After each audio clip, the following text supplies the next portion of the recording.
Days 1, 2, and 3, the same format continues with underdogs ranked 15th to 17th. Each day crowns a new finalist. Week 6, the last chance. The final 11 teams, as well as the 18th team, compete across 3 days in 18 total matches. The top 6 teams will secure a spot in the grand final. No second chances, only the worthy will rise. Clash Squad mode. Before the grand final, the top 8 teams from Phase 1, based on the overall standings, will clash in a Swiss-style tournament. Key dates: Round 1, May 22. Round 2, May 29. The top 4 teams from this stage will advance to the final day of Clash Squad mode, which follows a single elimination format. The winners gain extra preparation time for the grand final. Grand Final, Champion Rush, Last Squad Standing. The ultimate showdown begins. Teams carry their momentum from earlier stages. Objective: reach 80 points and secure a booyah in the next game to be crowned champion. If no team achieves this after 10 matches, the highest scoring team wins. No retries, no excuses, just one path: victory or nothing. New feature: live broadcast situation. This season's live streams will include live in-game challenges. Who will rise? Who will face punishment? Don't miss a single stream. More than a game, it's your legacy on the line. Will you survive or become a legend? Challenge your limits.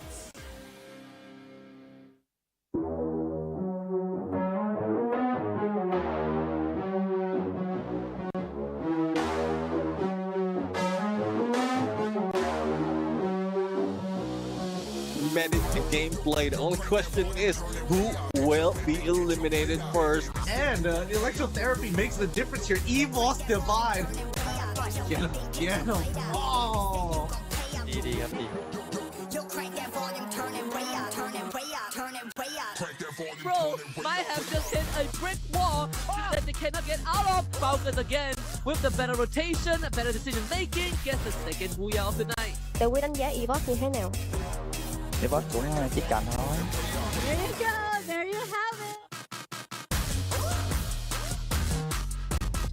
Wasana with that M249 as well, giving that some warning shot towards him, making sure that he couldn't assist his own teammate, and Dweck also have been taken out, and now on the axle left on just right above the rooftop, and a booyah goes towards the Buriram United Esports. See?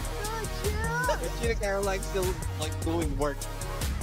I understand English, don't understand Thailand, and they not good. Okay, he's not so good in Thai, but he's very good in English, guys.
Power boost. Just what a hero needs.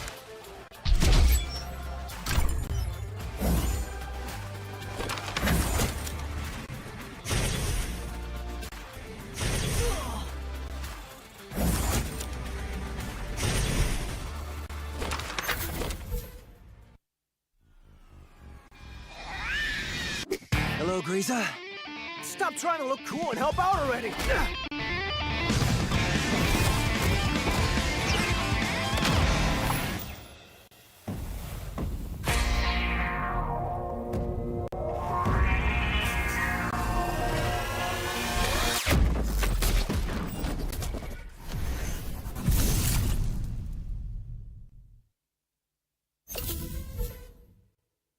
In the ultimate test of skill and strategy, only the strongest will survive. Welcome to the arena where legends are forged. To claim victory, you must challenge your limits. This season's special features. This tournament introduces exciting new challenges, unique team skills, man-picked active skills for Clash Squad mode, champion rush format, randomized map order, total prize pool $378,000. Warriors will battle for glory and the ultimate reward. Tournament format. The tournament features two competitive modes, Battle Royale and Clash Squad. Battle Royale, 18 teams, knockout format with 2 phases. Clash Squad, 8 teams in a Swiss stage format. Both modes culminate in a grand finals where champions are crowned. Knockout stage. This is where the battle begins. Survival gets real. Phase 1, April 25 till May 11, 2025. 18 teams divided into 3 groups, A, B, and C, with 6 teams each. 3 weeks, 54 intense matches. Daily format. Group A versus Group B versus Group C. Top teams advance, the rest are eliminated. Phase 2, May 16 till June 11, 2025. 1 misstep and you're out. Week 4, only the strong survive. Day 1, top 12 from Phase 1 compete in 6 matches. Only 1 team advances to the grand final. Day 2 and 3, the remaining 11 teams battle alongside underdogs ranked 13th and 14th. 1 winner per day advances to the finals. Week 5, second chances. Days 1, 2, and 3, the same format continues with underdogs ranked 15th to 17th. Each day crowns a new finalist. Week 6, the last chance. The final 11 teams, as well as the 18th team, compete across 3 days in 18 total matches. The top 6 teams will secure a spot in the grand final. No second chances, only the worthy will rise. Clash Squad mode. Before the grand finals, the top 8 teams from Phase 1, based on the overall standings, will clash in a Swiss-style tournament. Key dates. Round 1, May 22. Round 2, May 29. The top 4 teams from this stage will advance to the final day of Clash Squad mode, which follows a single elimination format. The winners gain extra preparation time for the grand final. Grand final, Champion Rush, last squad standing. The ultimate showdown begins.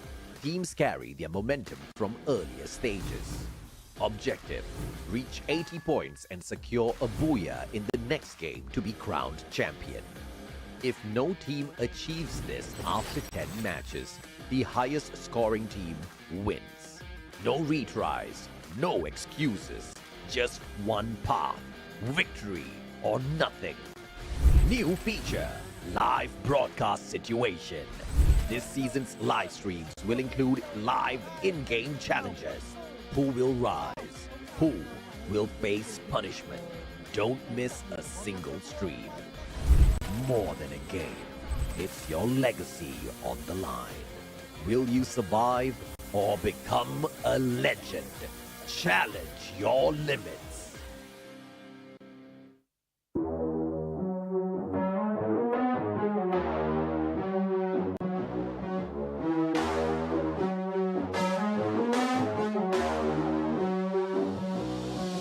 Man, to gameplay. The only question is who will be eliminated first. And electrotherapy makes the difference here. EVOS divide. Yeah. Oh. ดีครับดี Bro, might have just hit a brick wall that they cannot get out of. Falcons again with the better rotation, better decision making, gets the second Booyah of the night. Tự quy đánh giá Esports như thế nào? Esports cũng chỉ cần thôi. There you go, there you have it. Wasana with that M249 as well, giving that some warning shot towards him, making sure that he couldn't assist his own teammate, and Zwack also being taken out. And now on the axle left on just right above the rooftop, and a booyah goes towards the Buriram United Esports. See? Cheetah Caroline still like doing work. I understand English don't understand Thailand and they not good Okay, he's not so good in Thai, but he's very good in English, guys.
Power boost. Just what a hero needs.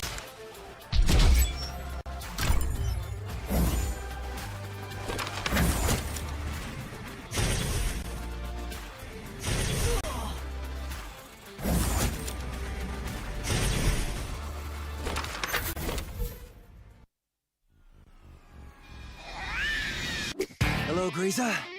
Stop trying to look cool and help out already.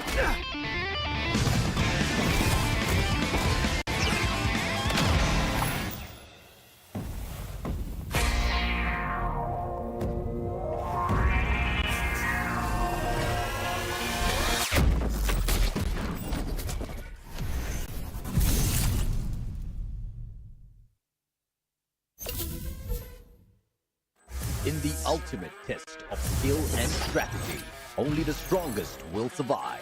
Welcome to the arena where legends are forged. To claim victory, you must challenge your limits.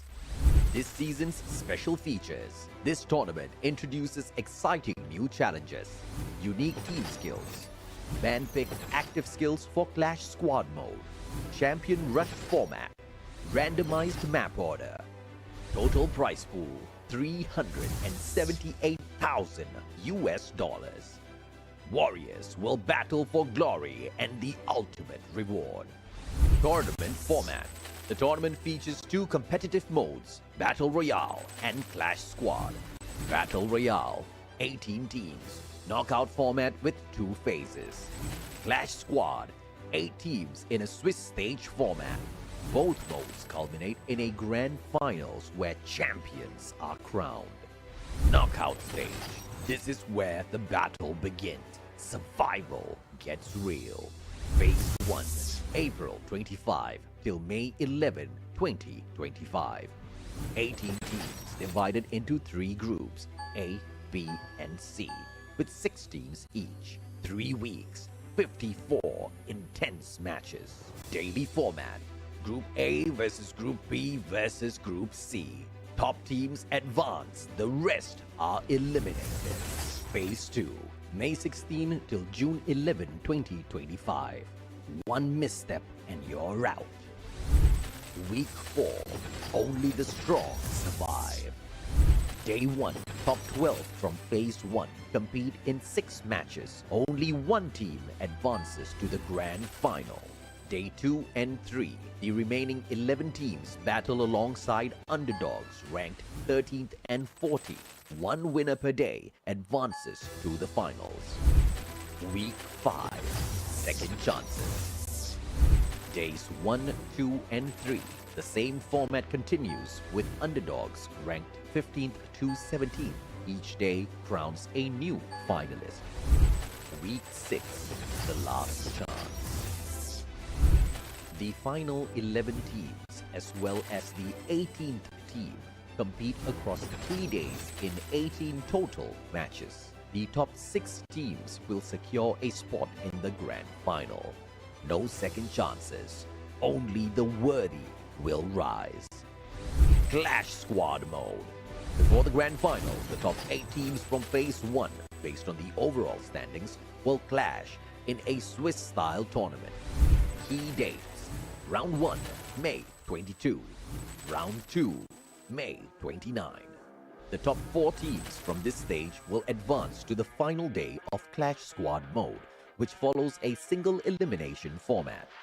The winners gain extra preparation time for the Grand Final. Grand Final, Champion Rush, Last Squad Standing. The ultimate showdown begins. Teams carry their momentum from earlier stages. Objective: reach 80 points and secure a booyah in the next game to be crowned champion. If no team achieves this after 10 matches, the highest scoring team wins. No retries, no excuses, just one path: victory or nothing. New feature: live broadcast situation. This season's live streams will include live in-game challenges. Who will rise? Who will face punishment? Don't miss a single stream. More than a game, it's your legacy on the line.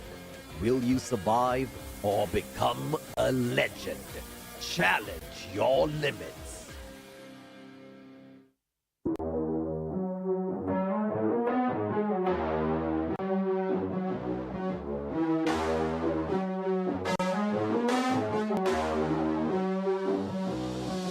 Manage the gameplay. The only question is who will be eliminated first. And electrotherapy makes the difference here. Evo's divine. Yeah. Oh. ดีครับดี Bro might have just hit a brick wall that they cannot get out of. Falcons again with the better rotation, better decision making, gets the second booyah of the night. Để Quy đánh giá Esports như thế nào? Esports cũng chỉ cần thôi. There you go, there you have it. Wasana with that M249 as well, giving that some warning shot towards him, making sure that he couldn't assist his own teammate, and that also been taken out. And now on the extra left on just right above the rooftop, and a booyah goes towards the Buriram United Esports. See? Cheetah Caroline still like doing work. I understand English, don't understand Thailand, and they are good. Okay, he's not so good in Thai, but he's very good in English, guys.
power boost. Just what a hero needs.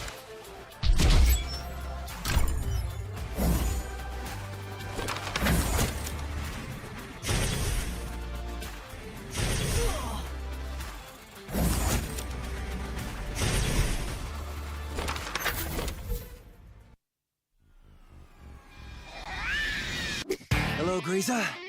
Stop trying to look cool and help out already.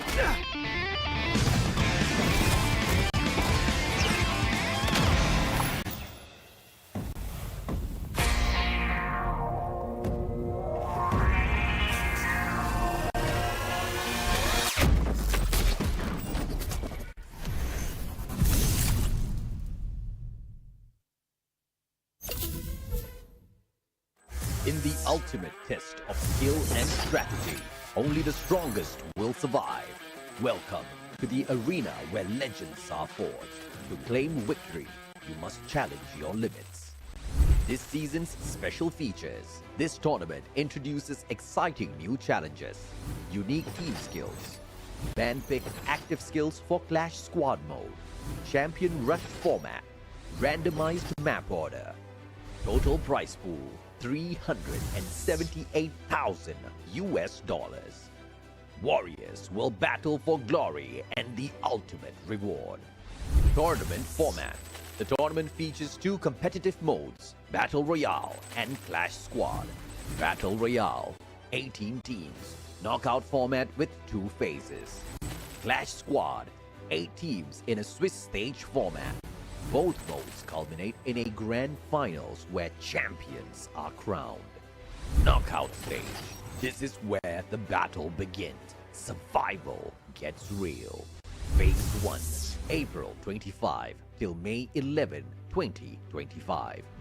18 teams divided into 3 groups, A, B, and C, with 6 teams each. 3 weeks, 54 intense matches.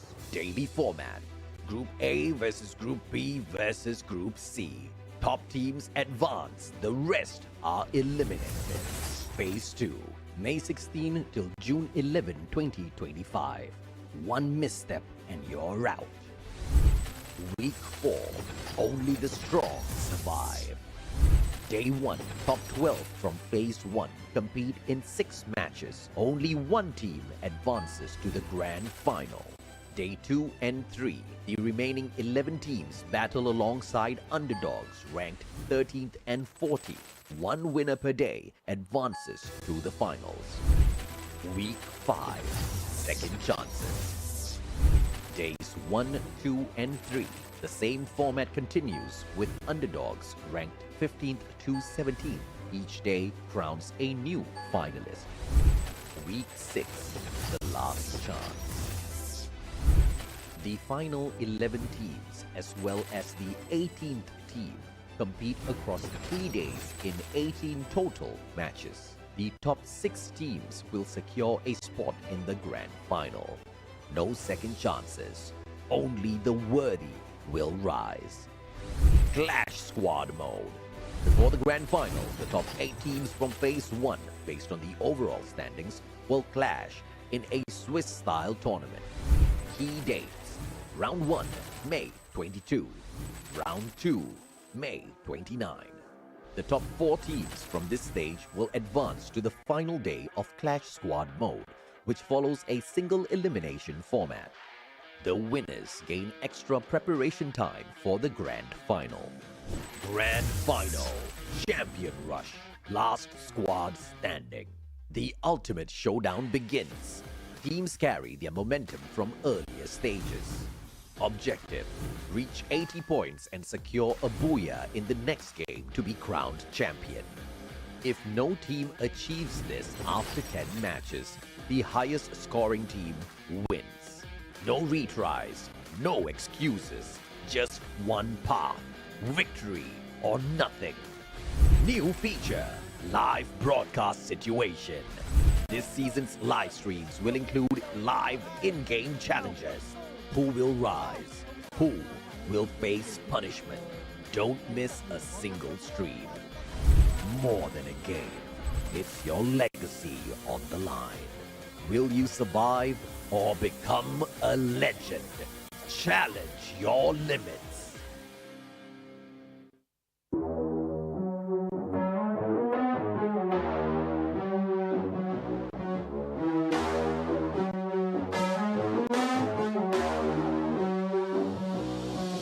Man, it's the game played. The only question is who will be eliminated first. And electrotherapy makes the difference here. EVOS divide. Get him. Oh. ดีครับดี Bro might have just hit a brick wall that they cannot get out of. Falcons again with the better rotation, better decision making, gets the second booyah of the night. Để Quy đánh giá Esports như thế nào? Esports cũng chỉ cần thôi. There you go, there you have it. Wasana with that M249 as well, giving that some warning shot towards him, making sure that he couldn't assist his own teammate, and Zwack also being taken out. And now on the axle left on just right above the rooftop, and a booyah goes towards the Buriram United Esports. See? The Chinik Airline still doing work. I understand English don't understand Thailand and they not good Okay, he's not so good in Thai, but he's very good in English, guys.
Power boost.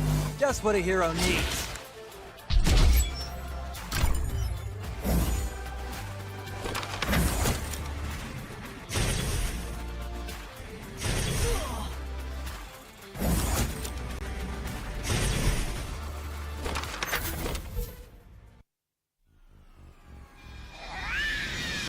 Hello, Griza. Stop trying to look cool and help out already.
Ladies and gentlemen, welcome to the show. This is the Free Fire World Series Southeast Asia Spring 2025, the last day for the knockout stage and the last chance for the teams to get to the top 6 and join the other finalists. The question is, who will keep their dream alive? On the desk, I am Neptune the Gentleman Garcia, joined by the Mustachio AJ.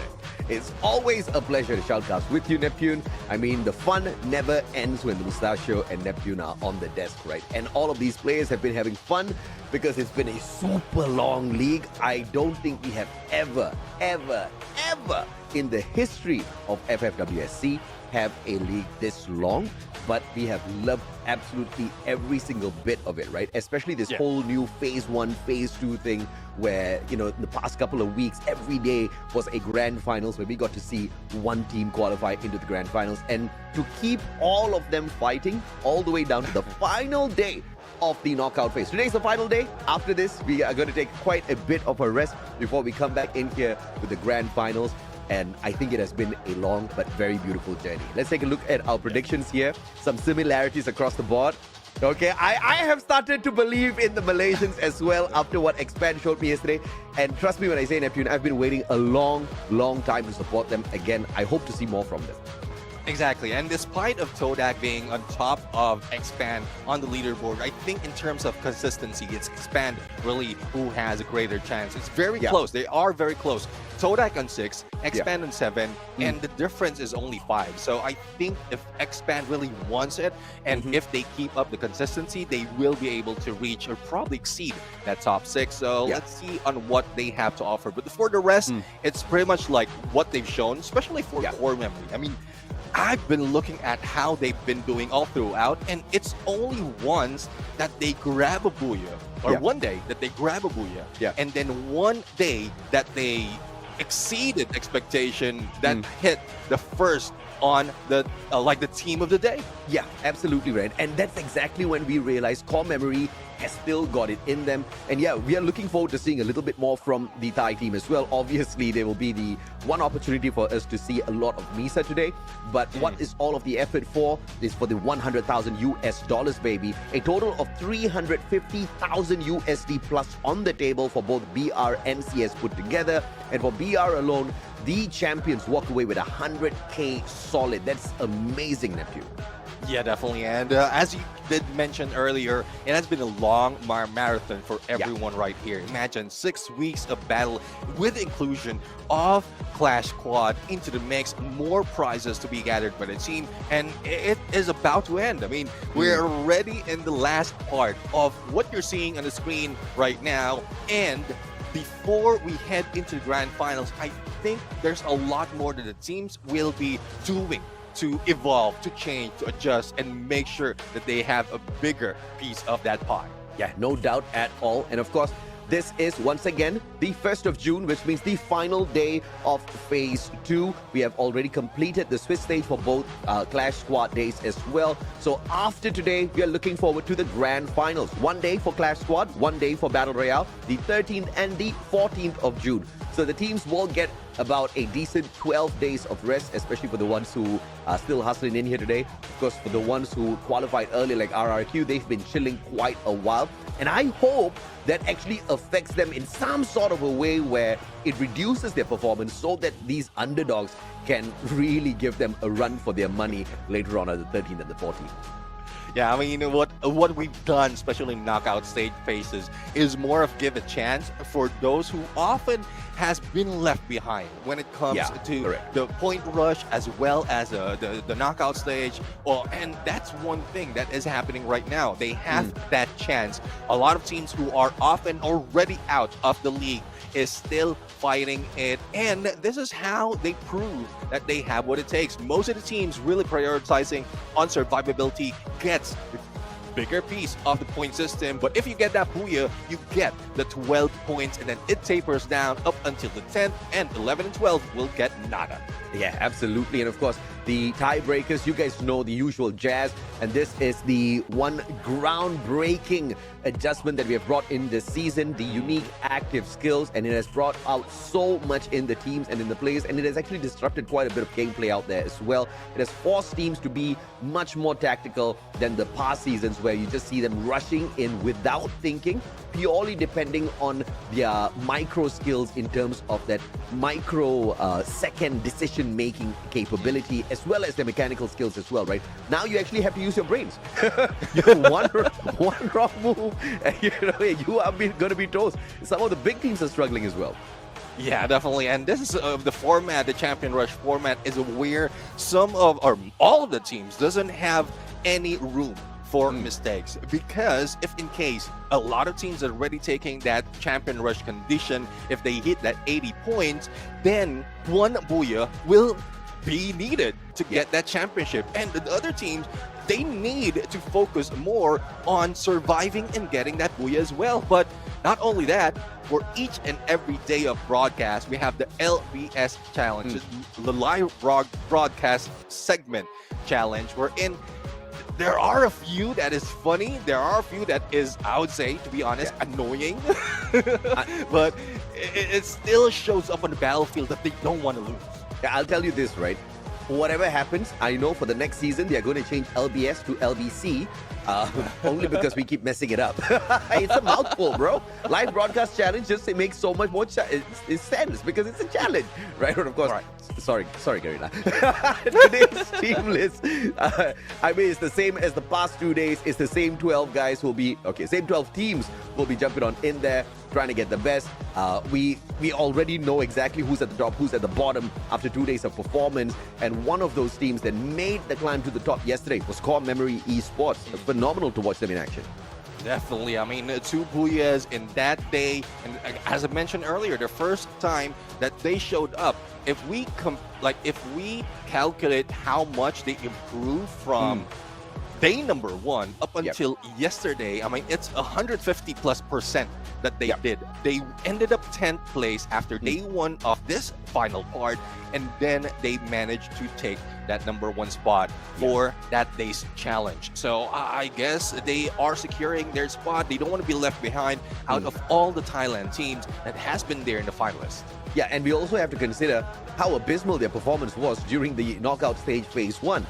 I mean, Core Memory did not do great at all at that stage, and we thought they would redeem themselves in the phase 2, but they kind of messed that up a little bit as well.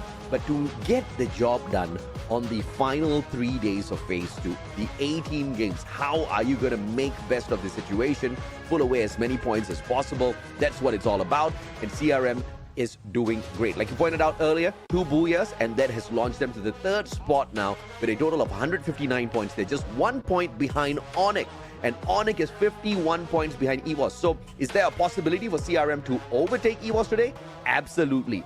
Are they going to be looking to overtake? I don't think so, right? Because because of how close the points are on the overall table, CRM also needs to focus on being safe out there as well. They cannot get taken out of the lobby too early.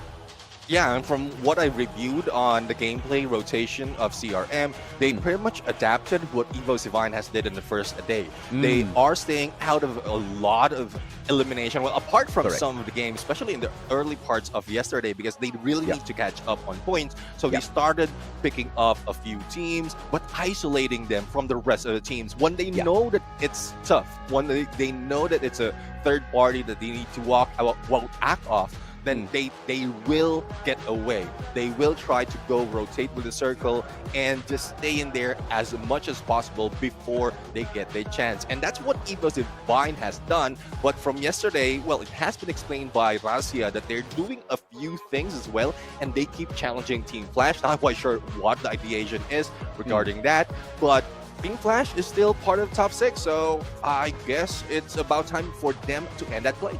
I mean, I don't know, right? Because yes, they have been going and tickling Team Flash, but Team Flash has also been able to win out that bouts a couple of times and force EVOS to be on the recovery gameplay, hence why yesterday was not a good day for EVOS at all.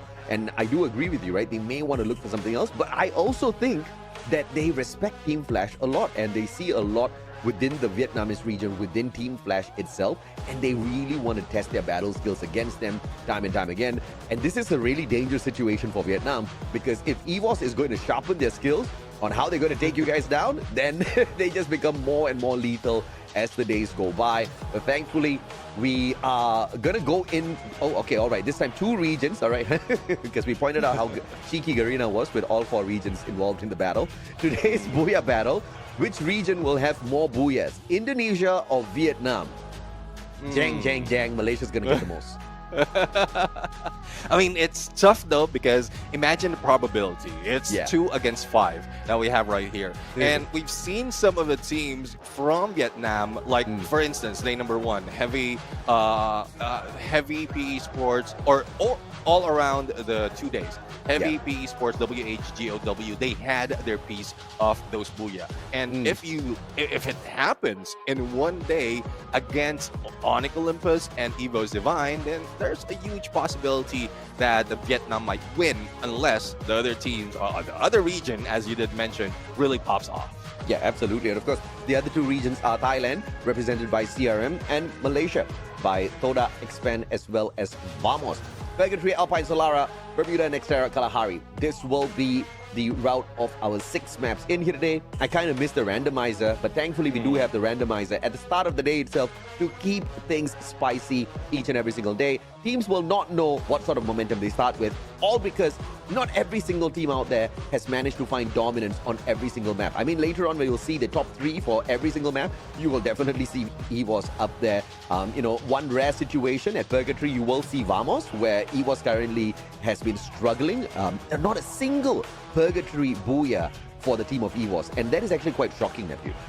Yeah, definitely. I mean, they know how to work the rotation, they know how to get elimination, but not so much in finding, well, not really finding the final circle, but surviving towards the final circle and getting that Booyah. But for Vamos, despite of all the hype that we had made, especially when Purgatory is involved, from yesterday, or from the past 2 days, they haven't really performed. I mean, imagine 2 days and they only had 51 points. And the same story for Visaka Sriwijaya. It looks like they've lost the fire in being aggressive, or they're getting too aggressive that it's risking their spot.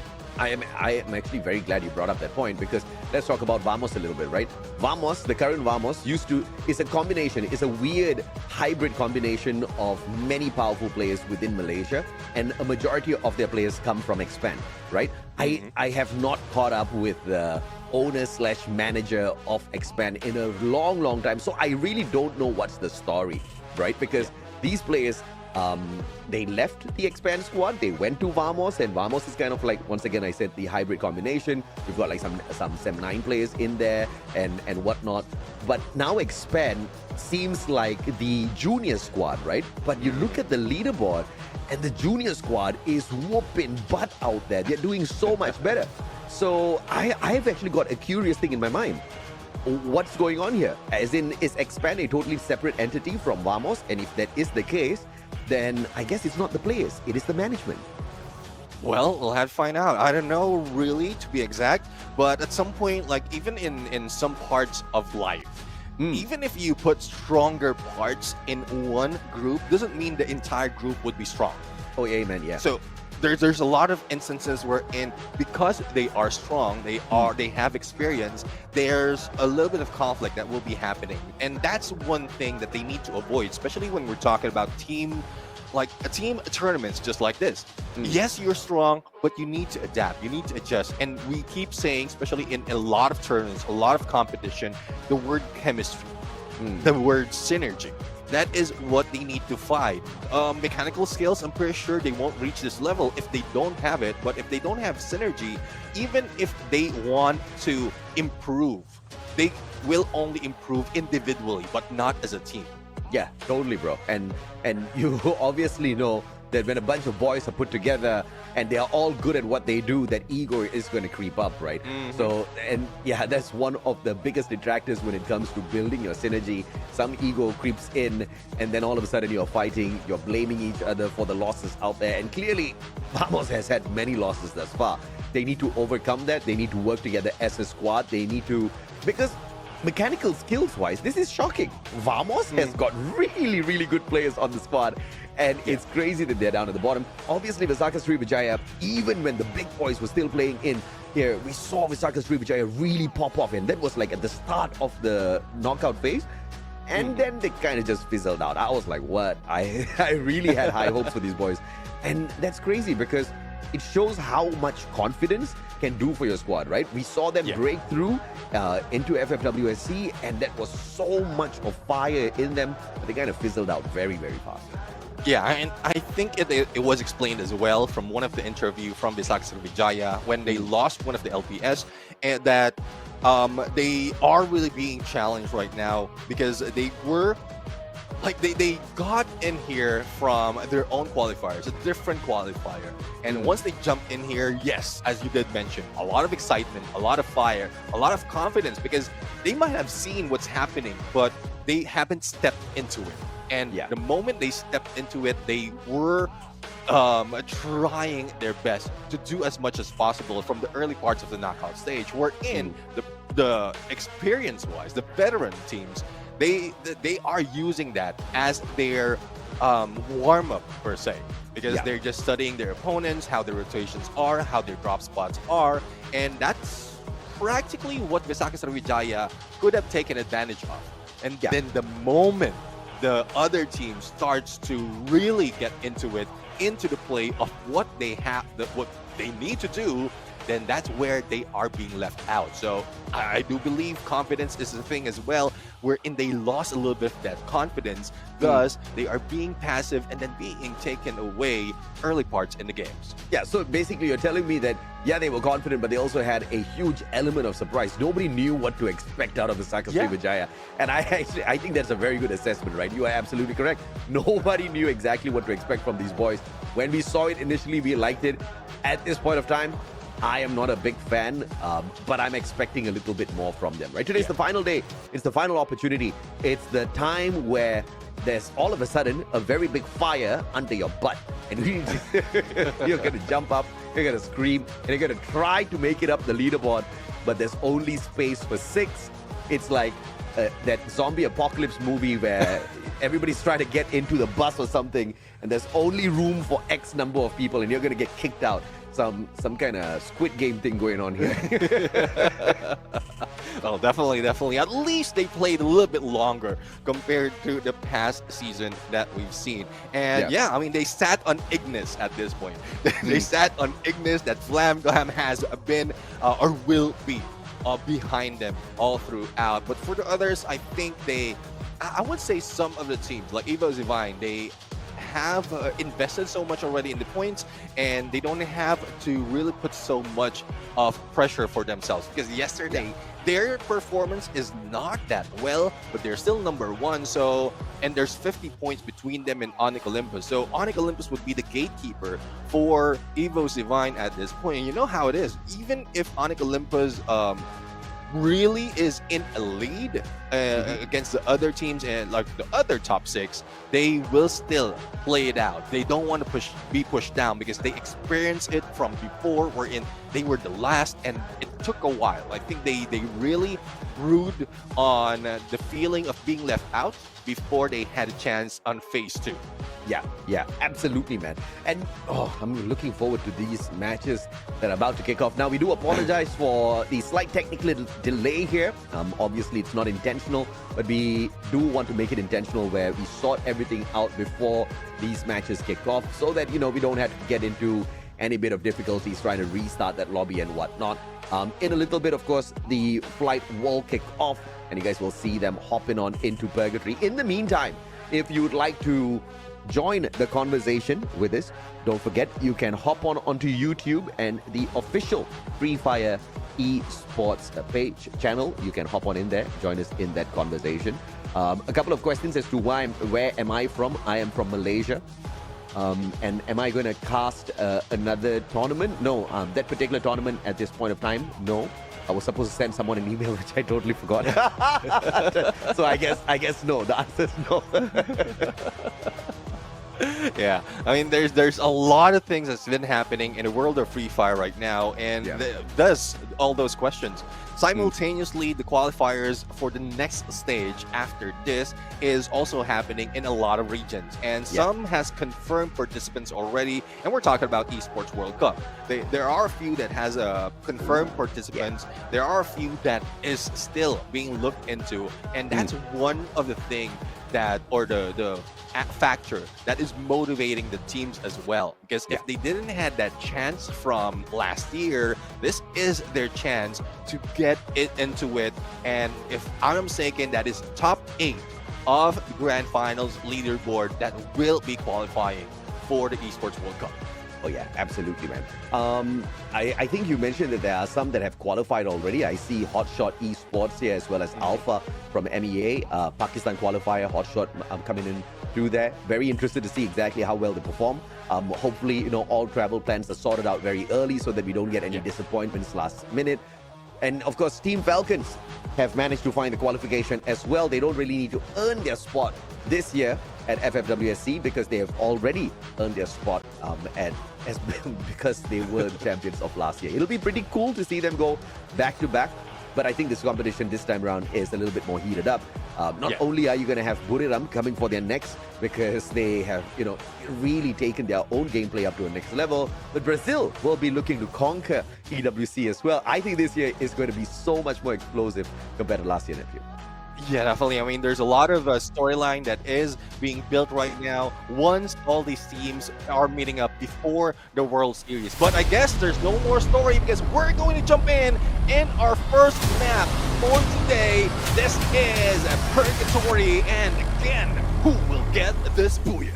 Amen, baby. Let's hop on in here and see exactly who rocks it from the very start. I'm expecting a heated battle from the very start, but we all know how Purgatory works. Huge map, lots of compounds to work around with. You know, the vehicles will be very handy as well to get around from compound to compound.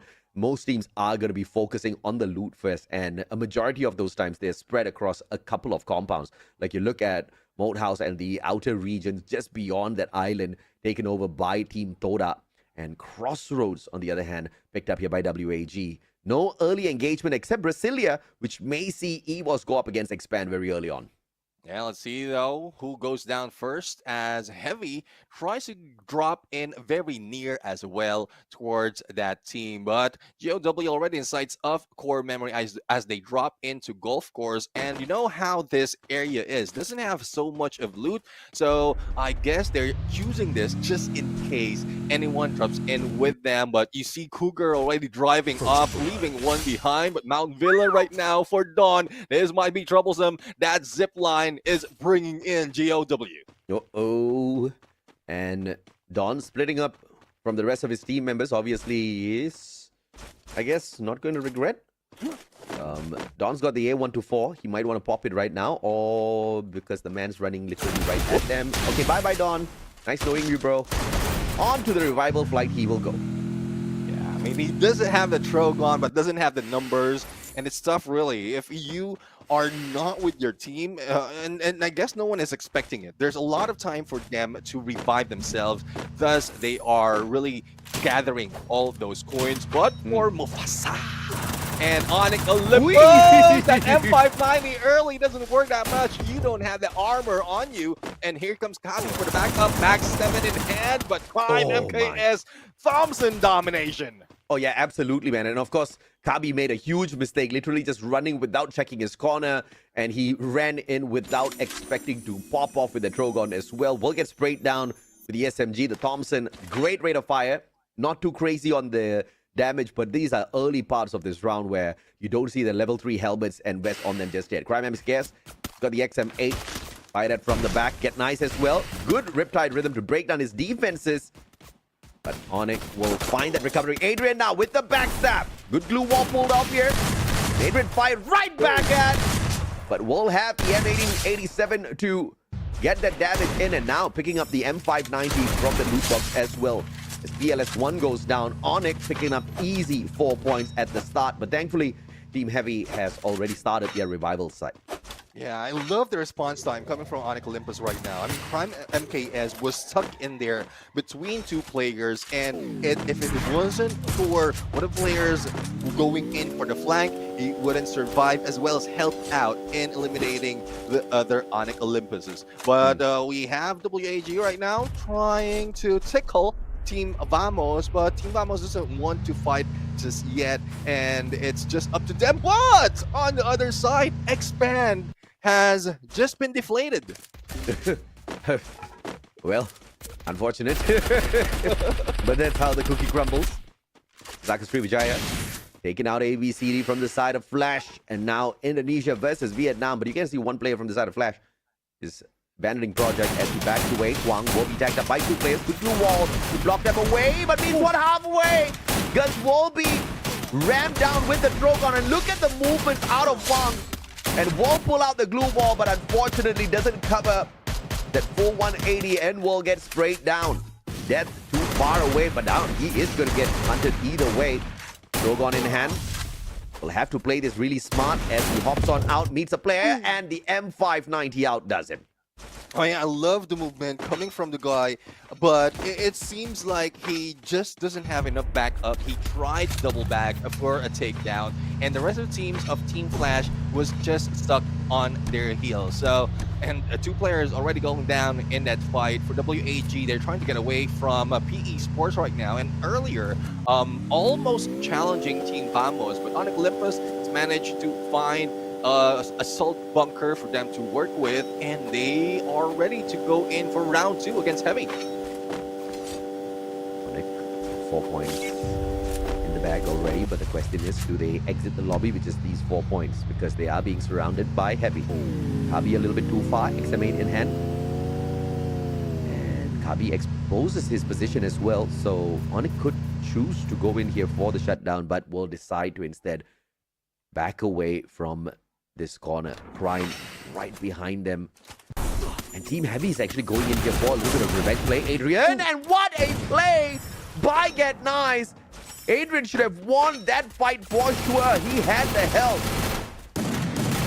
I mean, it's tough though, but movement is what changes it all, especially up close and personal for Adam. Level 3 M1014, but it doesn't work 2 times. And the only question is, where is backup? Where are the rest of the team? Adam will be revived, and will this prompt Onyx Olympus to back away, despite of them winning battle earlier against Heavy? 11 more teams left in here. All thanks to the expand elimination early. And Kabi will catch Zairu a little off guard here. But a purchase back is not going to be a problem. Look at Crime. This man's rich. He can buy back the whole town. Dude, he's rich. I mean, imagine the speakers on his car. You won't be able to get that if you don't have that cash. Yeah. Well, I remember the days, bro. I mean, when we were younger, when everything in the car needs to have those bass. But for Team Vamos, I think they're feeling beat right now because PE Sports is pounding on them. Down on the ground, PE Sports looking for the jugular here. Raja with the Bison will quickly back away, but the M590 is in the hands of the PE Sports players. The Bison's not going to be able to cut it, and the clip onto Raja's shoulders, don't cry, turns the corner, and he will get the advantage here. Vamos just not having the right guns to take on PE Sports. Every single player with the M590 in a close quarters combat is just absolutely deadly. Yeah, I mean, definitely living the past with that Bison. It was so last year at this point, and they need to change that. For Visaka Srivijaya, potential backstab is about to happen, but Wang M has been taken down already. They almost out. M590 for this play, but don't have distance. They don't have the close range factor that will make it work for the damage to be full on. Well, Visaka Srivijaya has got a one-man advantage here as they try to spray down ABCD. Up on top, and Som actually catches Gardu. Drops down to the bottom. A very smart play. Joel trying to get that high ground advantage. And the electrotherapy, Joel, shot from afar. ABCD down on the ground. And this gives the time for the players on the side of Visaka Srivijaya to go in here for the rush. And what a great decision made here by the Indonesian squad. Visaka Srivijaya setting Team Flash on the back foot early on. Yeah, I mean, we keep talking about them losing the confidence, but right now, I guess they got it back. They really want to take their chance on the top 6 right now. For EVOS Divine, no points just yet, but still going for the challenge against GOW. Aim God not moving an inch because they really don't have to unless GOW moves in. That's where they can find that opening. But a huge rock in front of Aim God, but a bigger rock in front of GOW that's saving them from that fight. For some reason, Coach Hill just wanted to shoot rocks for a while. All right. We all have some problems that we all need to deal with. Great ice grenade, saying hello to the GOW players. Ice towards the wall. And is that a frag in his hands? Yes, it is, but it tags up nobody. Whoop. Still no tickles just yet. Oh my goodness, what kind of wall climbing action is going on here? Coach Hill with the Drogon will be able to tag on to Hui. Look at this, bro. Yeah.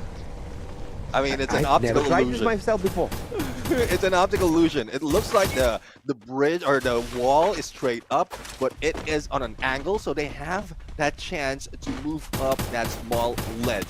So EVOS Divine, still no takedown against GOW, and then Overwatch for GOW is stopping them to really move closer. But Demon might be in trouble if in case EVOS Divine can push the rest of GOW further on this wall and leaving Demon behind. And Famas in the hands of Demon. I sometimes love the gun. Oh my, vamos. I was expecting them to, after everything that we talked about, the comparison between Expand and Vamos. And since Expand got eliminated early, I expected Vamos to go all the way, maybe contend for the Booyah, but yeah, we get stuck in here a little too early. And so Expand will be able to run away from them at the top of the leaderboard eventually in the rest of the matches. But Gardu finding yet another player from Flash. Look at this, man. 8 points already for Visaka Srivijaya. We were talking about how they could hit hard at the start of the knockout phase, and then they fizzled out. I guess they found some fire again. Yeah, I mean, they found some fire. Not quite sure if it is too late, because they need 67 points to be able to catch up to Todak, and I don't think they'll be able to do so because other teams will try their best as well to move up the leaderboard. But it's tough to call, but Visaka Srivijaya, if they will be able to show us a good show before potentially saying goodbye to the tournament, then you are welcome to do so. For WAG though, they are stuck in one side as the battle of EVOS and GOW has come to an end. It is time that they meet up with EVOS Divine. Yep, 10 more teams here. Everybody's been revived already, so no squad is down one man. WAG up against EVOS will be a great early engagement. And oh my, okay, all right, I guess there's no engagement since the launch pads are a thing now. Okay, no, eventually engagement because they're right behind them. And that's one thing though, EVOS Divine, I think they are really up to the challenge. Well, probably just want to stay on the side or edge of the safe zone as well, but they really want to take compound on those areas. And WAG are in the crosshairs of EVOS Divine right now. They're in the path of where these white tigers are roaming, and they barricaded themselves in. I guess this is a smart move for them, but hopefully they will be able to stay this way because in a bit the blue will be closing and they need to tank it off. And yeah, this one. EVOS, I think we've got some company. Alan, M590 on for the chase, looking for some trouble. We'll be able to find Rastia, put him down onto the ground. The rest of the EVOS players accessing the house, moving up towards the second floor, and this might just be a little bit of trouble if Heavy decides to drop by. They're right behind here, and they're hearing all of these sounds, but Heavy deciding to play their own game of safety as they look for the circle instead. Well, let's see though if they will be safe in a circle, because I'm seeing GOW in the mix for Alan. A little bit too aggressive. Sire's already in the ground, but going against 4 players or 3 players of EVOS Divine is not really the smartest move, I would say. And it's left to Tico. What was that? I am just so confused with what Alan just did there. He tried to pull off a moment of phenomenal clutch. And they just got phenomenally wiped. At least it's phenomenal. At least it's phenomenal, yes. My God, I am so speechless. Alan, you threw that one away, bro. Yeah, I mean, I guess it's either make it or break it. That's what Alan is doing. Cyrus is Or he already could have down. waited for backup and they could have done it like proper. Heat of the moment. Heat of the moment. Deep Flash. Could have been a missed call. he thought they said rush, but they said actually hold, confusion stuff. But EVOS now gonna get down in the 7th spot. I mean, just shocking incidents one after the other, and now Onyx gonna be left high and dry by the blue. As they run out, they'll have to deal with PE Sports, and PE Sports knows it. They're just waiting. Yeah, they're waiting. They're putting up a glue wall onto window so that they won't be able to get close. And let's see what PE Sports will be doing at this point, because PE Sports might be distracted by GOW, who's quite near and also taking the rooftop. But here we go, jumping into the tower right now. And here comes Pisang Sriwijaya disrupting the position of GOW. But the guns with that SVD managed to help PE Sports eliminate Onyx Olympus. But now PE moving on in to eliminate Visaka Sriwijaya as well. But Visaka Sriwijaya, 15 eliminations strong. Holy mama, this is that day where they have chosen to activate once again. And look at this. One team from each region in this final circle trying to pull away the Booyah, and PE putting the wrap on Visaka Sriwijaya. It's a 2v2. Gardu with a sliver of health, and outside the blue, he could not sustain. Joel on the inside, M82B looking for a player. Manages to find a connection. Narrow will be shut down. Joel with the phenomenal shot. 18 elimination points already. Even if they fall now, it matters not, Neptune. Yeah, I mean, they have a lot of points already on them, but let's see who's going to take this Booyah. Would it be Core Memory or Todak, the teams that are trying their best to do and get or maintain their top 6 spot. Todak right now going in on to the rush, a little bit of high ground advantage for them, but Core Memory going in for flank and taking down Joel at this point. 4v4 situation at final circle. We only have a few more seconds to count before it shifts once again, and let's see if Todak can survive a little bit further. Well, he's got a grenade launcher, and Dawn gets the sharp shot. Won't be able to knock down traps as well. Dawn takes Vidal. Dawn will be able to snuff out the whole squad. One more. Come on, don't steal that Cougar. Drogon in hand. Dawn approaching, and Dawn gets the Quadra on Toda. He is the Dawn. He is the gunpowder. And that's what we're talking about, a celebration. That's a celebration overall after a Booyah. We seldom see that. It's more of like the energy and them giving all those high fives. But for CRM, they had the momentum from yesterday. They found whatever that they have been finding for the past 10 days that they are playing, and this is their chance to really prove that they have what it takes and they are worthy to get to the grand finals. Yeah, true enough, man. And Dawn just stealing the show at the very end. Man already had 5 eliminations by that point. He obviously is going to be the MVP of CRM. By the end of it, had a total of 6 eliminations for his squad. It's once again not a very big elimination game, but this is exactly what we were talking about, Neptune. That CRM needed to get these basic guaranteed rounds, find that final circle, bring in decent numbers on the eliminations, and they're going to be safe for the whole day. Beautiful stuff. I can't believe they pulled it off in such phenomenal manner. But can we talk about what Toda was doing in that final circle? How surprising these Malaysian teams have become all of a sudden. Yeah, I mean, we seldom see them, but the moment they got an engagement midway through, mid-game, they really fought against those teams. They went in for the hunt, they go for the challenge, and again, it's them really adapting to how everyone is doing these plays. You want to isolate the teams specifically if you're the hunters, and if you're the prey at that point, you need to barricade yourself in a good position that you can play around with. No like a good quick decision is needed compared to what we've seen, WAG has done, that I think that is one thing that Todak has avoided in doing in this match. Yeah, absolutely, man. And I think Todak getting to the final circle itself is a very, very big deal here because it's consistent performance from yesterday into today, right? Somebody had a pep talk. Somebody told these boys that, hey, you know what? You better smarten up. You better step it up because there's a lot of money on the table, right? I mean, as long as you find the qualifier, you've got like multiple jumps in terms of how much you bring back from 10,000 USD to 15,000 USD to 40,000 USD.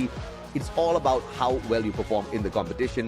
And at the grand finals, it's anybody's game, Neptune. 6 matches. You just need to survive.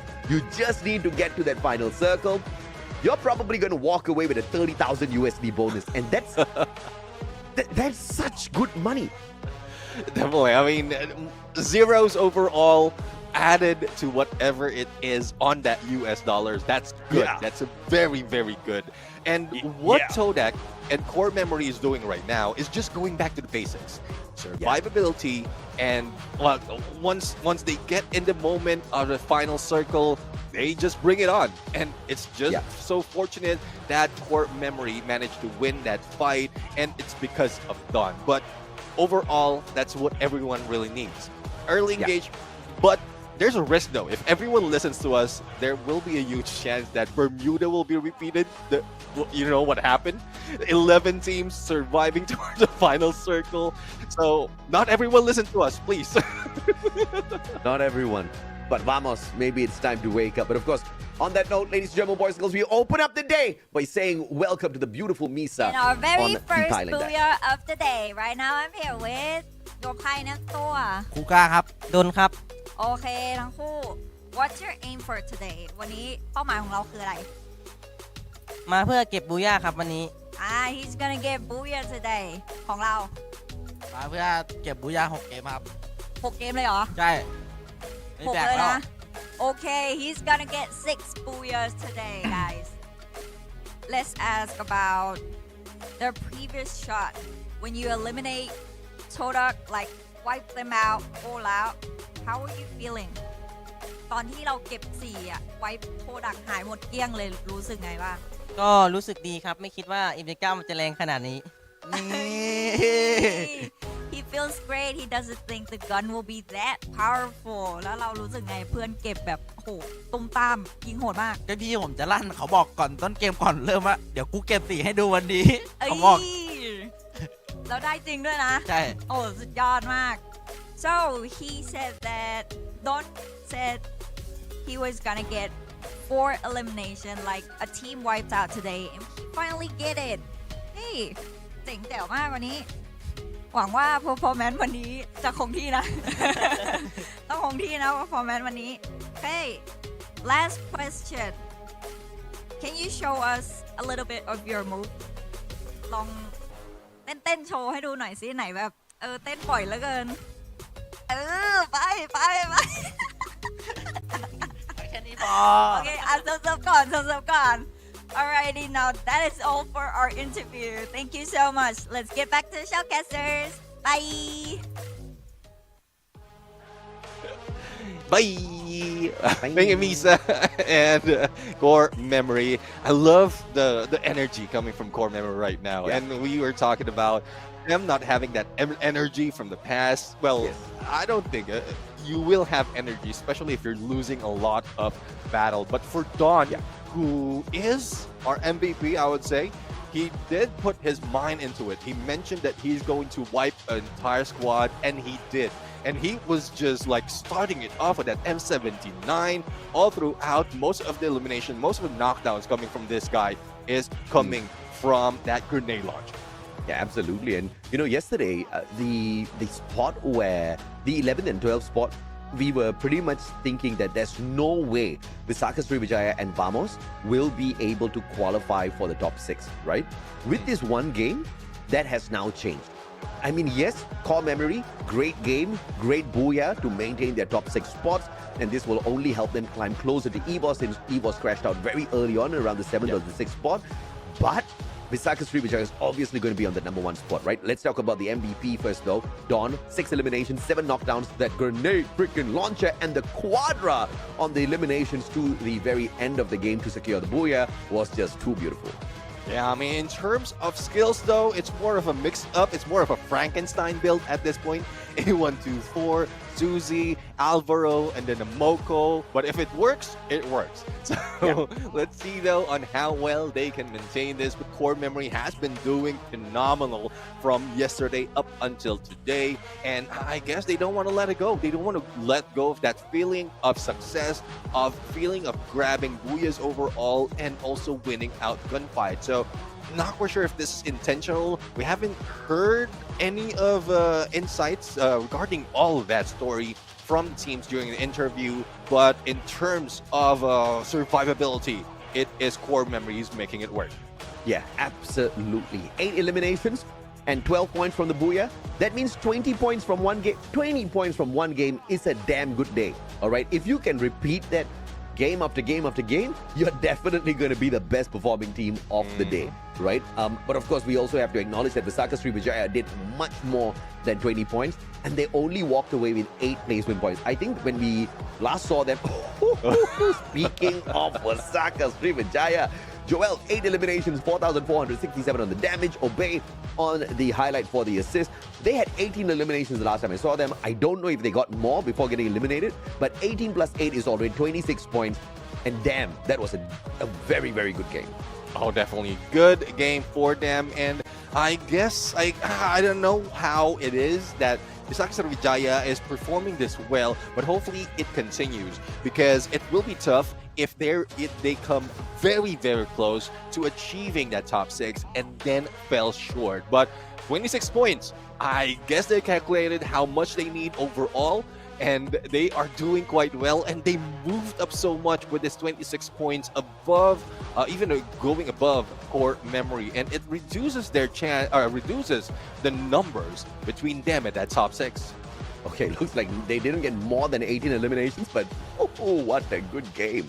18 is big. 8 placement points, like we mentioned, early 26. Down at the bottom, though, Expand and Vamos crashing out very early, not a single point picked up this time.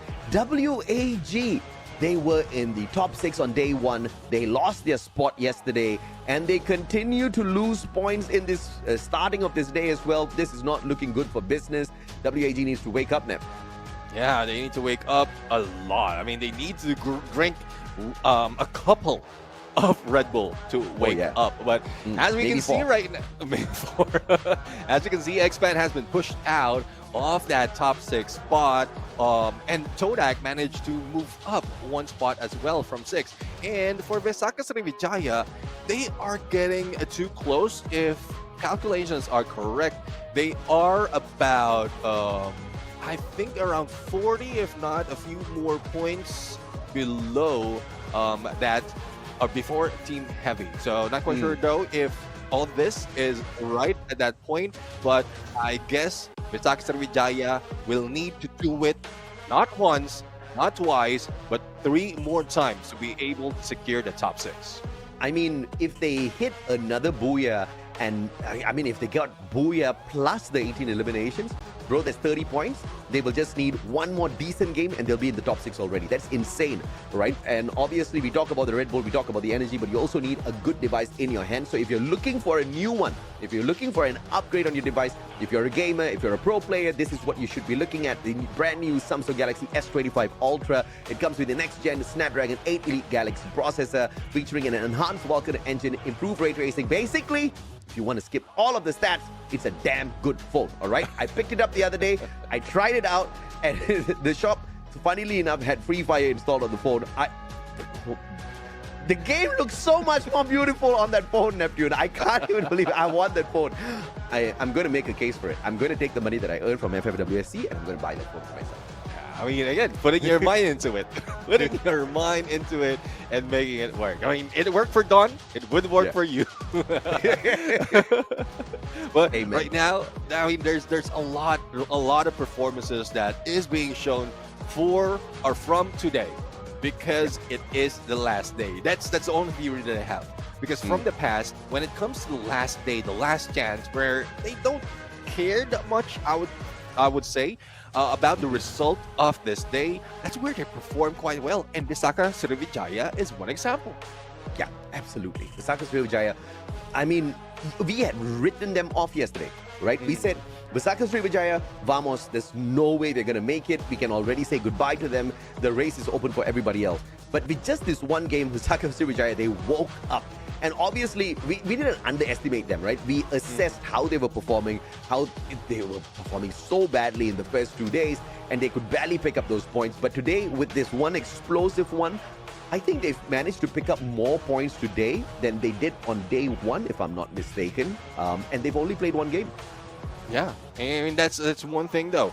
I mean, one game for today compared to an entire day of fight from day number one, it's a huge difference. It's a huge they got difference. 27 points on day 2. 27 on day 2, 34 on day 1. It's still more.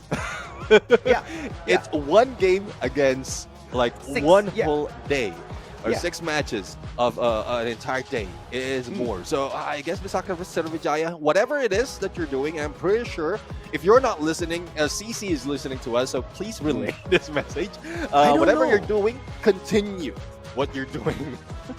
I thought CC was listening to us initially, and then when she welcomes the broadcast from one of those victories, and we send the camera over to her, she says the names of the Bahasa broadcasters, right? So I guess she's not watching. I feel low-key hurt that CC, I have been talking to CC the whole tournament, and she has not been listening to me. So guys, chat. You know how AJ feels if you don't listen to us. So make sure that you listen to us. Whatever we're saying, if you're here, take note. Because if we see those questions, AJ will be hurt. Low-key hurt. Just low-key hurt. But of course, a little bit of a pause here, guys. Once again, I think one of the teams from Malaysia is having a little bit of an audio issue. And obviously, you know how important audio is, right? I've tried games where I just play Clash Squad using my phone speaker. And then I've tried games where I've got my earphones on. Yeah. I get more frags with my earphones on, all right? Being able to hear the footsteps, being able to tell roughly in which direction my opponent is coming from automatically allows me to respond in the situation very, very quickly. And obviously, it's very much needed on the professional stage here. So we're going to let them take as much time as they want. But don't worry, regardless of whatever happens, it's not going to be that Clash Squad day with 8 hours broadcast. It's not going to be anywhere close to that, all right? So we can chill, but join us in the conversation on YouTube as well. Yeah, definitely. I mean, and for the conversation, make it chill. I mean, we're chill on desk. Everyone in there needs to be chill as well. There can be a little bit of discussion in terms of who they think is the best team, but whatever is said and typed, said and done, said and typed in the chat is don't take it into heart. I mean, put it like, think of it as an opinion of another person, similar to your opinion towards another. So, all goods in the hoods, I would say. So make sure that you also invite, especially those from the region who is in the chat right now, invite them in some games. I mean, it's good that you're learning from the broadcast, and then later on, all of you are applying it in your BR modes.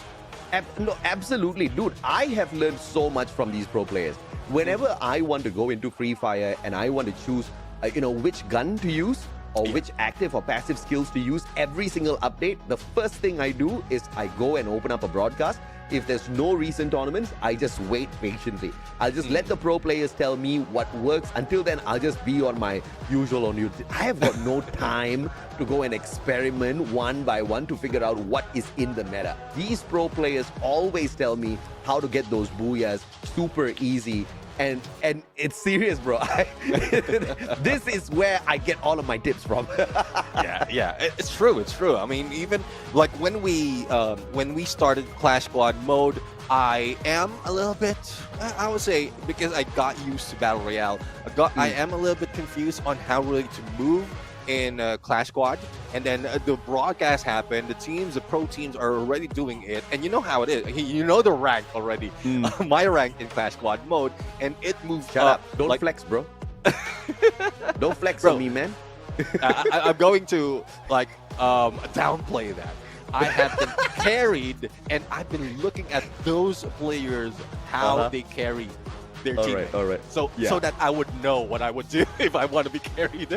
Oh, you. Okay, wait. That was not humble. That was very ambitious. Okay, because I see some of these players that carry me, and I'm just staring at my phone, wondering, how the hell did you just do that? I don't know. I don't know how they move. I don't know how they're so quick with the plays. But it is phenomenal, right? I'm just the kind of guy you're probably gonna be very happy if I was your opponent, because I shoot at you, I don't use glue walls. I'm just standing out in the open, no defenses, no corner of the buildings to play around with. It's just me, you, and Mother Nature. Dude, I tried using glue walls in Clash Squad mode. It ends up in between a wall. I mean, Oh God. it showed up and it didn't block any part of my body. Yeah. It's just on the wall itself. But a little bit of recap, guys, on the visuals right now. Again, a reminder to everyone, or if you're just jumping in on broadcast, our first booyah of the day has been taken by Core Memory, a team that has been performing quite well since yesterday, and it continues today. So again, if you want to pick up a few more of those tactics on how to get away, how to engage up close and personal, this broadcast is for you, because this is how the pros work. Yeah, absolutely, man. And of course, we know you guys are enjoying the broadcast. We know you are enjoying the gameplay, and I might be a little bit too full of myself, but I know you guys enjoy it whenever Neptune and I are here, because we are a bunch of jokers. And we treat you all like children, all right? So, and not in a demeaning way. It just basically means Uncle AJ and Uncle Neptune loves all of y'all. Let's hop on into game number 2. It's gonna be Alpine time this time round, Neptune. Let's see if or not we can see the recovery play here from teams like Vamos and Evos. Yeah, well, we'll see though. Evos has been topping this chart overall when it comes to Alpine, but for some cases, they are falling short. Even from earlier, we've seen them fall down, and let's see if they can recover, as AJ mentioned. But as you can see, the flight path right now, it's quite fair for everyone. No forced early engagement will be happening. The only question is, will they be taking the early engagement for a hot drop? For Core Memory, they're getting too close to Onyx Olympus, and I guess that is target. From Sunside, they can rotate or they can double back towards Dock, or just gatekeep them once the circle closes later on. Ora, WAG. They want a fight and they want a big one. I think WAG knows that Vamos is easy picking at this point of time, and they want all of those easy points. Allen, XM8 in hand, will be tagged up, but good glue wall to protect his back, and Cyrus picks up the missing pieces, knocks Axel down.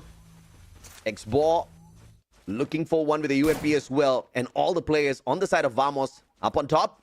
They will hop on out of the building though. And no Coda here used on the side of WAG just yet, but Xball will be able to find yet another. And Raja has been taken down, and there goes June for his spawn. M59 already being brought out, but June will be taken out. M4, MP4, and there goes Vamos being eliminated early into the game. And I guess this is it. This is a storyline for WAG. They want to grab as much point as possible, and they're targeting Vamos in the early fights. But Expand will also be near the area. The only question is, what is DCOS doing out here against other teams? They might have heard gunshots, and they might want to scout out, but this is too risky, especially if a Coda will be used against you. You will be spotted out, and you will be taken down. Yeah, absolutely right. And it's just so disappointing to see Vamos' performance here. It's insane. I just saw a comment into the chat asking me to give some tips to the Malaysian teams. I have actually had conversations with some of these Malaysian players, but my goodness me, hence why the disappointment now. No idea what's happening there, but Vamos better pick up the pieces. I don't think it's going to be very much possible for them in this current season, but we can't give up on Malaysia as a region just yet. Look at the animation from Dabs on those jumps. Holy mama! As soon as he reaches up top, not only does he get a knock, goes in for the pickup as well. That's just doing two things at one time. Ooh, Vidal's right now surprising one, and that's a reason why you don't take out a knock. because you can bait your opponents in, and it's a good thing that Noki is also on a point just to avoid being backstabbed in there, and they have Overwatch for the team. Mufasa will try to run away to where we don't know, but here comes Sodak for the chase, and let's see the good glue wall. Just make sure that they won't get close to that and be surprised, and another hit by Vidales, giving him 2 for 3. Well, thankfully, Team Heavy did manage to get one player out of the equation. Forgot exactly who, but he did use the launch pad to get away. So the team will stay alive for a little bit longer until we see the revivals come on through. PLS1 got brought in and put right back out by CRM's jump. WAG taking on Team Expand on this bridge here at Rimmermouth. But it looks like the Vietnamese team does not want to fully commit yet. Yeah, I mean, they need to regroup. They can reel them in. Only one really showed up for the challenge for WAG. So I guess this is preparation for them. UAV has been popped up as well to spot out where the players are. But for Team Flash, they are engaging against PE Esports. Civil War overall, but Lao Ho for the 1 elimination. And let's see if it follows through right now, because I think Team Flash has been in a lot of losses already. Yeah. And I don't know if you notice one weird coincidence. The day that Delena said that she has given up, okay, Vamos has not picked up those points. Now she's going to support Toda and Expand. From that moment onwards, Toda and Expand actually started performing well, and Toda just stopped showing up totally. So this is why you got to keep your fans excited. This is why you got to keep your fans very happy. You know, it might just be a cheer for you, but there's a lot of energy being sent your way as well. A lot of blessings, a lot of love being sent your way. I think some of these teams haven't used that enough just yet. So if you guys out there, if you love some team in here, make sure you don't stop cheering for them, all right? That's 17 HP, but a 2v1 will put him down on the ground. A civil war between PE and Team Flash. But of course, the worst has not hit yet because they still do have coins, and the revival spree continues for Team Flash. Yeah, Team Flash, 0 elimination, and they have been falling down like flies at this point, and only the Zom will be left. And speaking of falling down like flies, Onyx Olympus off camera, in spite of them being a top 3, they are being taken down, and I believe that was Visaka Sivijaya who's making work on them, and I'm loving what Vest J is doing. Yeah, bro. I mean, just like that, they're at 91 points already. Earlier, before this match started, they were at 87. So they've picked up 4 eliminations in this game. Good on them. Let's see if or not Team Flash can work their way out of this one, because it's just a 1v4. And Zom is going to get dropped yet again and force the team of Flash to go in with revival. CRM finding PE Esports outside. And so does EVOS up against GOW. But it's not going to be a fight they can take very aggressively, but EVOS now in a lot of trouble. They're rotating away, but about to arrive at the compound held here by both PE Sports and CRM, and that is not going to be good. Yeah, I mean, let's see, though, if they can take advantage of the third party at this point, but CRM Sensi, Overwatch, together with Lao Ho against Lao Ho on the other side. But there goes a takedown. Rasia right now, 2 already with the snipe. AWM dominance from this guy, stealing that away from core memory. Yep, terrible for PE Sports, but thankfully there is one survivor who can get away because there's a little bit of distraction here on the side by the Thai squad of core memory. Rasia and the AWM looking for the shot. Cougar with his nades tossed out, gonna absolutely miss everybody else. But with the Groza in hand, can make some sort of damage here. Does manage to get the tags onto Kochil, but Rasia from the bottom, VSK through the chest, will drop the buddy first. Also drop will be another player from Evo's mind, which is Ray, but the pickup is quite quick, and they have regrouped. Now, gone right now, M79 in hand, they're trying to go in for grenade launcher, but no hits just yet. It's a good thing they managed to put up the glue wall as well as get away from that corner, and a potential backstab coming from Aim God, but Gochil will be taken down by Jump. Oh, beautifully played here by Jump. And Aim God's going to try to turn things around here just a little bit. Glue Wall Melters taking on their defenses. Jump again. But this time, the timing was off. Did manage to get one knockdown here onto Gochil. But the pickup is going to be way too easy. Aim God circling around. Will find himself Dawn as well. Dawn perhaps did not have enough grenades within the grenade launcher. Cougar straight down. And CRM comes crumbling as EWOS rages on, looking for the final player now to put an end to the squad, but the vending machine has a full squad revival. Zenzi's job is complete. He can die in peace. Yeah, he can die in peace, but trying to get away, and here comes Aim God for the chase, but no! Still hits him. Headshot to the toe, I would say. And Shot to the toe. Is that an uncle move, bro? yeah, that's uncle move. Evo's Divine for 8 elimination. Oh, beautifully done. And of course, CRM is a full-on team revival, but I think... Oh, okay, all right. They're going to spend their time outside the circle. Good decision. This just guarantees their survivability for a little bit longer. Circle number 2 doesn't really hurt that much just yet. So a couple of coin machines they want to hit first as they try to get in here. But WAG with a reposition on the... Just one player on here for the push. The rest of them joining now. The GOW looking to make their life miserable as they make this rotation. Let's see, though, if they can rotate even more. WAJ still on edge of circle, though, and they're pulling away from GOW as X-Boar is already out. They don't have that much of information gameplay that will be happening, but they are still in crosshairs of GOW. They do have vehicle that is close as well as this bridge they can work with, but not quite sure on how far they can get away. For Todak, though, they have 3 eliminations already in Malaysia, and we are looking for a Team Heavy's position if they will be going for the rush or just waiting for the closing of the circle to find the next phase. Yeah, absolutely. And Todak, 3 eliminations strong. Their eyes on Heavy.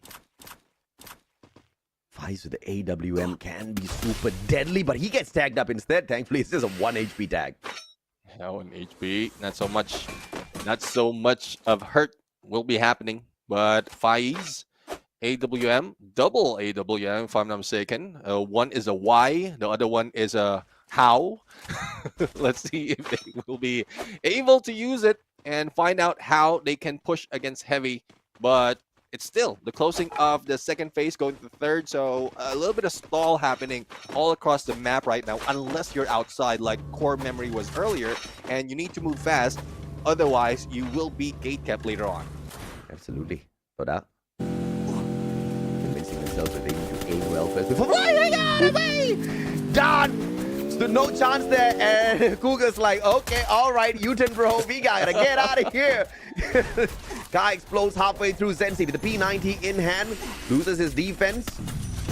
But the question is, will he be able to stand tall enough? And Joel, alongside guns from afar, will be able to spray him down, and CRM once again now on the back foot. Yeah, I mean, the CRM has been left high and dry in a lot of cases, and they're trying to fight back. For Evo's Divine right now, good flank on WAG. Here comes Aim God, and the pinch worked for Evo's Divine against Allen, but the rest of the teams also making work. That isolation gameplay wiping out WAG, and here comes PE Sports that will welcome them with open arms. How in the world did they do that so easily? But me! Now Ho starts things off hot, but Ray with the grenade will respond as aggressively. Rasya down on the ground, the super sniper of Indonesia, and LBT with the M590 trades one right back. But the pickup so instantaneous on the side of EWOS. Recovery on the side of PE on the other hand, a little bit too slow here. Off screen, Misaka Srivijaya doing a number on the rest of the players. And Aim got the final one on his feet. Glue wall after glue wall laying out 2v1. Aim God looking for Don't Cry. And we'll find the backstab. Lao Ho meets him halfway. Drops the glue wall. Aim God trying to finish him off as well. Needs another shot at Aim God. 2 for 2 now. Whoop. As he smashes himself back up, LBT finally ends the run. Yeah, he had to go for that elimination. He don't have that much meds on him. He needs to heal up because the Blues closing in, as well as the damage from PE Sports number really is an advantage. But you asked about how Evo's Divine earlier managed to do it quickly. It's more of isolation. They isolated Allen, take him down, and then launched themselves towards the rest of the teams. That high ground from that rock is their elevation. That vantage point gives them an opening before PE Sports shows up. What a game, Neb! Final day, everybody's on fire. Why could we not see this earlier? We would have had so much more fun. Because not everyone is treating it as if it's a final. Not everyone is treating it as if it's the last game. I mean, we keep saying that for the previous competition, and hopefully they listen. But Todak right now, the team that has been listening, and not only that, learning and applying whatever they have seen into the game. Now rushing in, steamrolling against Team Flash at this moment. Only one remains, and no more for Team Flash. 7 elimination for Todak. Holy mama! Toda with 138 points, number 5 on the leaderboard. This is so impressive from Malaysia. And look at this, Expand, still alive. Expand, looking for a heavy spot next, and they need 10 more points to do that. But Visaka Srivijaya meeting them halfway. Obey with the grenade launcher will be able to find one. Walls really low, but Luki found by OP. Once again, it's the grenade launcher doing all of the damage. LBD sealing away the point. Doing traffic. Bye-bye. Expand, says Visaka Srivijaya with that play. Yeah, Expand is out. 2 down for Visaka Srivijaya. But there's a chance for a pickup. But Todak's giving them that pressure. Gardu for that starter. And then a finisher coming from Faiz. 7 elimination coming from Todak at this point. But Visaka Srivijaya, I guess they were able to regroup. And all those noise will give those focus to Todak. But in the middle of the map, we have Heavy as well as PE Sports. And in one corner, the solo Sensi from Core Memory. Let's see on how this will work. So that just blew my mind, all right, with the consistency, because it's not chicken play, bro. They're not sneaking into the circle. They are taking some big fights in a Where was this version all this while? I hope Todak's manager knocks them on their head and tells them and reminds them and shows them today's gameplay and tells them every single day that you can be great. So let's be great. This better be what we see on the grand finals, because my goodness me, Malaysia's about to win big if we do.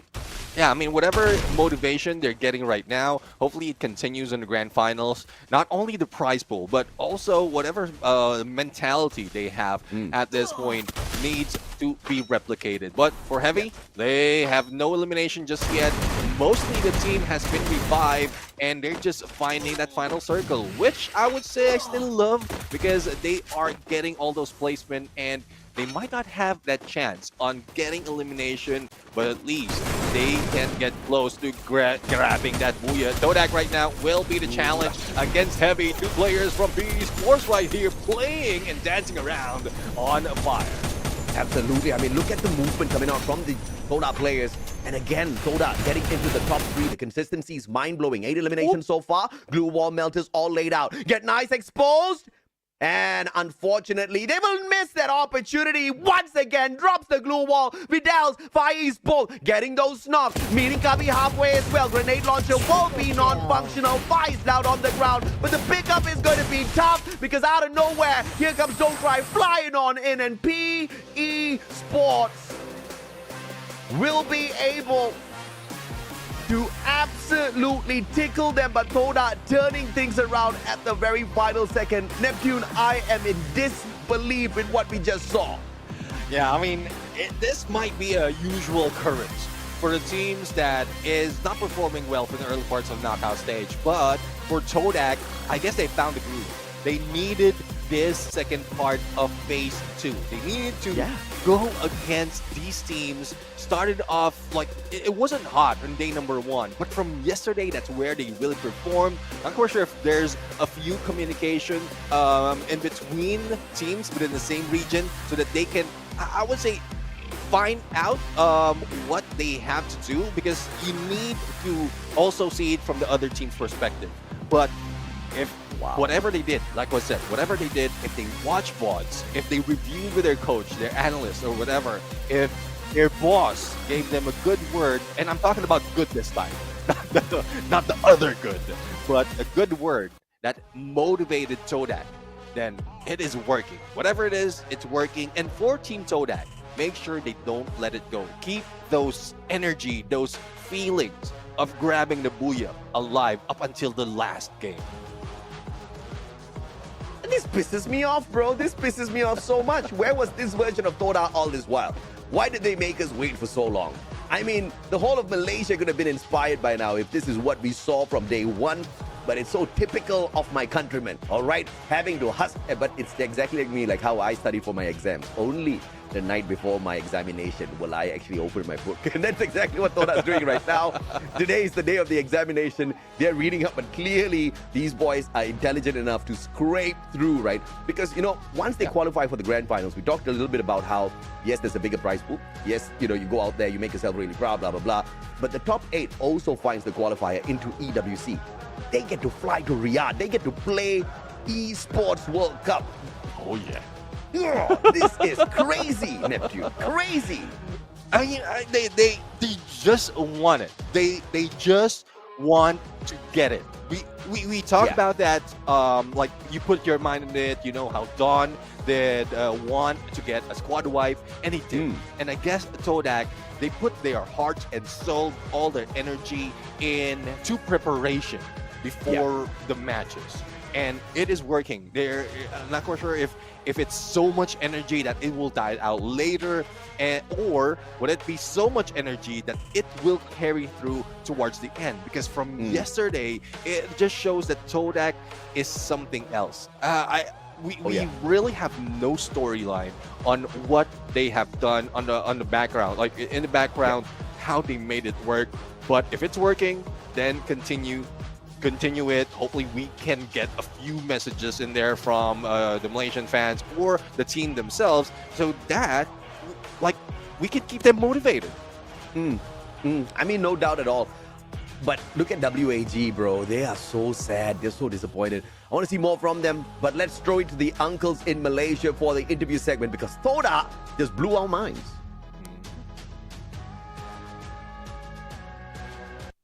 Hello everyone and welcome to Malaysian Dash. I'm Ovi and together with me is Toda Traps. How are you? Apa kabar? Alhamdulillah, baik. Alhamdulillah. Baik. Yeah, he's good. And also, what got me excited was that Toda is now coming back from the previous weeks, right? And right now, what I can see is that you are more aggressive towards gameplay and also in terms of your control within the game. So, did you guys have like a special training for this to prepare for the 3 days?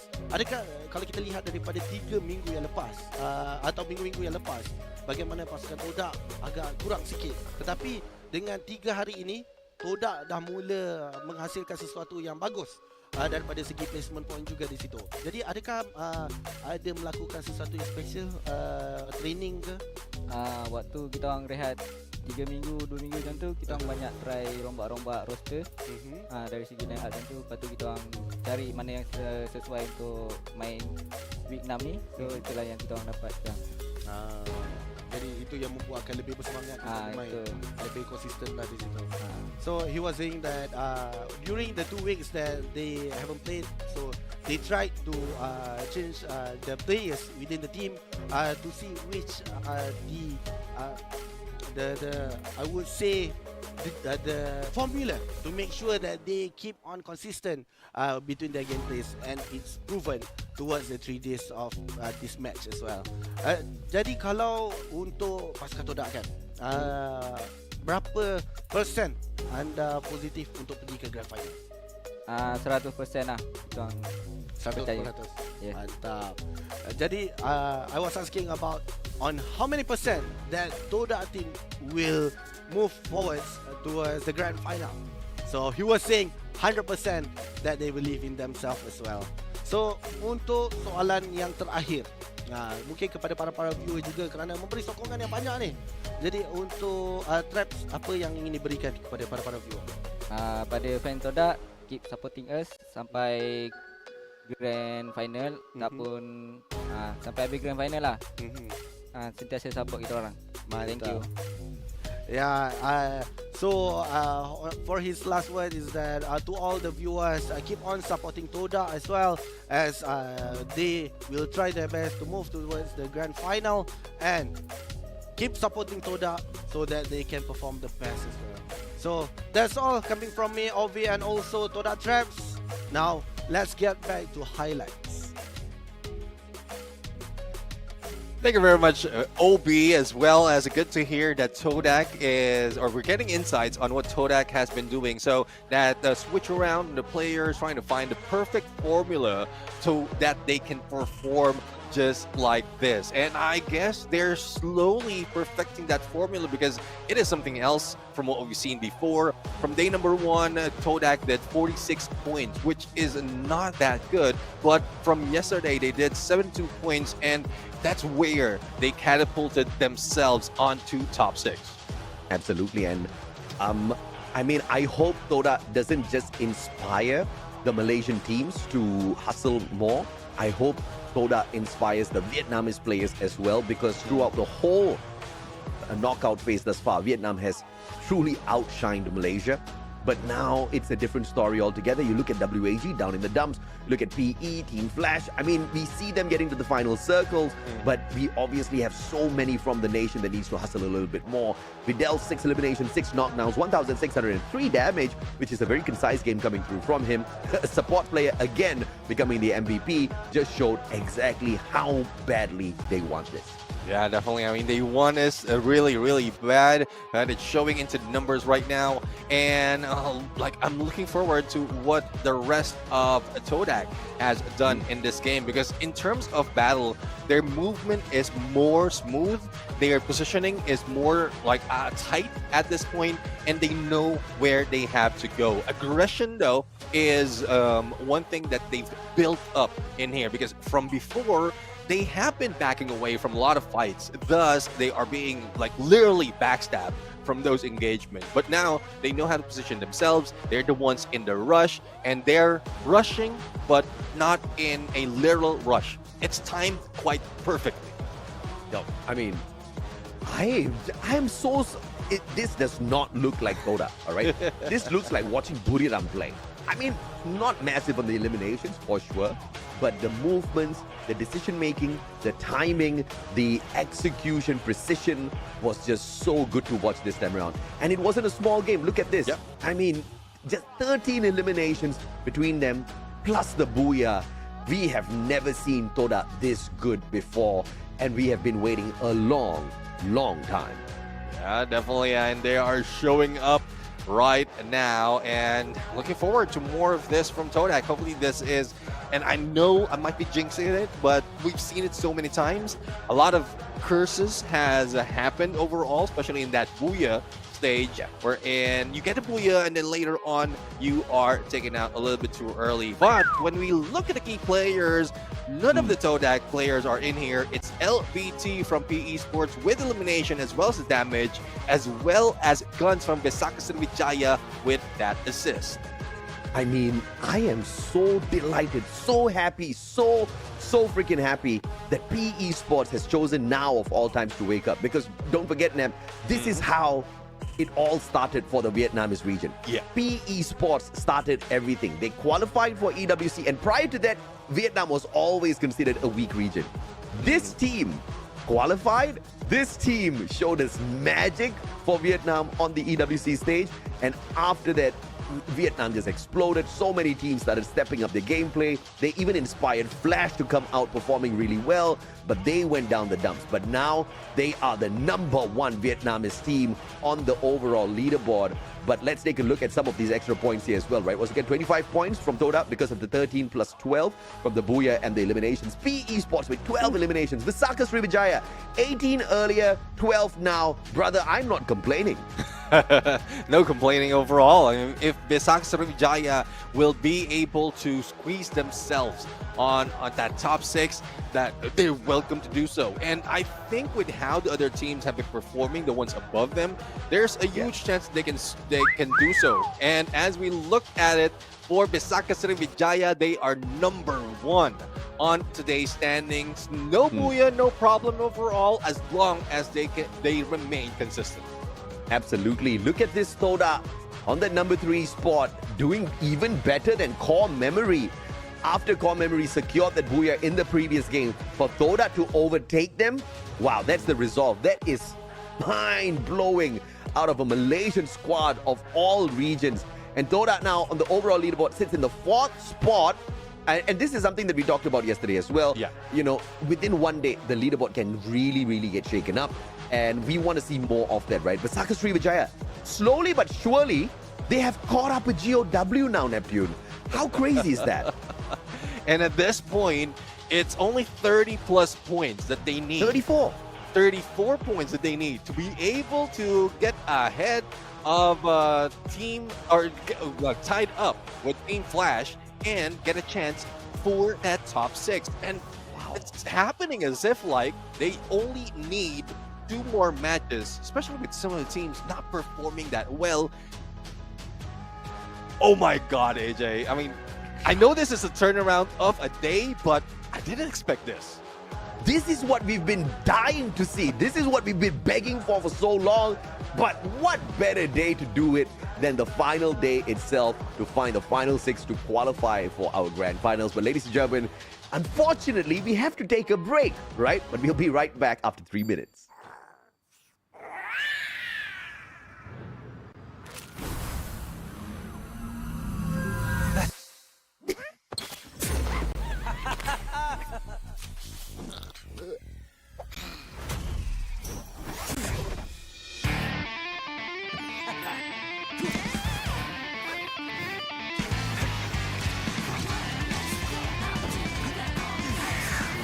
Hello, Greaser.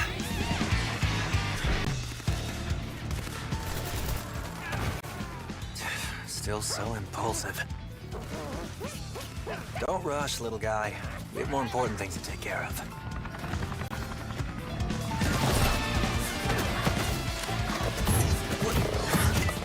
Oh, come on. What a hassle.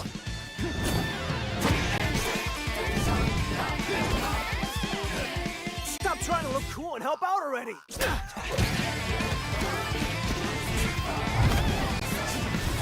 How many of those do you have?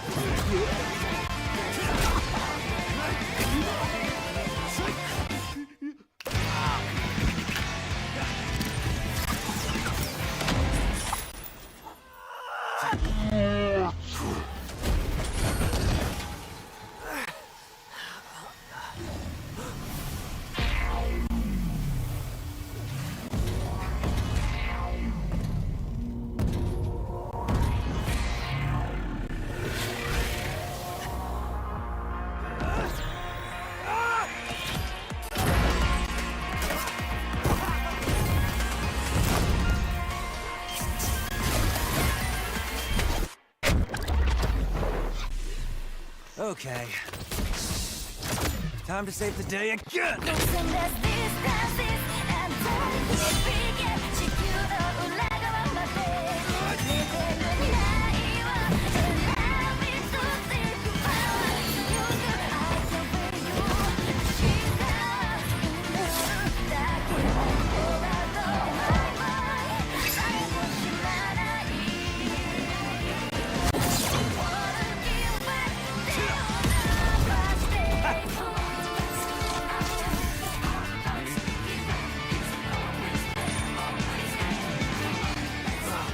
What's happening?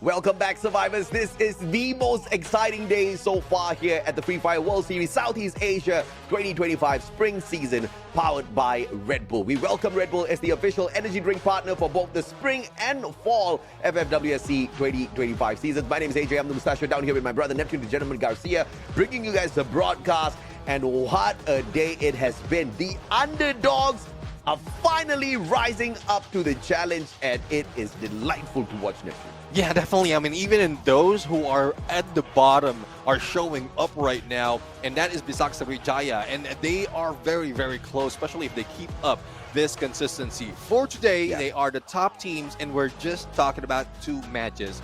And for the Yes. others that we expect, like entirely when this 3 days started, are not showing up, which boggles my mind. I mean, I kind of expected that from CRM. But CRM kind of popped off yesterday, so I guess they wanted to kind of guarantee themselves a slot in the top 6, right?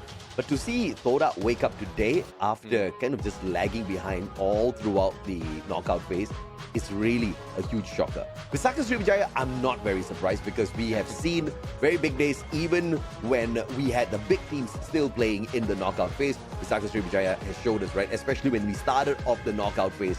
In phase 1 was where I was very, very impressed with them. They were a brand new name and they were bringing in that shock factor. We talked about it at the start of the broadcast.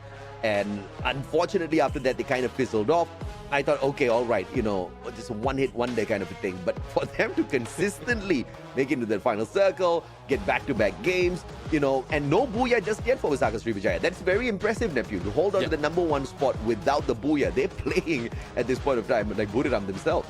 Yeah, I mean, definitely they know how to find a final circle. We've seen this as well, not only from Buriram, but from Evo's Divine, especially in this phase 2 of the knockout stage. And RRQ as well, RRQ. A lot of teams, actually, they're adapting to those tactics. And that's what I love for the team, especially for introductory teams like Visaka Sriwijaya. And in the past, it was Bigatron Esports. But look at where Bigatron Esports now. They're up there waiting for their chance to go in, or waiting for their moment to start the grand finals. And it was just last season that they have been introduced. Absolutely. And you see how nervous the uncles are on these interview segments because Malaysia doesn't get many booyahs. All right. So today is a very, very special day. Toda is the very first Malaysian team to hit a booyah here on this phase 2 final week. And even before that, it's not like we had a lot to talk about to kind of single out this week here. But you know exactly what I'm referring to, right? But, let's bring the topic back to WAG and the Vietnamese squads. You see the stress, you see the disappointment on their faces, you see the lack of happiness, you see the lack of smiles. This is going to be a problem for me because confidence is definitely key for them to go on out there and do something good. But only one team smiling, PE Sports. We just kind of scanned through them with the cameras and you see that, right? And PE Sports was smiling before they started bringing the points. That's a very big factor. Yeah, I mean, they are confident they can bring it back. There's a lot of question when they're not performing. They have been brought in almost to the bottom of our standing for this last part of phase 2, which was astounding that they're coming back right now, even ahead those that has performed like WAG, GOW. I mean, the number of booyahs that they've grabbed from phase 2. There were instances that they're very, very close as well to take that number 1 spot, wherein PE Sports are not showing up. But for some of the teams like Evo's Divine that we have on the screen right now, there's no sadness from them. Regardless, they lose out in some fights, they're still number 1. They have some leeway to be able to play around and, lose out. I mean, they have a 47-point lead on that number 1 spot, so they can definitely afford some smiles, right? I think the smile will be wiped out if they get taken out early in the next 2 games, but I don't think they will be looking forward to letting that happen. But of course, I'm very happy to see he was not performing because we get to see the underdogs rise up to the occasion and pull away those big points that they clearly need in the final circle. Yeah, and right now we are on the newest map in Free Fire, which is Solara. And for some of the teams, they have adjusted already for this new map. For the others, they will need to work around, and especially with those movement towards the next phases of the circle, those sliding rails can definitely help unless you are hunted and you are spotted as well. You know how it lights up red if someone's using it, not from your team? That's one cue that I only recently saw while I was playing Battle Royale, because there's a lot of new things that has been introduced that we haven't seen before from the different maps. Yeah, I totally agree. I think we were just talking about them, man. We were expecting Russia to pop off this time around, but at WAG, I guess these guys need the points too. So it's a good engagement for WAG at the start here. Rasia just a little cheeky, but obviously he didn't have his weapon of choice. And a little bit of a Clash Squad portion of the map on preview here. I haven't been playing Battle Royale much, I'll be honest, because I haven't had the time. But dude, I'm addicted to Clash Squad. Every day, I'll at least need to lose 2 games. I say lose because finding the wins have been rare. Yeah, I mean, it's difficult. You need to time it well. There's a certain time of day that a lot of that you will be teamed up with a lot of good players. And you mean there'll be a certain point of day where more noobs will be playing with you? Yes, sir. I know. Okay. Like 2 matches, and I know that, no offense, but there are a few that have so many free time, especially in the morning, because if they're playing, especially in the Philippines, like, there's no school just yet. So a lot of kids are still available to play on their mobile device, play Free Fire, and that is one reason why I go for the time wherein professionals, or probably veterans, uncles are already playing game. Yeah, I wouldn't mind if the kid is like Rasia, all right? The guy will carry me to Kingdom Come. The guy will probably be able to carry me all the way to EWC if Rasia was on my squad. I think I'll take that advice. I'll play during school times where I'm going to get carried a little bit better. But of course, WAG starting things off hot against EVOS, knocking Rasia down, taking away his life so that they can claim that 1 point. But apart from that, they're just choosing to approach this game a little bit slower. Obviously, this compound has got a lot of loot for them to kind of pick away at. So we are going to probably catch up with this Vietnamese squad a little bit later on. But I hope to see some smiles on their faces after the end of this game. Definitely. I mean, a good booyah to find out as well what's happening on their mindset, because you know how the hosts are doing right now. I mean, I'm loving a lot of the questions being thrown, especially if they are not doing that well and then suddenly a booyah. So, like, they recap the historical record, the mindset of the team, what happened back then, why is it that you're performing this way, and we get the insights from the team themselves. And I guess that's the factor why we do the interview, to find out what the mindset is, grabbing the booyah, what happened if they didn't perform, and if in case they did, then like, will they be able to do it? Is it some sort of luck, or were they really planning it out? That's what I expect a lot from the interview as well. But for Todak right now, hopefully they're not going too cheeky at this point, going against GOW. Yeah, but I totally agree with you, man. I think that our hosts have been upgraded phenomenally well. In the past, we just looked forward to seeing Vietnam Booyahs because Yoon Sul was the best. And, you know, she always asked the hard-hitting questions.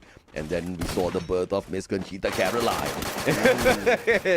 Oh, goodness me. Watching her on the mic is just something else, man. She's so well put together. She's got the laughs. She's got the smiles. She's got the intelligence. She's got the wisdom to poke and prod away at these. And these kids are shy, all right? They don't answer questions. And Conchita knows how to bring out the best in them. Yeah. And I think she has been amazing so far. Exactly. I mean, I was thinking about that, but I didn't really notice. It's a good thing you mentioned, because it seems like even if they're being interviewed, they're not that shy compared to their others. But well, let's continue on battle, because finally we are seeing knockdowns being done by Team Flash against Team Heavy. But up close and personal, Tabby right now. Oh, Bison didn't work, but here comes back up, and the Zom will be zooming in. Yep, and obviously Wang's gonna get a shot at him. Mufasa will take a little bit of damage here with that fall animation, and ABCD from afar will fire off at him, and Flash picking up 3 easy points, forcing Team Heavy to play a very heavy recovery from the very early parts of this game. And you notice that, right? Even knockdowns, they still aim for the headshot. And I love how, in instinct, the players are going towards it. But Onyx Olympus right now, even though Plasma will be able to fight against Jump from core memory with an M590, and the rest of the teams right now will be scattered all throughout this area of the map. But for Misaka Srivijaya, aggressiveness overall is showing up. All directions, they're trying to eliminate them. Yeah, absolutely, man. Saka Srivijaya not in a great spot at this point in time, but look at that. Riptide Rhythm from afar. WAG, they've already been struggling. And Saka Srivijaya is on the uprise here. Can they also snap out WAG once again? Joel, BSK with the shot. But here's the thing, Allen going in here for the pickup. Exposure! And a good blue wall erected once again to keep the boys safe. And here comes the backup from the rest of the BSJ players as well. Gadru hopping on in. Time Turner pulled out. Krillin, wild sprays, but Mini Uzi will not win out that fight. And out of nowhere, PE Sports hopping on in to mess with Visaka Srivijaya. And Visaka says, nope, out of there we go. Yeah, I mean, one of the players has moved out already. And Allen goes in for a quick revive because they know trouble is here. PE Sports already jumped on them and LBT on the flank. But it's a good thing WAG was able to move and get a lot of elimination. They are the elimination leaders at this point. But for Visaka Srivijaya, they met up with Senzi from Core Memory and they get eliminated. And, well, their role will be stopped for the moment. Messing with WAG, but on the recovery here. Oh, EVOS, Expand! A big fight here for the Malaysian squad. And Expand's desperately trying to make the top 6. But Luki will hit that timely revival to keep Expand in the race here, although we don't get to see any bit of that action because we are a little busy here with the showdown between the two Vietnamese squads. It's good to know that Expand will still be in the circle. Luki finally gets taken down by EVOS as well. So the story for Expand will continue at least for the time being. But 3 Vietnamese squads in one compound. This is not a good recipe, Nep. Yeah, definitely. I mean, yes, they might be able to communicate well, but this is not a battle of communication. They are in a fight to take each other down. And good thing WAG managed to get a higher ground to get that that advantage. But for PE Sports, Lao Ho probably fell for the wrong person, or rather fell for the wrong area. And there goes a takedown onto the other side. And PE Sports losing one of the players, needs to back away. And Team Heavy, the spread is a little bit too thin, but it might work for them for the pinch. Waterfall's easily one of the most beautiful portions of Free Fire. And I'm comparing this across all of the other maps. I absolutely love Waterfall. Of course, coming back to this fight here between, oh my goodness, how many teams can we squeeze into one compound? That is the question. Unfortunately, too many. PE Sports wanting to interfere. Vamos has the advantage here with the high ground and a bird's eye view. Let's see if they can utilize that bird's eye view in the best advantage. For WAG, they managed to hide out, though Vamos is above them, but no one dares to enter. So they are being protected by Team Vamos, but here they come on the ground floor. That stair will be guarded, and through the window, Cyrus will try to beat them down, but it didn't work. That glue wall has been blocking that window, and with all those noise, it will bring up the rest of the teams towards this area. Bro, Vamos joining this party as well. Okay, I was not serious when I asked the question, how many teams can we fit into this compound, all right? Stop taking it so seriously. Heavy, backing away.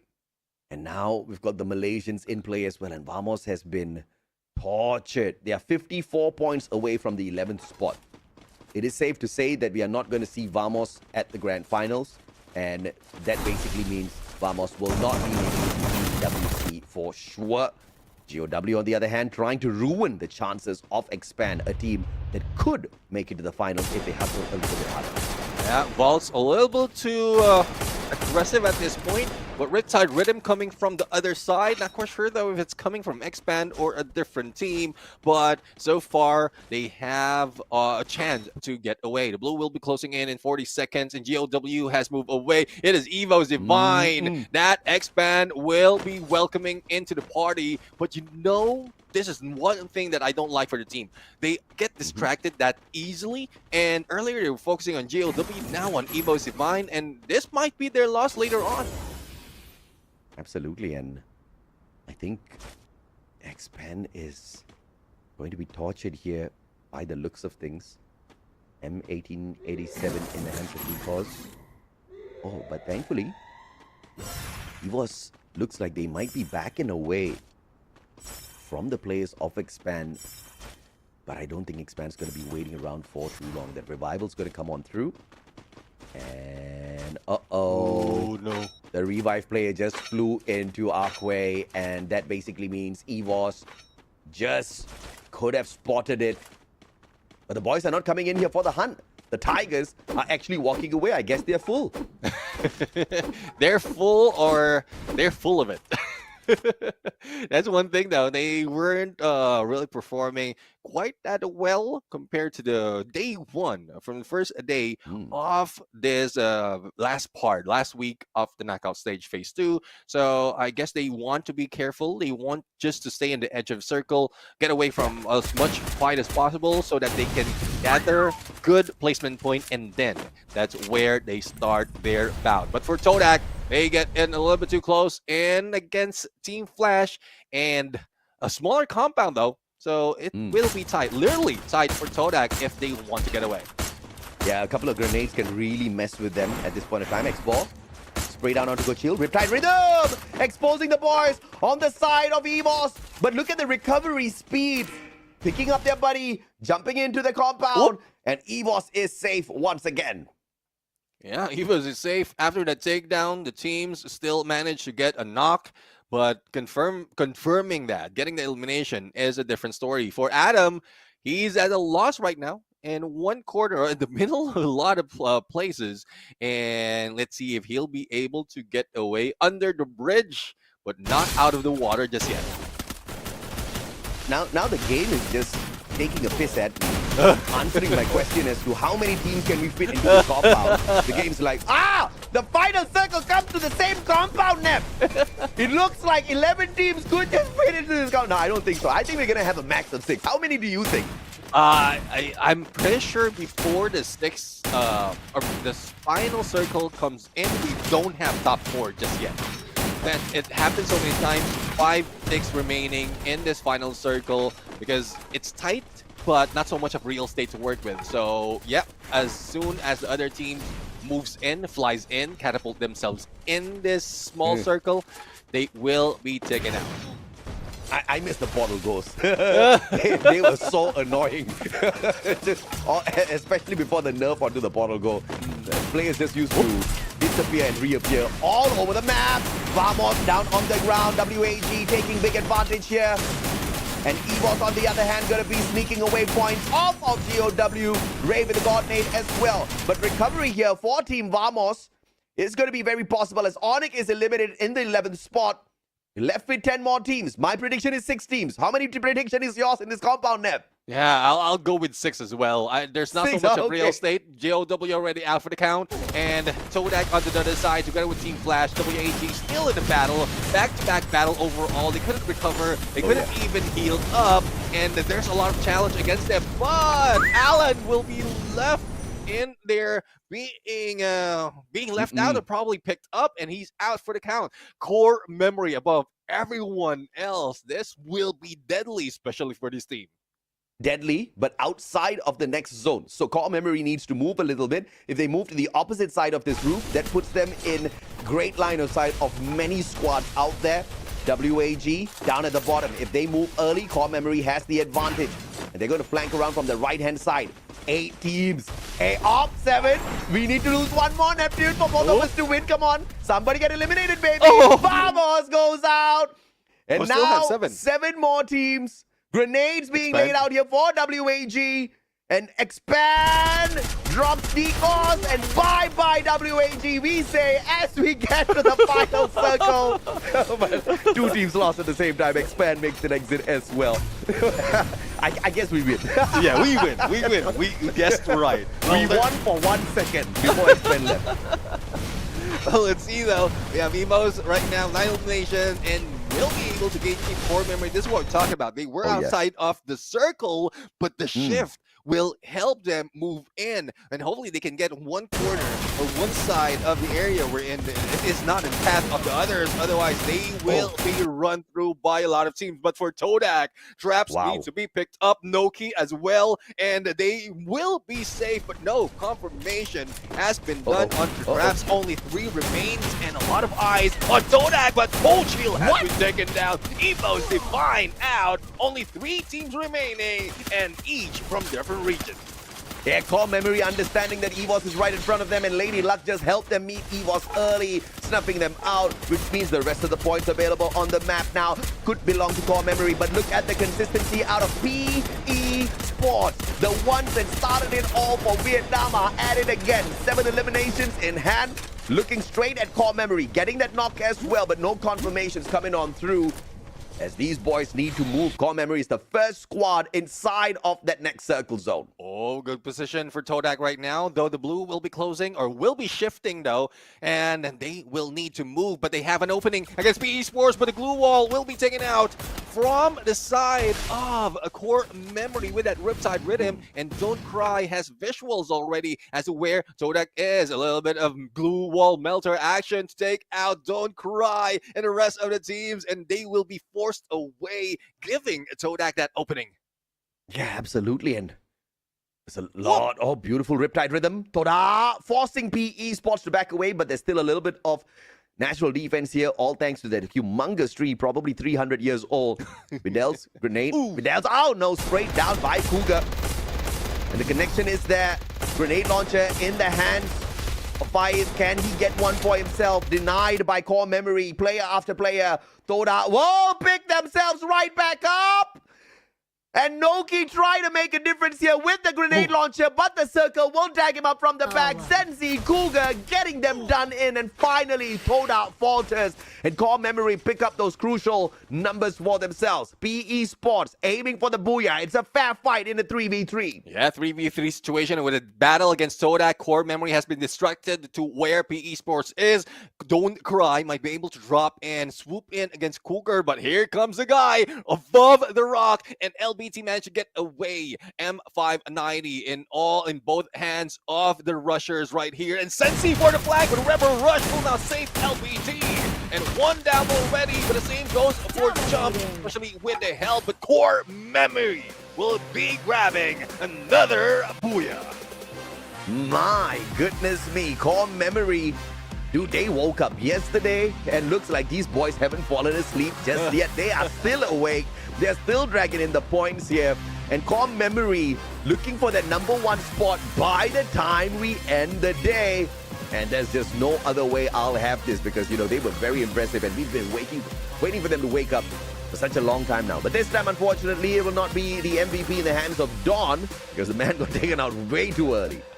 Yeah, it looks like Cougar probably, or Jump or Sensi. At this point in time, there's still a lot of elimination that may be happening in this final shot. But Core Memory overall, we saw them try to, or avoid a lot of gunfight, a lot of engagement. But in the final moment, that's where they got a few more. A lot of teams in one specific area of the map is just a shooting range for Core Memory at that point, and they were distanced, so there was a risk of them being taken hard by that blue zone. It's a good thing the shift went to their favor.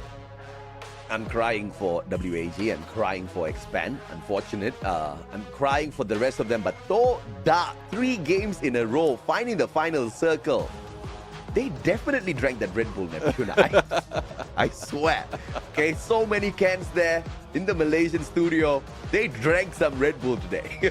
yeah. I mean, like, first game, they got second place. The second one, they got the Booyah, and the third place on Solara. I mean, if that is the case for most of the time, hopefully they don't wait for final days to happen, because it's tough, really. And we've seen that, like, Todak comes up on the final day even when they are at the bottom, and they're doing quite well. But this is their chance right now, and hopefully they are listening. If not, someone relay to them whatever they're doing in the final days. If they're just like removing all the stress, no more pressure, they're just playing to have fun, enjoy the game, and then that's where all those strategies, all those time that they spent together watching VODs and putting up all those rotation is coming back to them. They have to do it more often. Yeah, I hope someone can tell the exact same thing to WAG as well, because they started off hot. But I'm not too fussed. You know, at the end of the day, many people always ask us this question, Neptune, who's your favorite team? Who's your favorite team? They don't realize, they don't understand. We have no favorite team. We just love Free Fire. This is our favorite game. That's about it. Any team that makes it there, we're all going to scream for them. We're going to be excited for them. We're going to talk them down when they are performing badly, and we are going to hype them up when they're performing phenomenally out there. It has always been that way. But WAG really needs to step it up, because we are running out of opportunities. But on that note, let's throw it over to, once again, the very lovely Misa.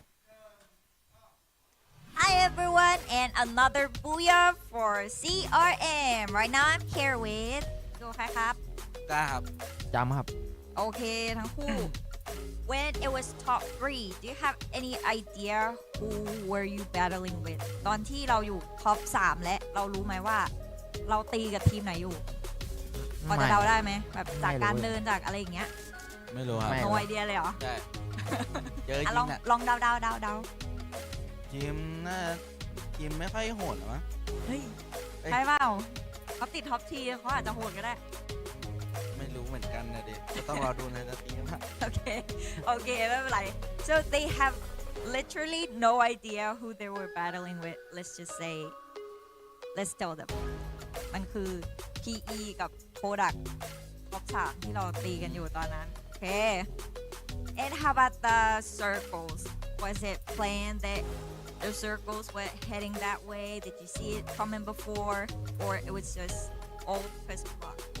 ตอนที่วงกำลังเคลื่อนมาเรื่อยๆเราเห็นป่ะว่ามันกำลังไปทางนู้นกำลังไปทางไหนหรือว่าดวงล้วนๆเลย ก็น่าจะดูครับ ตอนแรกยังไม่รู้เลยวงไปไหน เห็นมีคนพูดวงกลับหลังก็ค่อยๆเล่น แล้วหินตรงนั้นล่ะ ไม่รู้ครับอยู่ๆก็เห็นก็เลยเล่นได้น่าจะดวงดีด้วยแหละ แต่เป็นโพสิชันที่ดีนะพูดถึง ใช่ไม่มีให้บอกกันครับ เล่นเราได้เปรียบเลย โอเค so they said they have no clue about the circles and that rock was because of luck, pure luck. That's it. But they got the booyah. That's the thing.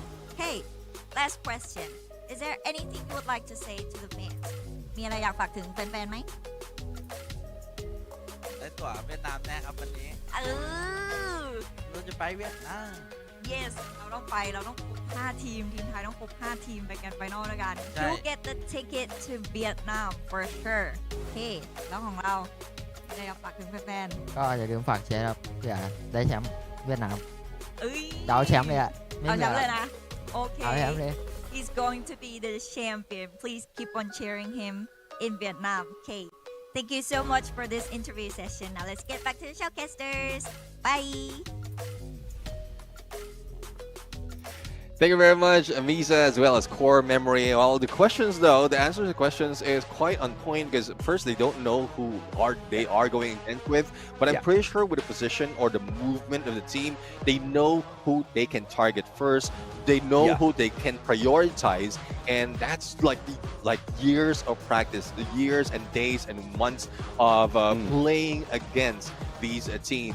And for finding a circle, that's where. Well, they don't know where the circle will be coming in, but they know how to position themselves to the best way that they can. Especially in this final shift, we thought that they will be stuck outside of the blue, but it shifts towards them towards the end, thus they have the elevation. Yeah, Core Memory definitely got a little bit of luck there. No doubt whatsoever. I think it was a very fair fight between the three squads. And this is the RNG that Battle Royale brings into the game. Like it or not, just your skills, your capabilities are not going to get you booyah after booyah after booyah. You are going to have some random elements out there. That random element this time around gave CRM the booyah, but I'm not taking it away from them. It was still a very decent one. They got the numbers on their side, and the active skills don't change. Tatsuya Skylar, Alok A124, one of the few teams that have actually brought in the Alok and really shows the viability of this guy to keep jump up on his feet. Yeah, it's more of the movement as well that he has brought in here. You know that a jump is not only is he jumping, he's really running towards the enemy. Thus, he most of the time gets the first few or being eliminated first. But in terms of assist, he is really doing that much. So when we look at the numbers, it's 13 elimination overall. It's because they are waiting for the final circle to start off with getting all those elimination. But it doesn't bother them because they have the group, the booyah as well. So it is a good start or a good game for them to ensure that they stay on top 6. Oh yeah, absolutely. I mean, it was a great game overall in terms of numbers. 13 points out of the eliminations, 12 points from the booyah. Basically means a great game overall for CRM. Ray and Rasya making it the highlight for EVOS Divine. X-Bot jumping in here for the damage. Eliminations wise, Ray clearly showing us that EVOS may be able to jump up a couple of slots because of the eliminations that they took here. Yeah, definitely. I mean, so far they have maintained their position despite of losing a lot of battle overall. But core memory, they have 25 points, and Todak, second place elimination. They are not getting shy in getting into those engagements, though they are stopped for a moment because I guess they had an idea. There's a lot of teams surrounding them, so they don't want to start a fight and lose one out. So right now, as we see, Todak is third and core memory stays on the second, and I think the trajectory of Todak is working for them. Absolutely, man. You know, PE Sports on day one of this final week, they only managed to pull away 42 points. Today alone, PE Sports has raked in 56 points. How impressive is that? This Vietnamese squad is definitely on the rise. And it's the two OGs, right? PE Sports, they started it all. And Team Flash, the OG of OGs, like from back then, these guys were around. So it's good to see them here. But obviously, we have got very limited slots available for that grand finals. Only the top 6 can qualify through. We knew that it was going to be a dogfight towards the very end. The teams that are struggling now, they should have seen this one coming. Yeah, definitely. And speaking of top, this is a top tier mobile device for you because another partner, another sponsor that we have is Samsung Galaxy S25 Ultra that is equipped with the next generation Snapdragon 8 Elite for Galaxy processor. Also has the enhanced Vulkan engine as well as improved ray tracing technology that delivers outstanding performance along with a smooth gaming experience and lifelike graphics. Together with a powerful AI and a top-tier performance, the Galaxy S25 Ultra becomes the ultimate weapon for professional gamers. Absolutely, you can see it if it's used as the ultimate weapon, exactly what it can do out there on the battlefield. All of these players are running the Samsung Galaxy. But of course, at the end of the day, the newest model, the S25 Ultra, too beautiful, just absolutely delicious to look at. It's so tempting. Don't step into a Samsung showroom. Don't pick up the phone. You will buy it. Yeah, that's a, well, it's because it's that good.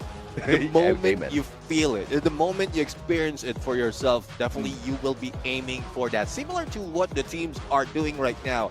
They aim for the #1 spot. And what they're doing, they're just grabbing the booyah, especially for core memory after performance. 2 booyahs from yesterday. Now they grab their the 2 booyahs as well. And they don't have to wait for that final game. They are starting it off halfway through. And Todak, what they did right now, we didn't expect that they will be able to pull it off, but they continue their battle as well as their journey to get into the top 6 as well as the grand finals together with PE Sports. And Onyx is getting a little lazy, I feel, Neptune, and they cannot rest on their laurels because they may have been able to climb up to that second spot, but the race is not completed yet. Currently, PE Sports is 11 points behind them. Team Flash is about 20 points behind them. And the way these teams have been playing today, it's not going to be very difficult for them to climb up the leaderboard. And if Onyx continues to perform abysmally, because we have completed 3 games now, and Onyx has only collected 12 points. An average of 4 points per game is extremely low. And if this continues for Onyx, we are not going to see them at the finals. Yeah, I mean, it's tough though because they've performed quite well. Imagine for day #1, a total of 96 points, and then it went down drastically to 64 points from yesterday. And now they haven't even reached 20 points after 3 games, if I'm not mistaken. So it's tough for Onyx Olympus. Not quite sure what they're waiting for. Is there any prompt that they are asking for? Is it just like Evo's popping off and then they can top off? I don't know. It's just Onyx Olympus being taken out a little bit too early, or if not, like they end up in the middle part of the circle before not having a full squad. Yeah. In the YouTube chat, Lucky called it out very, very well. Look at those booyahs. Toda and Core Memory were almost forgotten in Phase 1 and Phase 2, but they're giving it. They're all in the final stages, and it shows props to them. Lucky, I agree with you. This is just so impressive. Toda and Core Memory, and you're absolutely right. They were forgotten because they were performing so badly.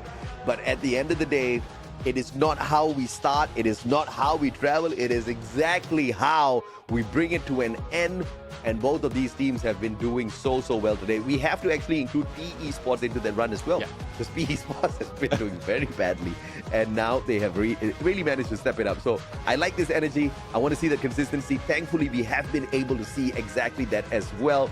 We want to see more of it. Final day, the leaderboard's about to be shaken up a little bit more. But now, into the next game we go. We have got Next Terra on the plate for all of y'all.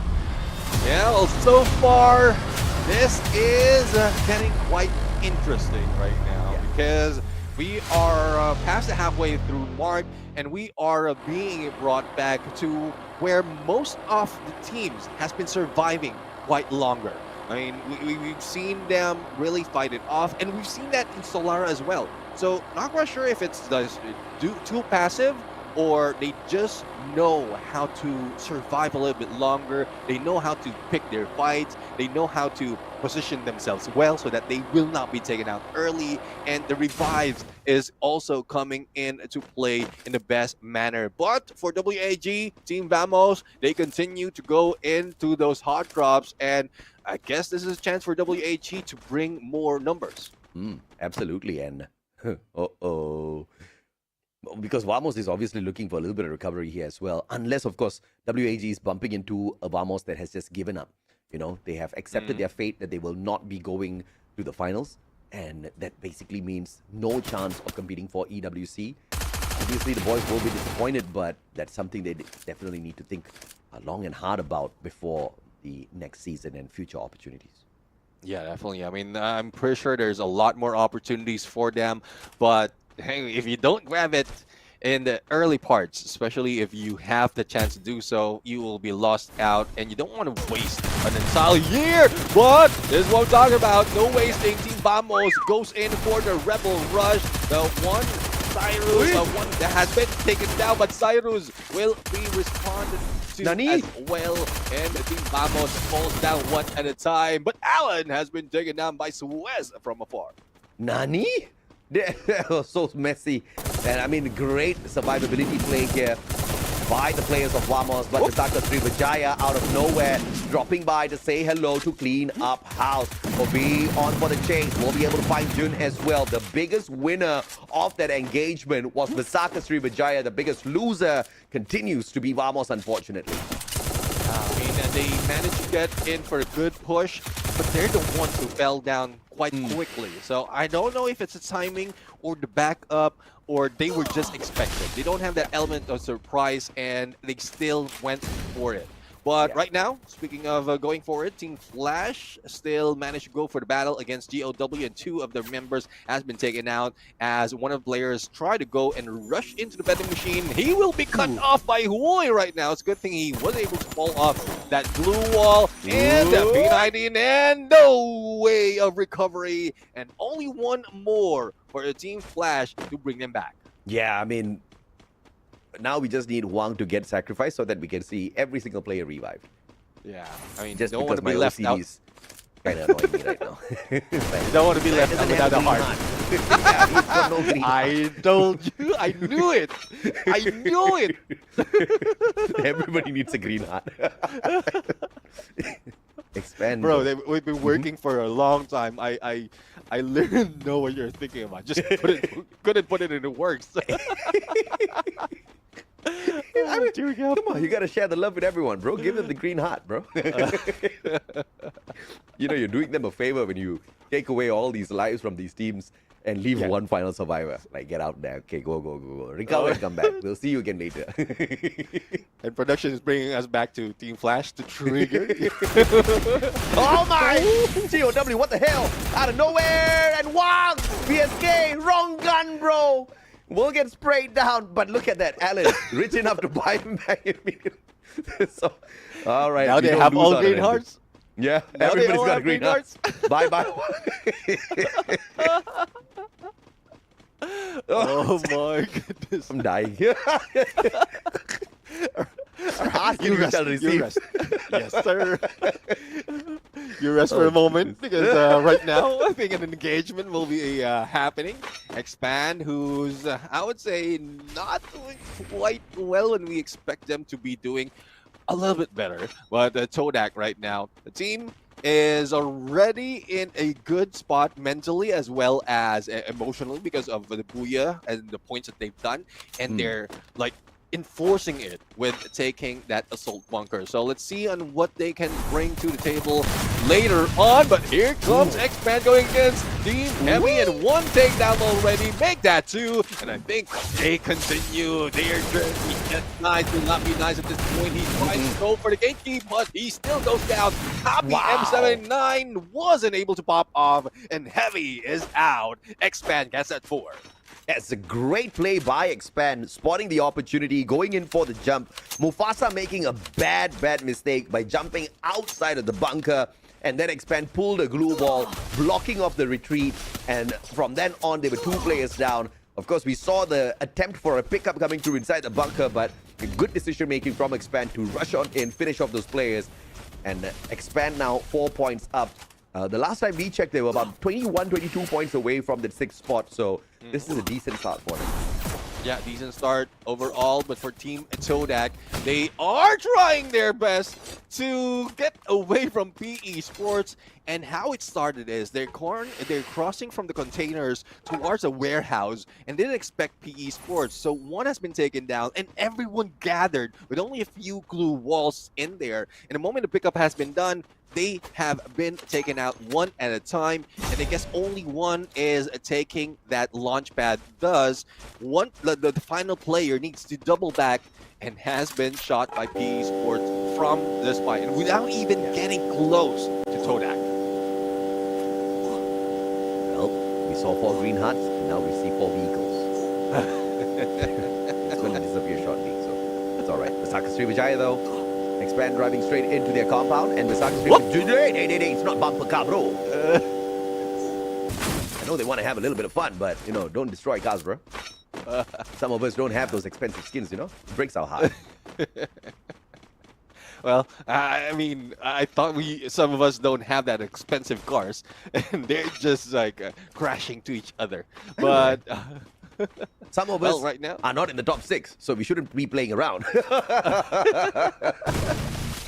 Yes, they're just trying to enjoy before they get taken down, and taken down they are. Now, we have Visaka Srivijaya already getting 2 points out of Expand, and they are not backing away. They're going in for the fight, 1887, and there goes Bobs vaulting in and eliminating one of the players, but up close and personal, there goes Joel, and even through the glue wall, managed to go for the snipe. Afik, the only one remaining, but I guess with 3 players rushing in, Expand will be taken out. Like a very wise old man said once, play stupid games, win stupid prizes. They should have just driven away, but instead chose to use the bumper cars. Chose to use the cars as bumper cars and have fun out there when they shouldn't have been having fun. And Visaka Srivijaya, who were outnumbered, had enough time to gather back and snuff them out. Oh, Expand. Yeah, I mean, I don't know. We've cheered them enough, or probably there's a limit for us cheering them, and then they don't want it. Like shy as they are, attention. They don't want any attention. Stop cheering us. Thus, they want to be left out. But for WAG, though, they try their best to get as much elimination as possible. They only have 1 right now, and we're talking about close to 9 minutes on the clock, and they are going against PE Sports. So civil war is happening, and based on the numbers, based on results as well, PE Sports might be winning this against WAG. Yep, based on their current track record, WAG is not looking too good. But you know what we need, Krillin. I'm looking at you, bro. Krillin gearing up to collect 1 green heart for himself.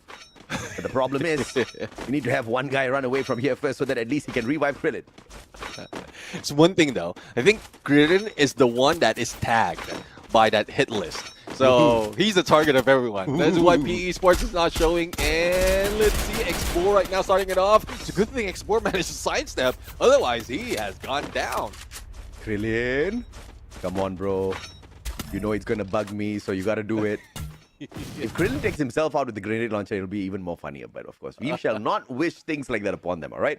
GOW circling around. It is a civil war between the two brothers from Vietnam. ABCD, Trogon in hand. And through the window, we'll be able to find no one. Zob jumping out with the Mag 7. Bison attack from up top. Ton cooking up the nade. Ooh. And it's just a glue wall melter, so it's all right. I thought it was a nade, but I know, good right? rebound though, directly where the team is, but from below, or was it from above? A takedown onto Wang Am happened, and the rest of the team's couldn't get in. Hui will be saying, "Oi, I fell down," and Team Flash that drops them for the rush. Oh, what a beautiful glue wall to protect himself, but ABCD will not allow him to get away that easy. And Team Flash cooking GOW. And as they end GOW's potential hope for picking up more points here, they're pretty much solidifying their own reign in the top 6. That was a great fight from Team Flash.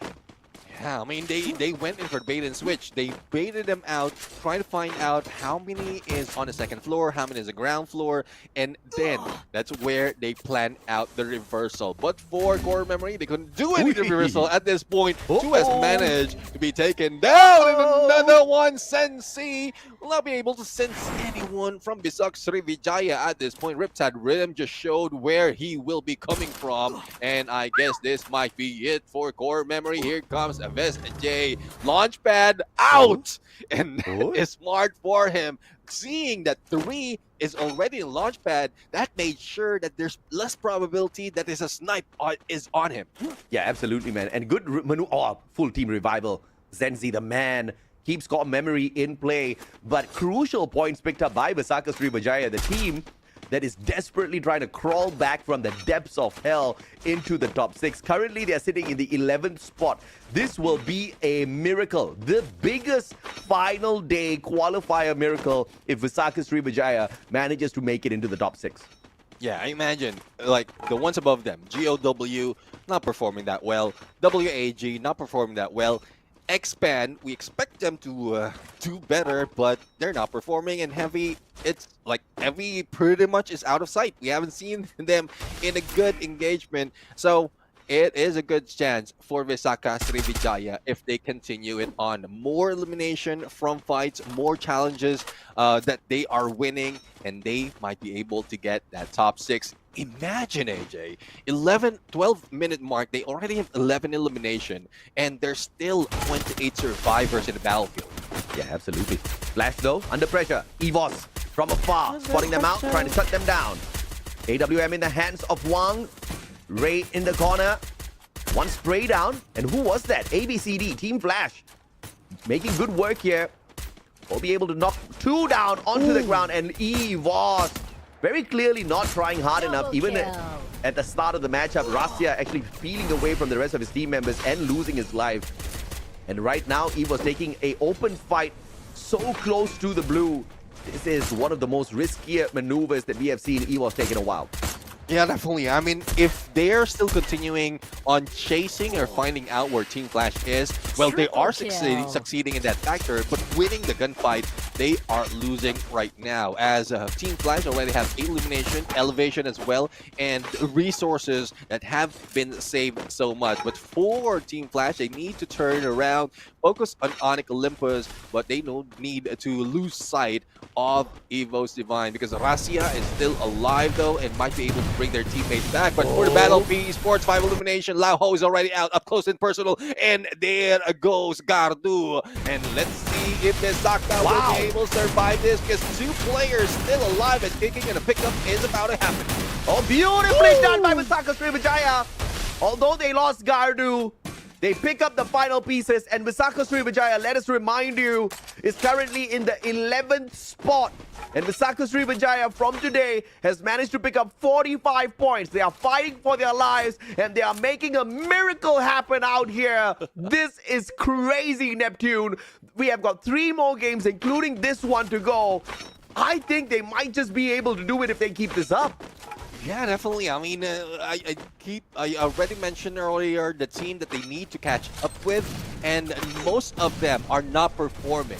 But for WAG, they're trying their best right now to move into the final circle, but they keep spotting a different team in this Core Memory, and they are sharing elimination with Team Flash, and Core Memory will remain a memory up until next round. Yeah, absolutely. Core Memory out, which means Visaka Srivijaya still has more opportunities to pick up those points. WAG, oh, Visaka, they want them as well. WAG, can they make a difference? Yes, with that M79, Krillin, Groza, but the distance between them and the players on the side of Visaka, M590, what a sneak play by Obey. Gun traded out by Cyrus. They need to peek across that wall though, and the circle now putting in the damage. Obey has got that Superman on him, WAG on the rotation, and finally Obey will be able to surprise them with this backstab here. Riptide Rhythm not available. Obey making that rotation way too late, and Visaka Srivijaya will be down by a phenomenal play out of the Vietnamese squad of WAG. But look at this, Team Flash in here as well. The final minutes as they will sneak into the top 6 and maintain their dominance with sheer consistency throughout this day, Neptune. Definitely a lot of this has been done by Team Flash to maintain their consistency as well as their spot, and also lead up to a few more points. But for WAG, they're needed even more because they are challenging Team Flash, but they are not moving that fast. Even from the battle earlier against Visaka Srivijaya, it seems like they have been slowed down, but it is working for them. Going against Onyx Olympus on a 3v4 might be a challenge, but Alan is so aggressive. But Crime MKS, even being damaged, will recover that quickly, and it's only left to Cyrus and Alan into play. Conchita Caroline, can we see you? Ewas says, yes, we most definitely will. Onyx as they wipe the floor with WAG. Circle around looking for the final Ewas player.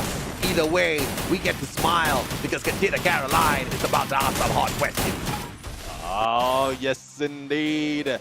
The Onyx Olympus team, the Hedgehogs, managed to roll through and grab that Booyah. And this is the third Booyah of the team for this final 3 days of the knockout stage. And performance-wise, they did maintain the second spot from the first day up until yesterday, but they have been pushed down by Core Memory.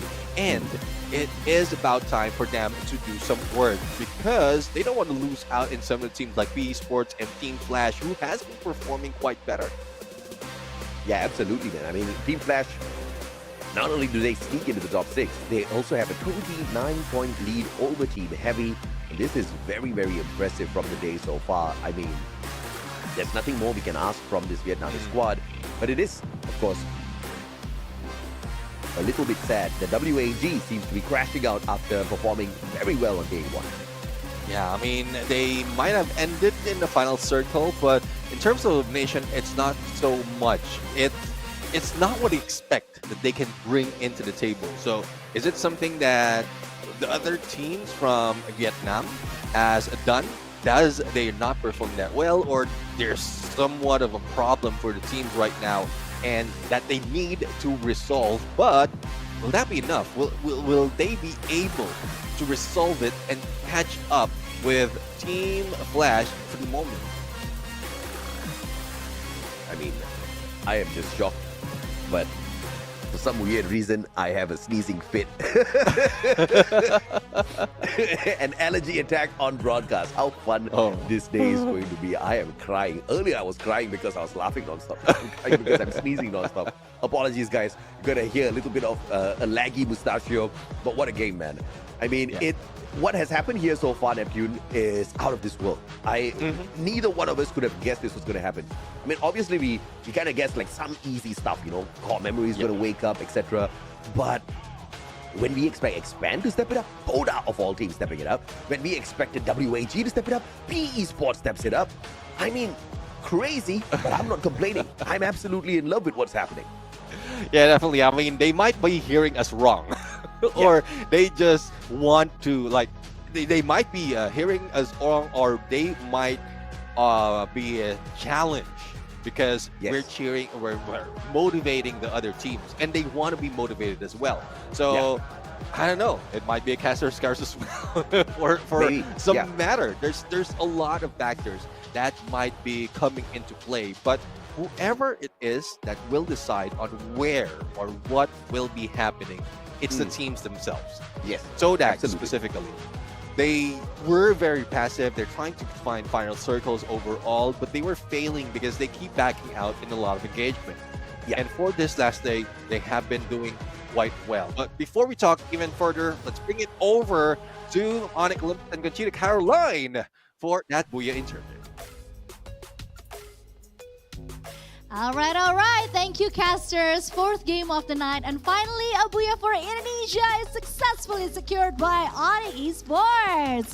I'm here with Zero to, of course, talk and have a chat about the match that we have just seen together. Hi, Zero. Akhirnya ya, aku udah nungguin loh dari tadi 4 game untuk bisa ada di kesempatan kali ini. Dapetin booyah dan juga ngobrol-ngobrol sama perwakilan dari Onyx. It took us quite a while to get here. 4 matches. What do you think was the biggest obstacle for Onyx Esports tonight going into the last day of the knockout stage? Menurut kamu apa kesulitan terbesar Onyx masuk ke hari terakhir di knockout stage sampai akhirnya booyah pertama baru bisa diamankan di pertandingan keempat? Berat Kak tadi. Apa itu yang berat? Dikepung atau- Vietnam. Oh iya sih. Iya. Dari tim-tim Vietnam yang perform hari ini, siapa yang menurut kamu bisa dibilang paling memberatkan? Gak ada sih, tadi di Purgatory aja sih kita ditabrak flash. Jadi Ah. sama yang match keduanya gak expect aja di Oh, jumper. okay. So basically what they're feeling tonight is that they feel very, it was pretty hard for Onyx to go against Vietnam. They feel gang up on a bit because Vietnam is actually going all out today. So yeah, it was a bit difficult for them to actually win a booyah until the 4th game. Especially during the Purgatory, they feel like Vietnam really had it and it was very difficult for any of the Indonesian team to win the game. Oke, pertanyaan selanjutnya nih. Tadi kan kita lihat pertandingannya cukup chaotic nih ya di game keempat. Situasi di booth kayak gimana? Bisa diceritain nggak? Apalagi kan belum pecah telur nih. Ya. Dari tadi tuh kayak nyaris. Boleh diceritain sedikit suasana di booth tadi seperti apa? Booyah. Sebelum booyah, detik-detik sebelum booyah. Oh. Kayak 3 menit terakhir deh. Berisik. Berisik banget. Yang paling berisik siapa biasanya? Si Adrian. Berisiknya tuh gimana? Ngasih arahan atau dia lebih ke panik orangnya atau gimana? Berisik aja Kak. Seru tapi. Seru. Oh, okay. So I asked him, how was the situation on the booth, on the gaming booth during the last game, especially the last 3 minutes, because we all seen how chaotic and intense the game was. But Zero here just tell us a bit of a secret. Apparently, one of the noisiest one from Onyx Esports is Adrian. He was the one that is the most, how would I say this? Paling berisik, paling bawel lah ya. The most talkative one. So yeah, that's a bit of a surprise for me actually. Kalau kamu sendiri setelah pecah telur booyah, Ya. apakah kemudian secara mental harusnya lebih memudahkan menghadapi 2 pertandingan yang tersisa atau gimana? Mudah sih harusnya. Harusnya sudah lebih memudahkan ya? Udah lebih tenang Iya. setelah berhasil dapetin booyah? Iya, udah ngejauhin poin. Oh, Jadi nggak ada halangan lagi sih. Gak ada alasan dan juga gak ada halangan lagi ya. Tepuk tangan dong untuk Zero dong. Mentalitinya oke banget meskipun harus menunggu sampai game yang keempat. I asked him after getting a booyah on the 4th game, do you think it's going to be easier for Onyx Esports moving forward? Because now obviously they finally had a taste of winning tonight and he said yeah, it should be easier. The mentality is all there. They're just gonna have to try their best to secure 2 more booyahs on the last 2 game left tonight. Alright, thank you Zero. Ya. Terima kasih udah mau ngobrol-ngobrol. Good luck Oke. untuk game selanjutnya. We're gonna go back to the casters. Without further delay, take it away casters. Thank you very much, Conchita Caroline, as well as Ziru, or Zairu, as we call him, from Onyx Olympus. And, well, I guess regardless whether he's a shot caller or not, Adrian is calling a lot of shots in this game. He's the most talkative at this point. And let's see, though, if they can keep up with the promise of 2 more booyahs, because it's getting real tough, especially as we get closer to the end of the day. A lot of teams have been performing, and a lot of teams are in a mission to go for the chase. Yeah, absolutely. And, you know, PE Sports was having a good run all the way until this fight up against Osaka Sriwijaya, and when they lost Gardu, I thought Osaka Sriwijaya was going to be in a lot of trouble. But thankfully, the pressure from Osaka Sriwijaya was just so phenomenal, and they were just relentless, right? They had the right weapon, the shotguns, in that final moment to overwhelm. But even they could not overwhelm Onyx towards the very end because Osaka Sriwijaya had been into too many back-to-back fights, and obviously Onyx able to take advantage of that towards the very end. Steffi, Koda, Tatsuya, Cassie, this is a very interesting combo coming on through. We've seen the grenades bring the damage, not as the previous, some of the previous seasons have shown us how supreme those grenades can be, but having the Steffi can never go wrong. Yeah, definitely. I mean, especially with the like blue wall melters, to be able to stop them in like setting up or recovering in most of the battles. So any throwables will be disabled with that Steffi, and it is working for Onyx Olympus right now. But in terms of numbers, though, they're not really. I think they're not focusing that much on getting as much as an elimination, but I'm sure they want to. But it's more of that survivability factor, the additional 12 points from the Booyah, and if you maintain your 4-man strong team, then that's where you can have more advantages in getting a lot of elimination. A tactic that we've seen in so many teams already, but for Osaka Sriwijaya, they're doing it in numbers. I guess they were on a roll, except for that Solara, wherein they were taken out early, and hopefully this doesn't affect them that much in chasing that top 6. I mean, this is just so shocking from Osaka Sriwijaya.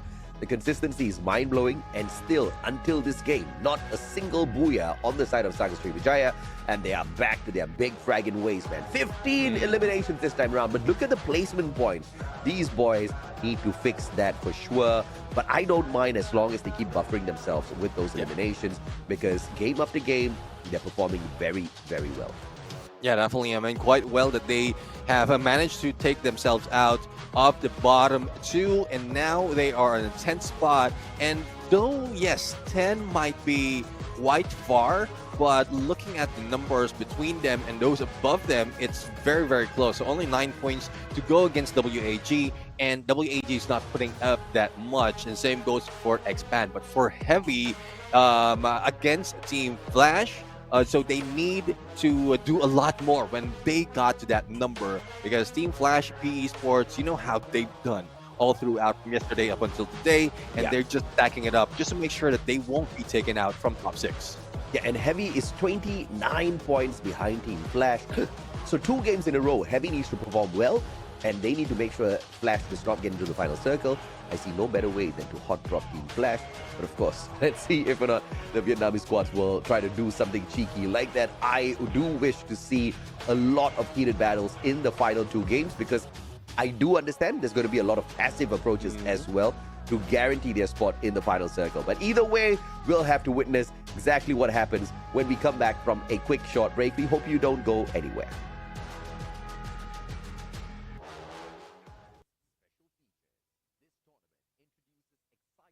Challenges, unique team skills, man-picked active skills for Clash Squad mode, champion rush format, randomized map order, total prize pool $378,000 US.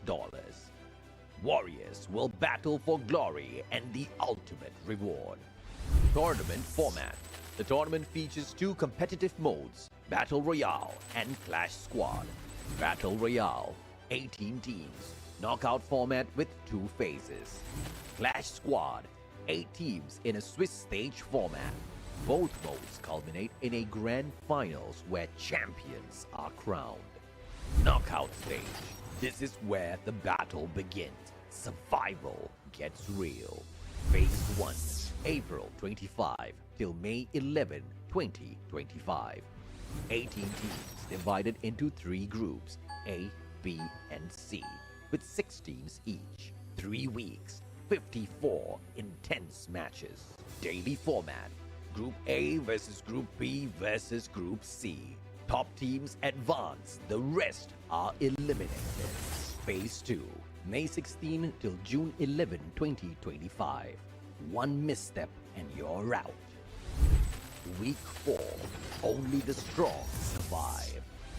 Day 1, top 12 from Phase 1 compete in 6 matches. Only one team advances to the grand final. Day 2 and 3, the remaining 11 teams battle alongside underdogs ranked 13th and 14th. One winner per day advances to the finals. Week 5, second chances. Days 1, 2, and 3, the same format continues with underdogs ranked 15th to 17th. Each day crowns a new finalist. Week 6, the last chance. The final 11 teams, as well as the 18th team, compete across 3 days in 18 total matches. The top 6 teams will secure a spot in the grand final. No second chances, only the worthy will rise. Clash Squad mode.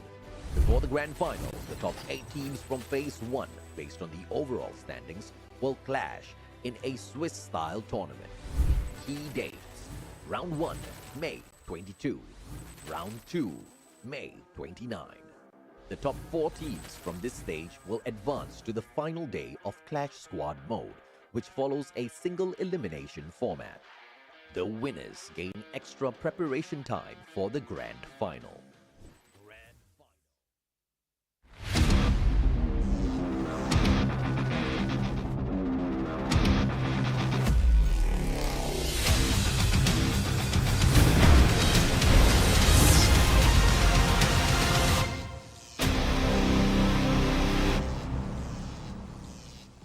Ladies and gentlemen, welcome to the show, and this is a Free Fire World Series Southeast Asia Spring 2025. We're looking at the final 2 matches for the Phase 2 of knockout stage and final chances for the team to reach that hoped and parade top 6 before heading into the grand finals. But all that energy is coming from our official energy drink partner, which is Red Bull. That will be happening not only for the spring season, but also for the fall. And this brings so much of excitement right now, AJ, as we end into the last stage. Absolutely, man. If I hope that Red Bull can give me something for my allergies as well. No idea exactly what's happening, but the weather has been a little crazy here in Malaysia. It's raining really heavily, and then it's super duper hot. I don't even know what to make of it, but of course, at the end of the day, hopefully these players out there are absolutely fine, because they need to be in the pink of health to go out there and dominate. And clearly, there has been a little bit of dominance here today from teams. Not many thought that will be able to dominate, right? I mean, talking about PE Esports, when was the last time we saw PE Esports play properly, Neptune? Yeah, it's been a while. It's been a while, though, and PE Sports really are coming back. Let me just take a peek while game schedule is showing up right now. As I mentioned, we have 2 more matches, which is Nextera as well as Kalahari. But looking back at PE Sports, there were so many instances that they have been bombing out. Day 2, Day 4, and Day 6 when they were in the first phase of the knockout stage, but they managed to bring themselves back towards the latter part of Phase 2 and up until today. So I guess that's the only thing that PE Sports really need. Only a few games, and when they're going against those together with this group, and I'm not underestimating this group, it just so happens that the top dogs has been moved out already from this group, and they are waiting as a finalist. But I guess this is what PE Sports are looking forward to when they step into Phase 2. Hey, you see the WAG players just closing their eyes, centering themselves, just pulling in a quick meditation before... I swear to God, if I don't stop sneezing before jumping into this next map, is going to be Nextera up next. Oh God, well, Neptune, you got to take over for a while, man. Sure. No worries. I got you, bro. There you go. I mean, bless you. But for the rest of WAG, I mean, there's a lot of pressure from the team, from the rest of Vietnamese teams, rather. A lot of pressure from the rest of the teams. Other than PE Sports and Team Clash, the others has been bombing out, like from Heavy, even GOW, who we've seen perform quite well and now has been left behind on 11. But PE Sports right now, I guess, despite of them performing they are still focused. They are still praying that they will have better chances of increasing the lead against Team Flash or probably overtaking Team Todak, because they only need 3 more points to do so. And Todak, though they might not be bringing in a lot in terms of elimination, positioning themselves in the final circle is what they are aiming for. As long as they get close and increase those numbers by placement, like if you survive even longer, you will be able to get at least a few eliminations along the way. Yeah, absolutely right. And that's been key thus far, and that's a strategy exposed mainly by EVOS. They have been keeping their heads down, no booyahs, no problem, and they're not the only one. They're not the ones that created that strategy, right? Back then, we used to talk about Buriram, how they used to stay silent all the time until getting to the final circle, enough loot to take that fight. RRQ then started doing that as well. And if you want to secure a spot in the top 6, this is what teams should have been focusing on from day 1 here on that final week. Unfortunately, that strategy is coming in a little bit late for some of these brands, but it doesn't matter. Even if you're late, as long as you get it done well, just scrape through into the top 6, you're still going to be leaving here with a smile by the end of the day. And the end of the day is literally 2 games away. To the very, very close. And as the saying goes, better late than never. And this is the chance that they have. But for the other teams right now, and going to that point that you just mentioned, survivability, we only experience the instance wherein we have 10 teams, 11 teams towards a final circle. Probably it's because they're doing so, finding the final circle and then surviving longer, not really getting too aggressive. For some, yes, it is working. They're getting a lot of elimination, but since the revival is still on, they can literally bring back those fallen teammates, and they can get back into play. And that's where all the chaos has been ensuing in, especially when we talk about Bermuda. But in Nextera, there's pretty much a huge gap in some of the performances. There are a few early drops or early engagement that has been happening, and hopefully they can get away from that as well, because that's the most common reason why a team is being pushed down too low into the leaderboard, because they couldn't even get a chance to get any points. Yeah, absolutely. All right, let's see, Jay. All right, I'm going to carry this over right now. I know, probably the camera. Are you allergic to camera? I don't know, man. I'm allergic to the top teams not performing. All right, that's what I'm allergic to. Come on, let's hop on into Nextera and see exactly who can pull away the booyah. Do we see the underdogs rise up to the top once again? Do we finally get to feel the mustachio on a better day, bro? Because these teasers are getting to me. Yeah, well, let's see though. This is the next level as we go into Nextera right now, and Applied Fat will be coming in from the south to the north, and most of the time the middle part, Farmtopia, that is where we see most of the early engagement. Since some of the teams are not here anymore, there's no more challenge on Intellect Center, so it's more of the middle of the circle or the map itself that a lot of teams has been dropping in. And for those, it's WAG who might be going against Team Vamos, who dropped in a little bit too early, and then PE Sports just flew by above them. That might be very close. So a pinch against Vamos might ensue in a bit. Absolutely, and of course Vamos in depth.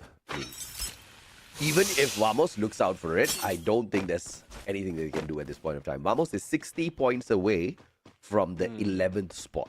So, yeah, there's just no way Vamos makes this, man. So, I mean, my heart goes out to Vamos, but I wish they had hustled a little bit earlier in the competition.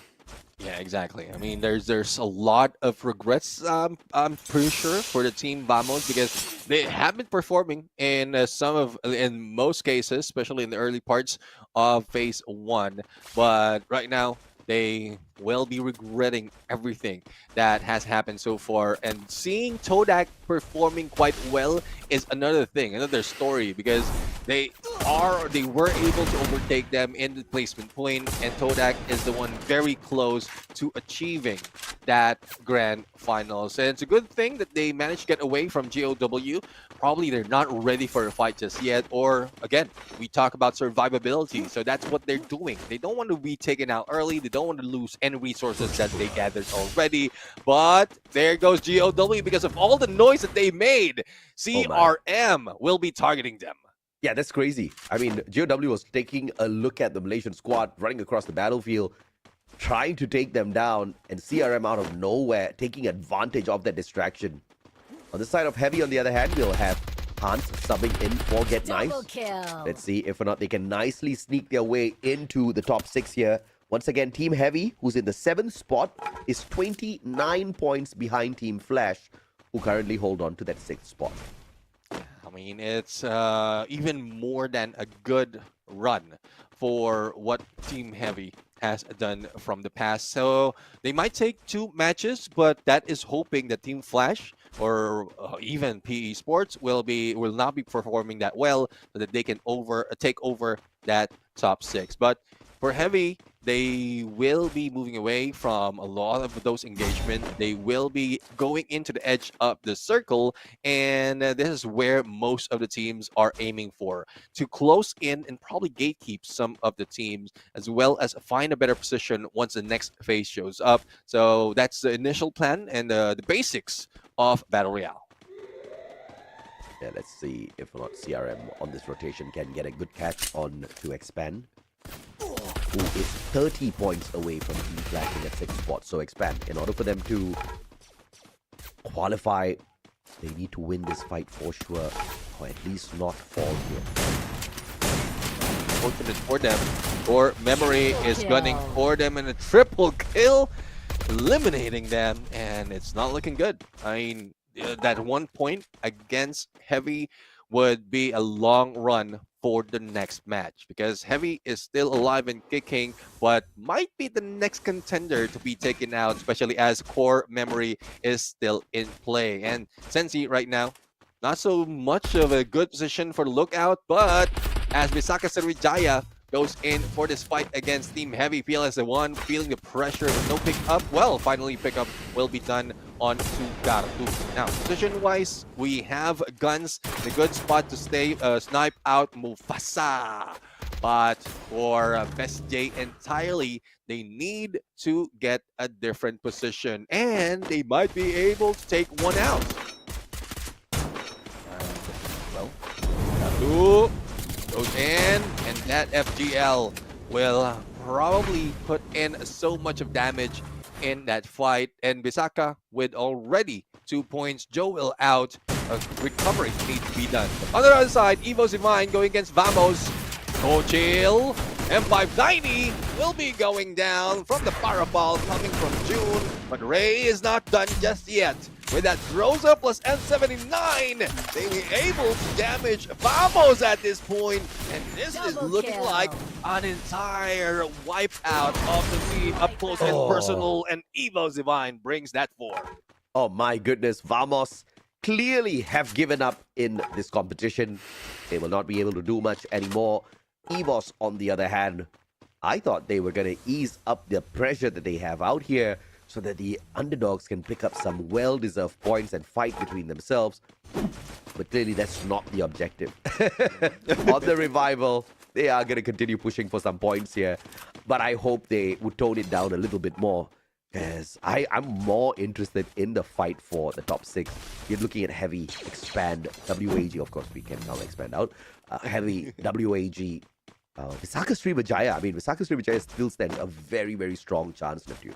Yeah, definitely. I mean, it's getting very, very close, but a few teams are really making up to when they are failing in the fight. But speaking of Visaka Sriwijaya, GOW is going in for a trade against them, and Joel has been brought back as Demon will be taken down, but we don't have any sights on them just yet. For Core Memory, they stays in the edge of the circle, and finally we have 2 more player for GOW that can be taken down by Visaka Sriwijaya, so that they can make up for the points that they need to get to that top 6.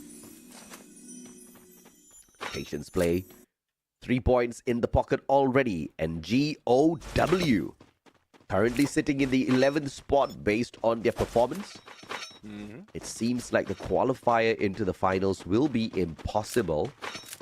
And Misaka Sriwijaya not approaching them as they choose to play the safer pathing into the circle. But a civil war between EVOS and Onyx Olympus here at Decker Square, I think is unavoidable, Neptune. Yeah, I mean, there's a few more chances that we've seen them go against each other, but most of the time it is a final circle. So now they are getting too close in this part of the map a little bit too early. But for Rasya, not quite sure what the plan is. Probably just gathering coins or I don't know, just getting into a good position. But for the rest of the teams, Evo's Divine will be hunting an Onyx Olympus, but they haven't spotted out one of the players just yet. But for Todak, Team Heavy managed to take them out when we thought that they can still survive longer. But Heavy, I guess they wanted more. Absolutely, and WAG, 2 players down, bleeding out on the ground. Core Memory, hunting for their head. The pickup is there. Cyrus, nobody's gonna save him, and Krillin will be left high and dry. Helen thought he was gonna save his buddy's Riptide Rhythm. Double on the prowl as he tries now to shut down Core Memory from afar, but X-Ball is absolutely broke. Even if he gets to the vending machine, he can't do anything. Yeah, not so much that he can do. All he can do is run away and snipe. But here comes the launch pad coming from Core Memory. One taking the bridge. Clear view onto him. And I think the WAG will be out for the count. He might be able to take down one, but he won't survive. And there you go on to 9th place. WAG will be positioned. And Core Memory, 12 elimination already, and getting close to what Evo's Divine have right now. But for Onyx Olympus, the battle of against Evo's Divine is not yet over, so they can stay right here unless they will be gunned down later on once they reposition. Now let's see how they pull away from their brothers Onyx Olympus on the launch pad. Oh, outside the circle. Straight to GOW. This does not seem like the better rotation, but double, triple, quadruple glue walls thrown out there to make sure they survive as they cut the distance down. Onyx taking the fight up to GOW. Ooh. And Yan Bin with the misstep here will get sprayed down, and the rest of the squad starts running. This is the supremacy of Onyx when they step it up. Yeah, I mean, they did get that Booyah, and now they want more. So right now, and a bigger launch pad for them to move in against GOW, but we also have Heavy in the same play. So it is looking like Clash Squad for the moment as we look in here, and they are just positioning themselves in a bigger part of this area. But Heavy has no entry just yet, so I guess we have to wait. In 35 seconds, the circle will be closing in, and the rest of the teams might be in a stalemate for a moment while they look for where it will go. EVOS doesn't really need many more points, but they're saying, what the hell, bro? We're just having some fun. We have to play here anyway. We can't be throwing our matches. And obviously, they want to end here on that #1 spot. Will not make a difference if they qualify in the #1 spot or the 6th spot, but, you know, for flexing purposes, it is important. For content. And I guess they want to bring the camera to Conchita as well. Oh yeah, who doesn't want that to happen? Definitely Lucky wants that to happen as well. Oh yeah. Lucky's crying every time any other region gets a booyah.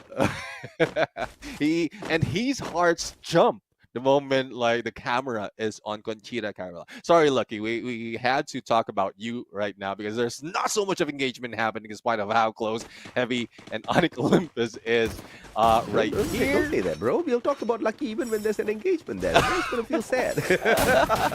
That's how lucky you are.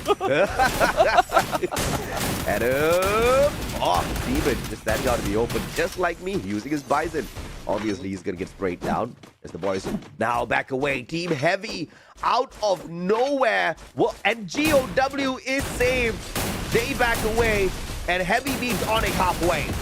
Oh, let's see though who goes down in here. We have binoculars being used right now, so spot out how many is in the area, and Kabi will be going down. Now it is heavy. You might have made the wrong decision because GOW will be going in for the flank, and the pinch will be happening. Mufasa almost being taken down, managed to move in onto the other side, but Adrian has something in mind. Mufasa is out. Unfortunate for him. Just making the circle around the thin wall. Unfortunately, running into two players on the side of Onyx. Easy spray downs. And now Heavy backing away, leaving GOW to deal with. Look at these two Vietnamese teams playing tag with each other. Like, no, you go get them. No, you go get them. Well, Onyx will take both of them on back-to-back here. Yan been sprayed down, turned a little bit too far, but on for the run to pick him up. Grenade being cooked up as well. Yan been in a lot of trouble. Up top though, this is a phenomenal defense by Dian.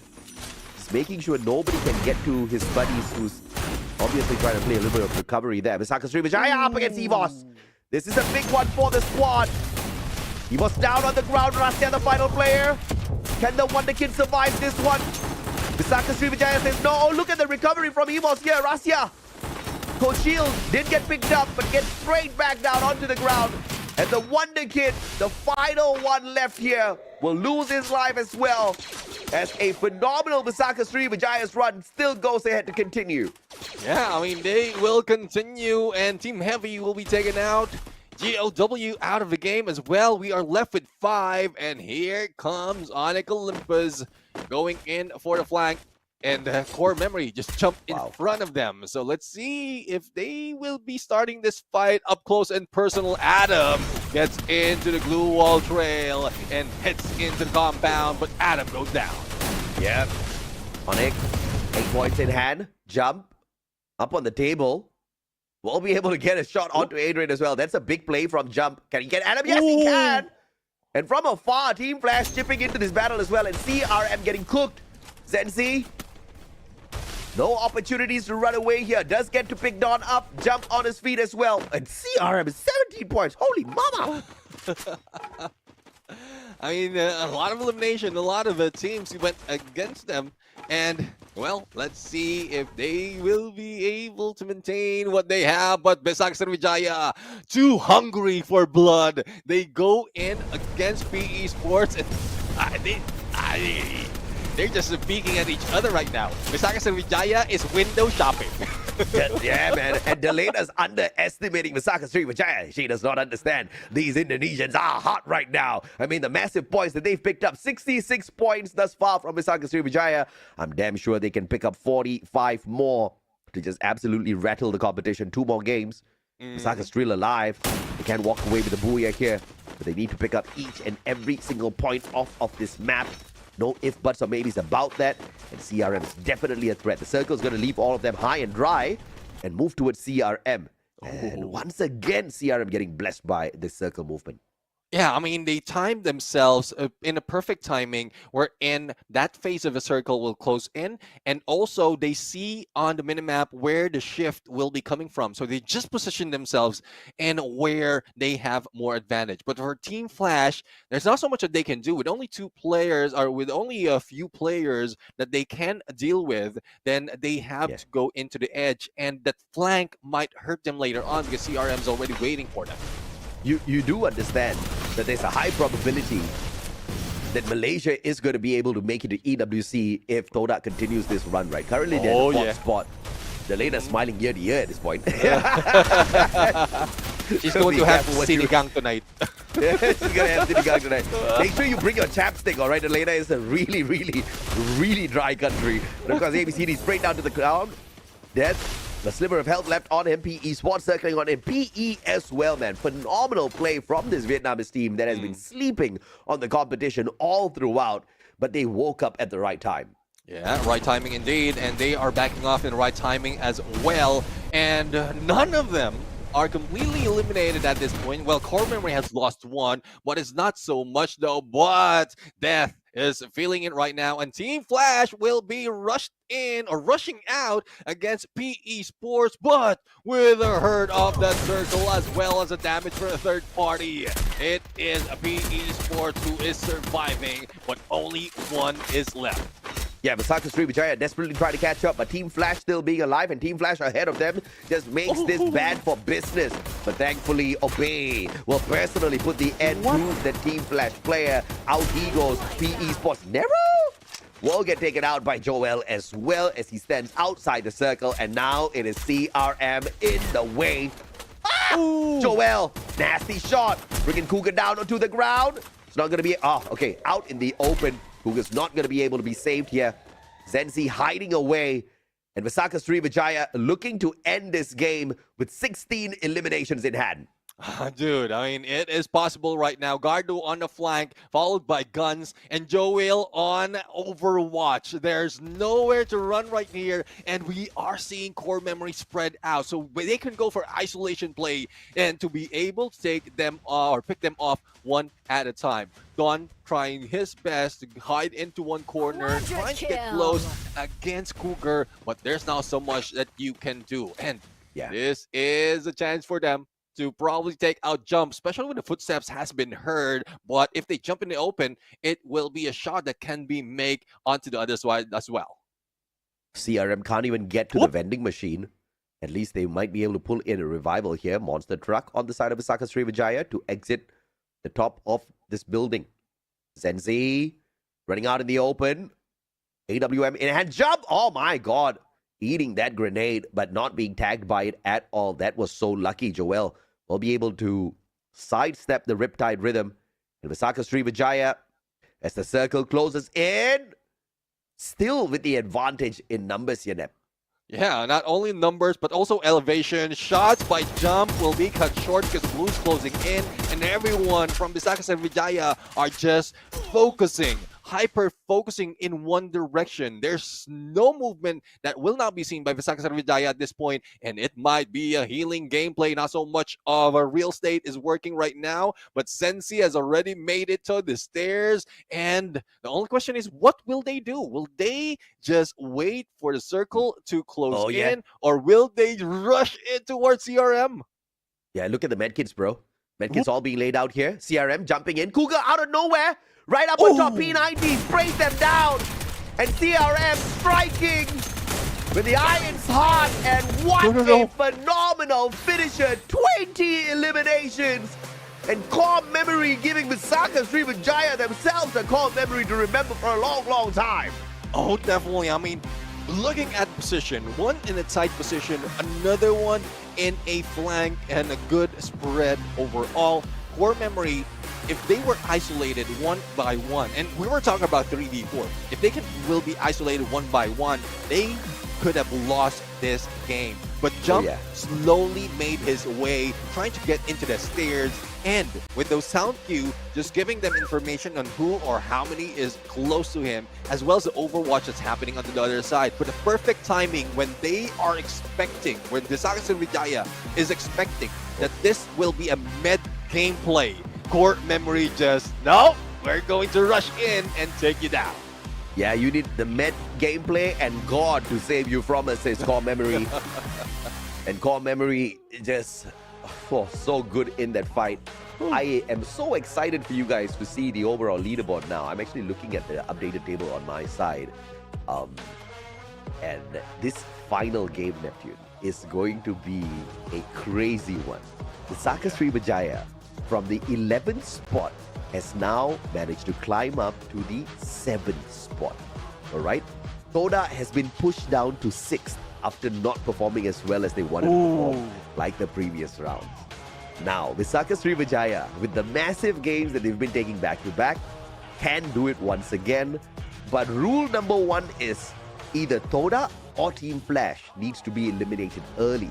And then Visaka Srivijaya needs to climb the leaderboard like never before. This miracle run can still be completed by this Indonesian squad.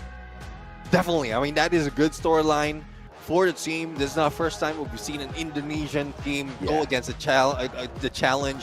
First, the Giant Slayer. I keep saying BTR because they are one of the newest in terms of Southeast Asia FFWS.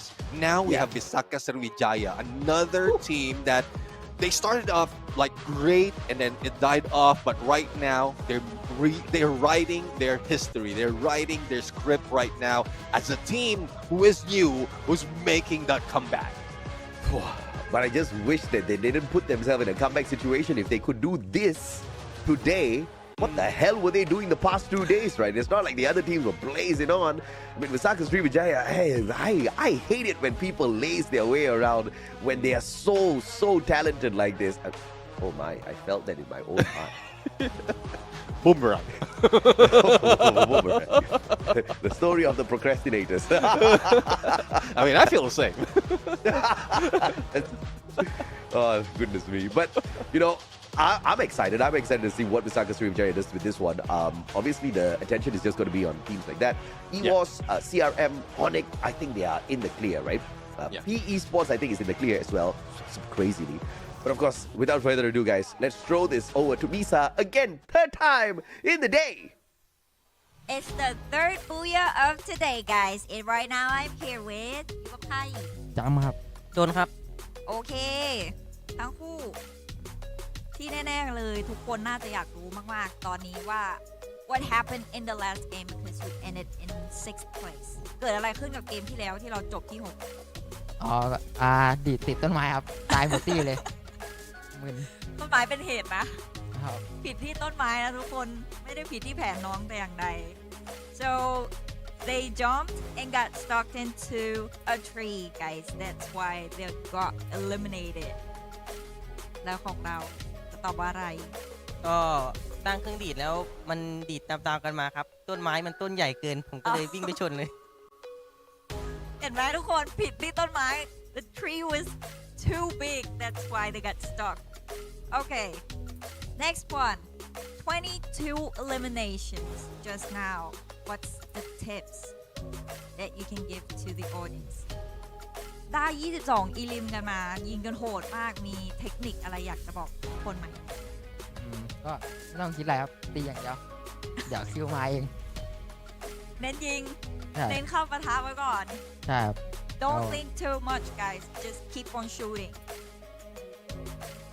หลับตาเล่นครับเวลาเล่นถ้าเราลืมตามันจะติดต้นไม้ครับต้องหลับตาไว้เวลาเล่น okay everyone has to keep their eyes closed or else you're gonna get stuck in the tree okay เป็นเทคนิคที่ดีเดี๋ยวพี่จะเอาไปลองเล่นบ้างสุดท้ายเลย last question about reviving Cougar just now why did you revive him so many times ทำไมถึงเอาจัมป์ขึ้นมาแล้วไม่ใช่เอาจัมป์ขึ้นมาเอาท็อปขึ้นมาแล้วขึ้นมาอีกต้องชุบคูก้าขึ้นมาหลายรอบมากทำไม เพราะว่าจะได้ 4-4 เพราะว่าทีแรกเราเหลือ 3 ก็ให้ท็อปรอวางรออีก Okay, so the plan was to play 4v4 to get Kuga to attack them from behind.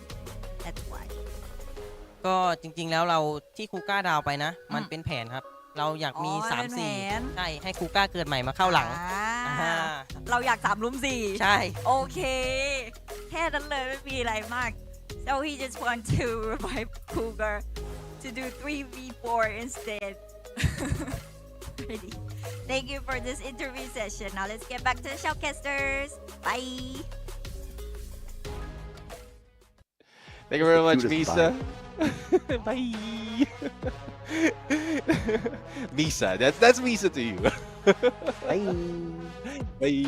But anyways, I mean, there's a lot of things. Despite of the booyah, there's a lot of things that happen to core memory, and one thing is that tree. that's a patch that they didn't read from the patch note. They didn't know that there was a tree that will grow in that area, so they missed that jump. That was from the previous. And it created a core memory for them. Yeah. That's from a previous match. So because of that 3, I think they brought a chainsaw as well into that next one. So they just mow down not just the trees, but also the opposing team. But for Cougar, I mean, being taken out a little bit too early, even in the last part, I thought it was just a position, but they were aiming to pick up Cougar despite of him being taken down in there. But it's tough though. 3v4, they still managed to get that booyah. I was wondering where the hell did Cougar come from? And it makes so much of sense now. But Jump, definitely a crazy game for this guy. 11 eliminations, 13 knockdowns. I think this officially is the highest, right? I don't think I've seen numbers like this. 5,000 damage, yeah, we've seen more than that. But 11 eliminations plus 13 assists is just a record setter here. That Alok def. Bro, I'm going to use this Alok later. Clearly, he's surviving long enough to get these numbers. Yeah, I mean, that is a meta, an OG meta, I would say, when it comes to Free Fire and Battle Royale, but we rarely see it. So I guess it's helping them, especially with how he is moving at this point, M590 in hand, and going in for the rush, because pretty much he's the one who's making all those plays, initiation overall, follow up by the rest of the team, but he's just bringing it on. Compared to the rest of the teams, I mean, Jump is really jumping the gun in this fight. I mean, not only does he have that Alok, he also brings in that Olivia, right? The healing touch obviously doing a lot of benefit for the rest of his team members, and he's got that sniper as well. So obviously with the treatment gun, etc., it's just going to make the job so much more easier to keep core memory up on their feet as they take fight after fight. And Jump sneaking away 2 of these plays for himself for the eliminations and damage. Come on. He should have gotten it for the assist as well. Come on. Come on, Sensi. Get out of here. How though? I mean, he's already getting the elimination, so will he be assisting himself? It's tough. But either way, core memory, 34 points. And this should be able to get them to jump into the #1 spot. But again, impressive run from Misaka Sriwijaya. And I've already broken down earlier already. Misaka Sriwijaya has officially jumped into the 7th spot. You are going to see that shortly. So I'm just guiding your eyes there instantaneously. It's going to be a heavy fight between Misaka Sriwijaya, Team Toda, as well as Flash after this. Oh, there you have it. Only 26 points, 27 to beat Team Todak. And I guess Team Todak, as well as the liner, his knees are like shaking at this point. Hopefully it doesn't affect their gameplay, because pressure overall.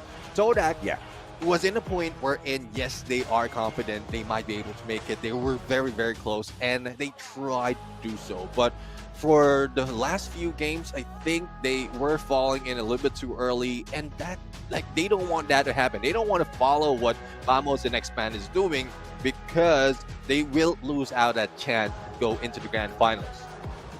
Bro, I mean, I can't really... I don't know. Toda, in the past 2 games, have picked up a total of 2 points.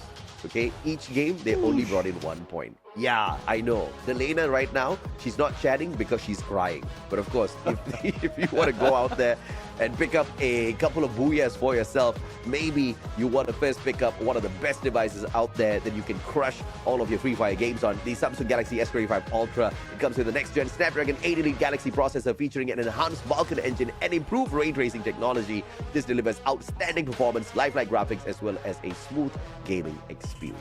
And with powerful AI capability and top-tier performance, the Galaxy S25 Ultra becomes the ultimate weapon for professional gamers, as well as multitaskers and multimedia. There's a lot, not only for professional gamers, even for us who are, at some point this time and age, are dependent on some instances with AI, like content creation, with getting a few things right or a few things corrected. That is very powerful in the right hands. But speaking of right hands, are they going to bring the booyah or probably points into the right hands in this last match? Because this is where everything is at stake. I mean, you could say that again, my friend. Like I said, Toda from the 4th spot has now slipped down to the 6th spot.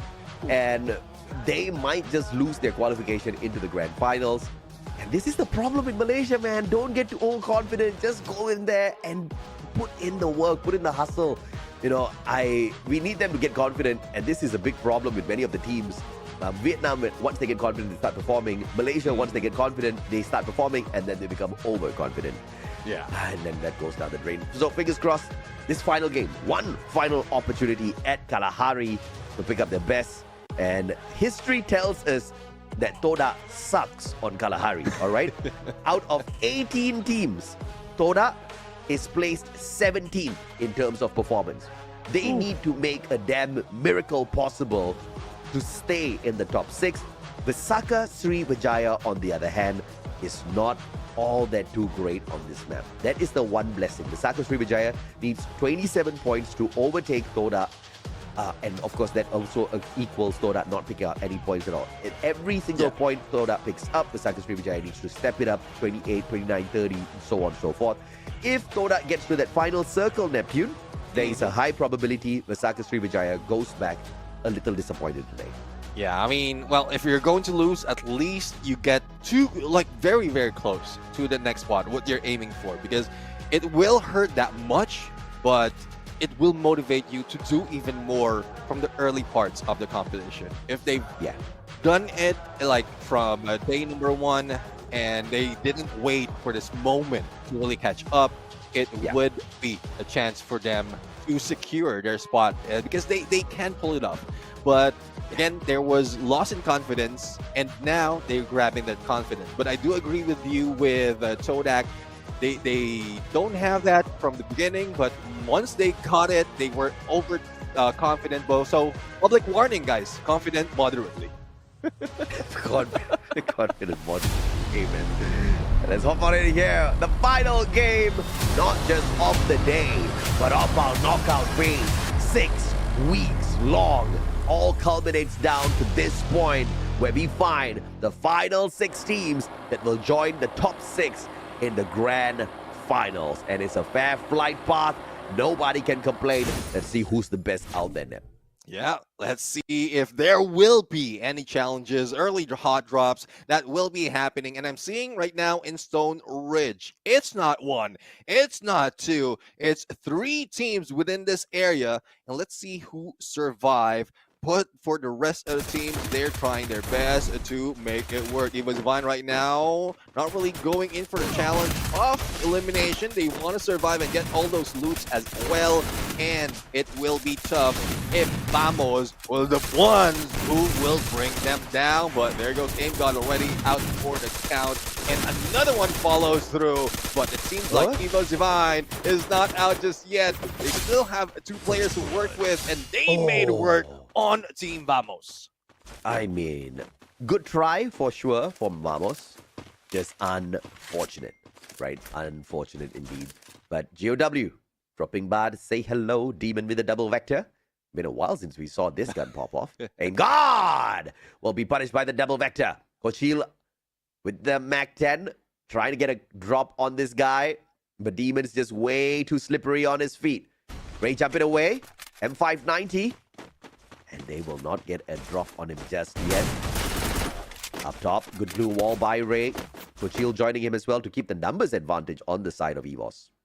I mean, I love how Demon is playing it, waiting for the rest of the teams. One has been taken down, so this is an advantage that GOW can take. The distraction, so that they don't have that visual on the surrounding area, and this is what Eva Zivine is doing. It's a good thing, though, that Aim God will be revived as well and dropping into Santa Catarina.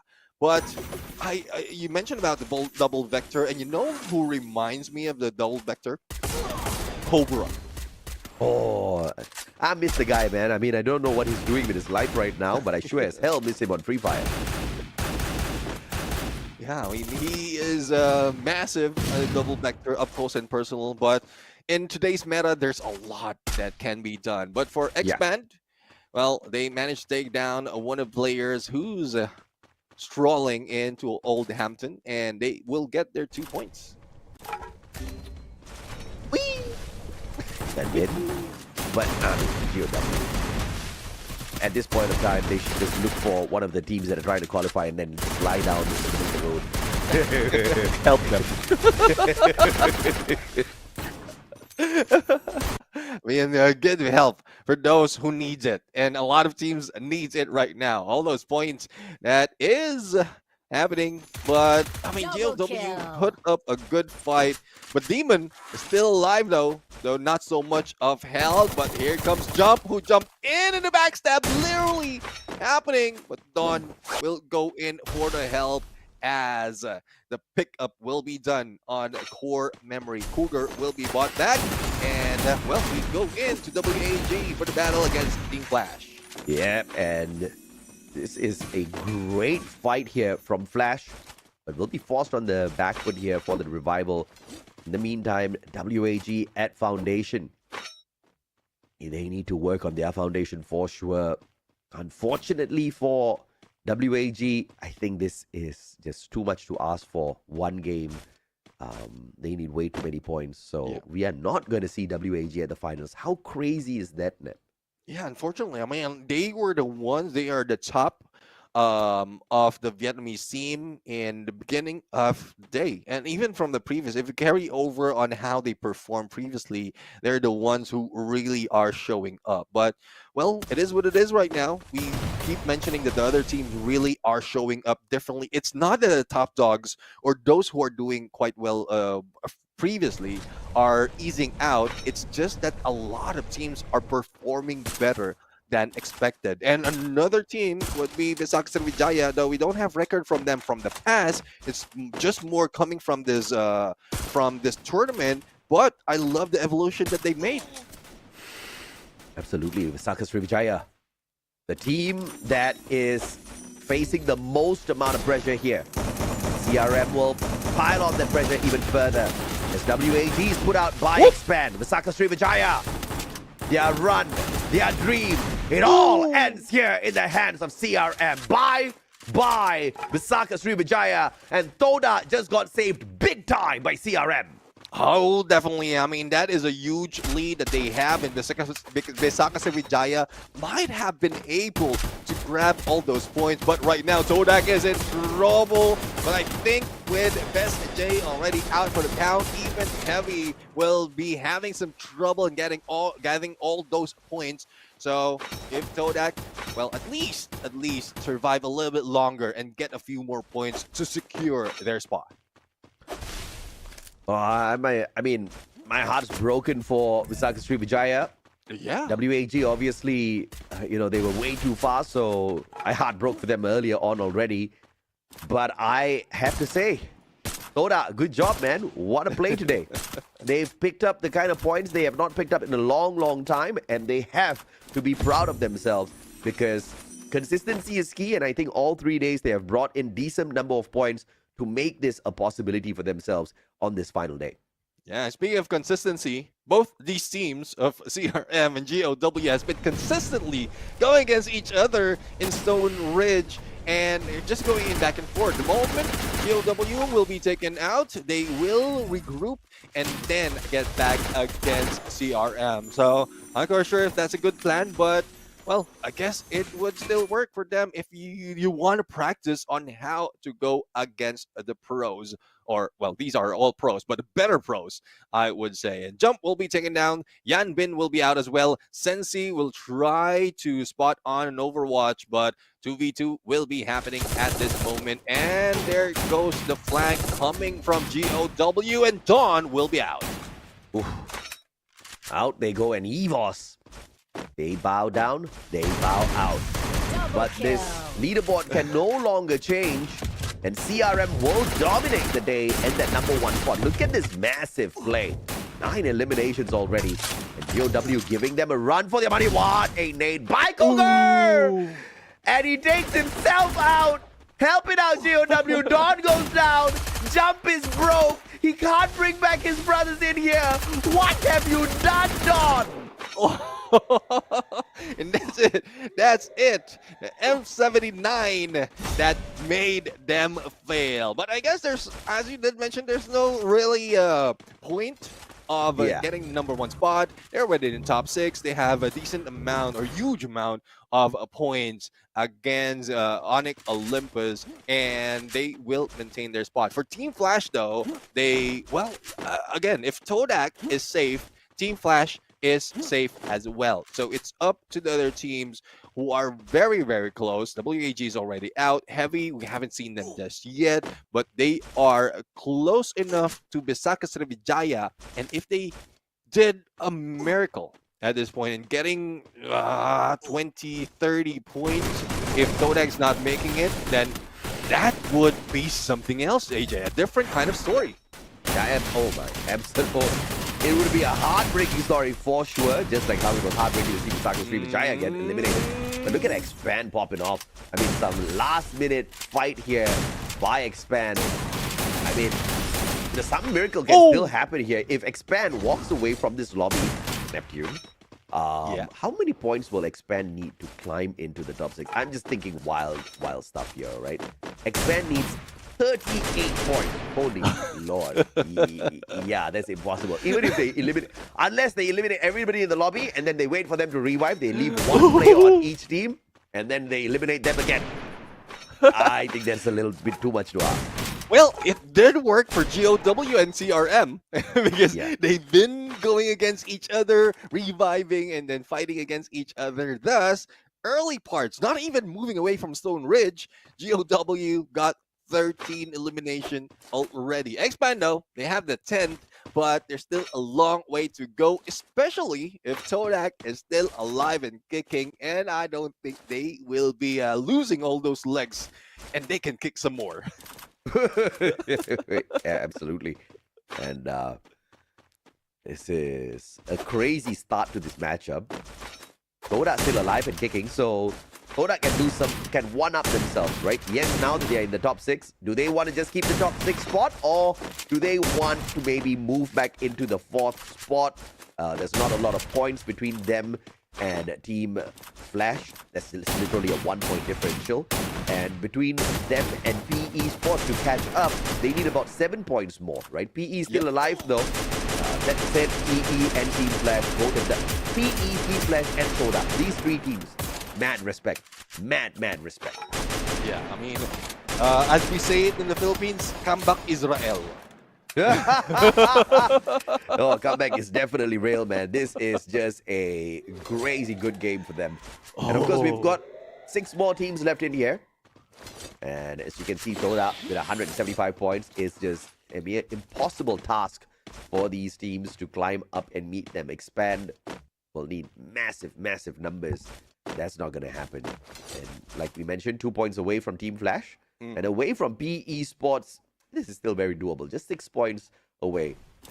But in order to do this, Todak literally needs to beat Flash and PE and take them out of the equation.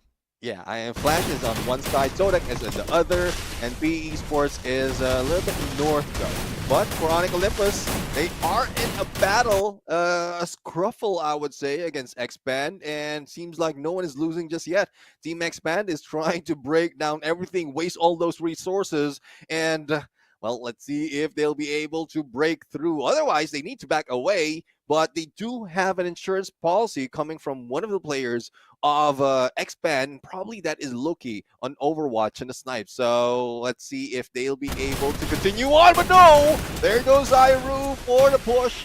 And Adrian, though he went down. The rest of Expand can still fight on this battle. Yeah, absolutely. And Dairu, a sliver of health, and Expand. Come on, what a play, bro. Now, Expand 5 points behind Heavy, who are not even in here to pick up any more points. So, phenomenal play once again. But then again, time is running out. Expand literally needs to extinguish the whole lobby and then allow them to revive. There's a vending machine there, so it's very possible. I mean, Todak not getting any elimination just yet. They're just going for placement, and this is a smart move for them. Placement overall can increase that lead, regardless of Expand getting that much of points. So I would say that top 6 is a battle against Malaysian teams. But PE Sports right now will try to go in for that flank. Let's see if they can spot out anyone within this area of foundation. And GOW also in ahead, but Rip Mine, what everyone hates in this battle, especially if you're down on HP. Toda hasn't picked up a single point in here. And obviously, we understand why. They don't really need to hustle. They don't need to look for points. They're already in the top 6, and the spot is pretty much guaranteed for them. Imagine pulling in an average of 1 point per game in the past 2 games and still qualifying in the top 6. I mean that also, of course, says how much of effort they put in at the start of the day.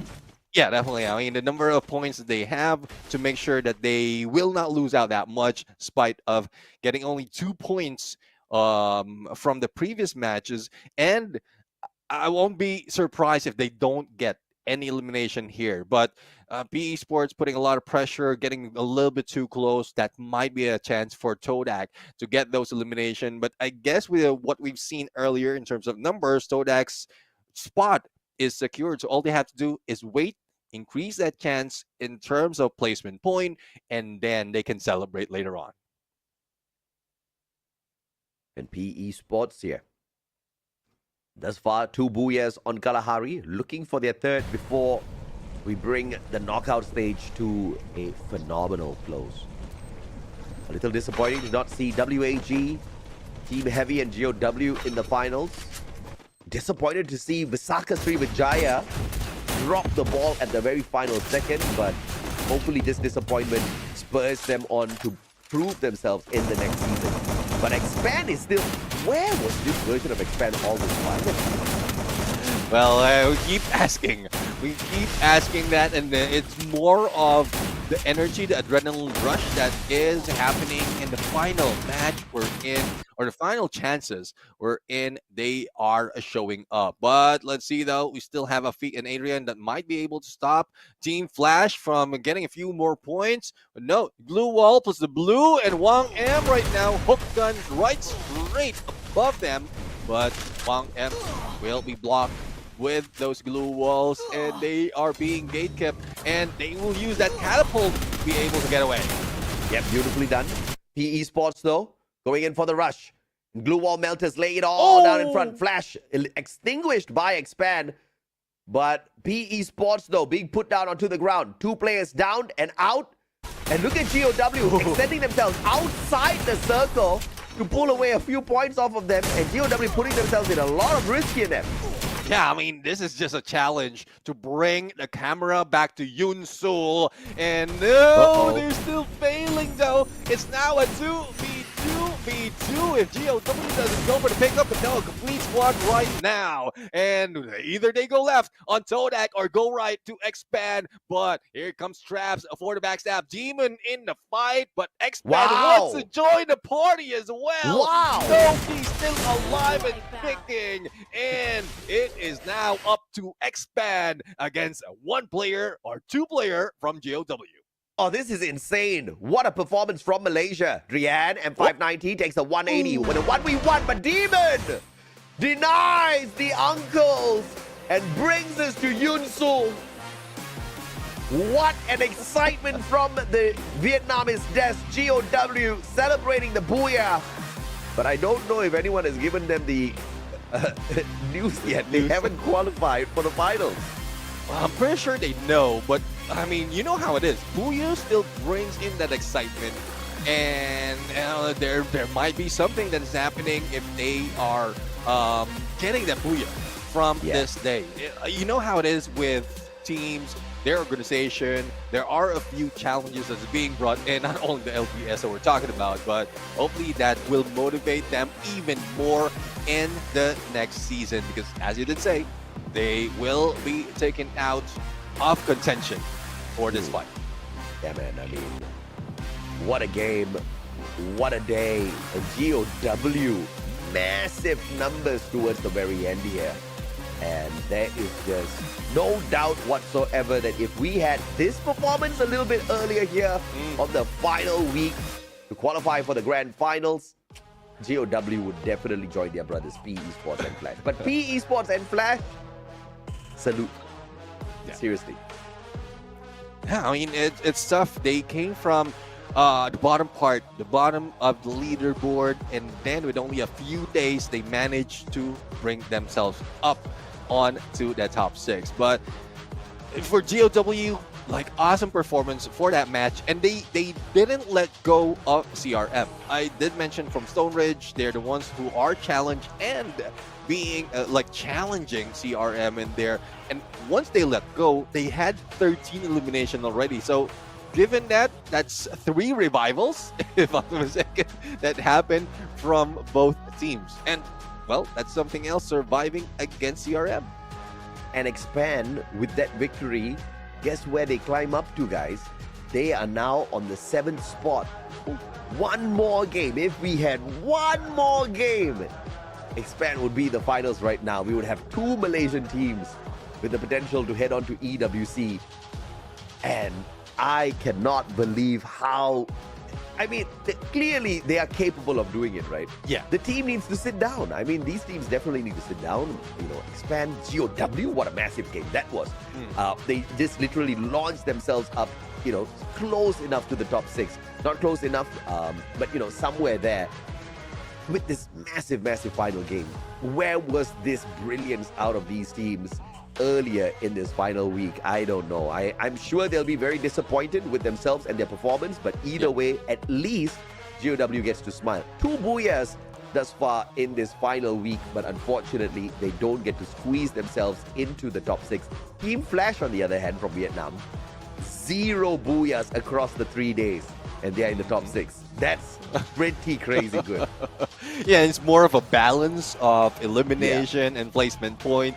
And I remember the time. It's nostalgic when we talk about balance. We're seeing numbers just like this. How close it is within placement point and elimination. That was pre-revival seasons. Yes. Like before it was revivals, you can only get elimination out of the entirety of the squad. And it was like, it was a different story overall. But now they can get as much elimination as possible. They have that chance already. But Team Flash has done so much. Not so much in Booyah, but in the tenacity as well as survivability in the battlefield. Yeah, absolutely, man. And, you know, and Thodak gets to fly. Malaysia gets to fly to Hanoi for the LAN event. Thoda players get to be interviewed by Yoon Sol. That in itself, they are winning in life, bro. Or it will increase their anxiety of not looking at the host, because they haven't experienced that just yet. Right? The first time they'll get to experience a host, which is not an uncle, not even an auntie. I don't know. Conchita Caroline might be there. You didn't hear it. You didn't hear it from us. Lucky is like, what? You know, what a final day. This is exactly what we want. This is exactly how the competition should come to an end for phase 2 of the knockout stages. And I think whoever who coined this format, they need a raise. They need a promotion. They need extra annual leaves, because this is just pure genius. And this is the first Free Fire format that I'm actually enjoying end to end. And I think it is. Initially, when I looked at the calendar, I was like, what, 6 weeks? How are we going to keep it exciting for 6 weeks, right? But it was not a difficult thing at all. 6 weeks just disappeared just like that. It has been such a crazy good run thus far at FFWS Sea. Exactly. And it gives us the mixed emotion that we're getting right now. But let's see what emotion the team has right now as we go in for that interview. What a nice way to end our tournament day in the knockout stage. Even myself cannot believe it, you guys. And the booyah of our final match belongs to Gao Esports. And I'm Yunso. Right next to me is Gao Dayan, the captain of our team. So let's jump into our question, shall we? Okay, so overall, this may be not a good end for all of us, but you know, we have been through so many struggles with your team. How's your feeling after we end our tournament? Xin chào tất cả mọi người, mình là Yushu và bên cạnh mình đây chính là Gao Dayan, đội trưởng của Gao Esports. Và với câu hỏi đầu tiên là chúng ta đã vừa kết thúc một vòng bảng khá là dài rồi và những khó khăn cũng đã tới rất là nhiều, nhưng mà mọi người cũng đã hoàn thành rất là tốt. Đặc biệt là có một Booyah để giải khuây không khí nặng nề trong ngày hôm nay. Thì bạn cảm thấy như thế nào sau khi mình đã bạn đã hoàn thành một hành trình rất là vất vả ạ? Cảm thấy không được vui cho lắm. Bạn cảm thấy là có điều gì khó khăn xảy ra với đội mình trong cái quá trình mà mình bắn giải như thế này không? Ở tuần cuối thì bọn mình gặp khá nhiều khó khăn về việc chiến thuật lẫn các cá nhân trong team bọn mình mắc lỗi nhiều.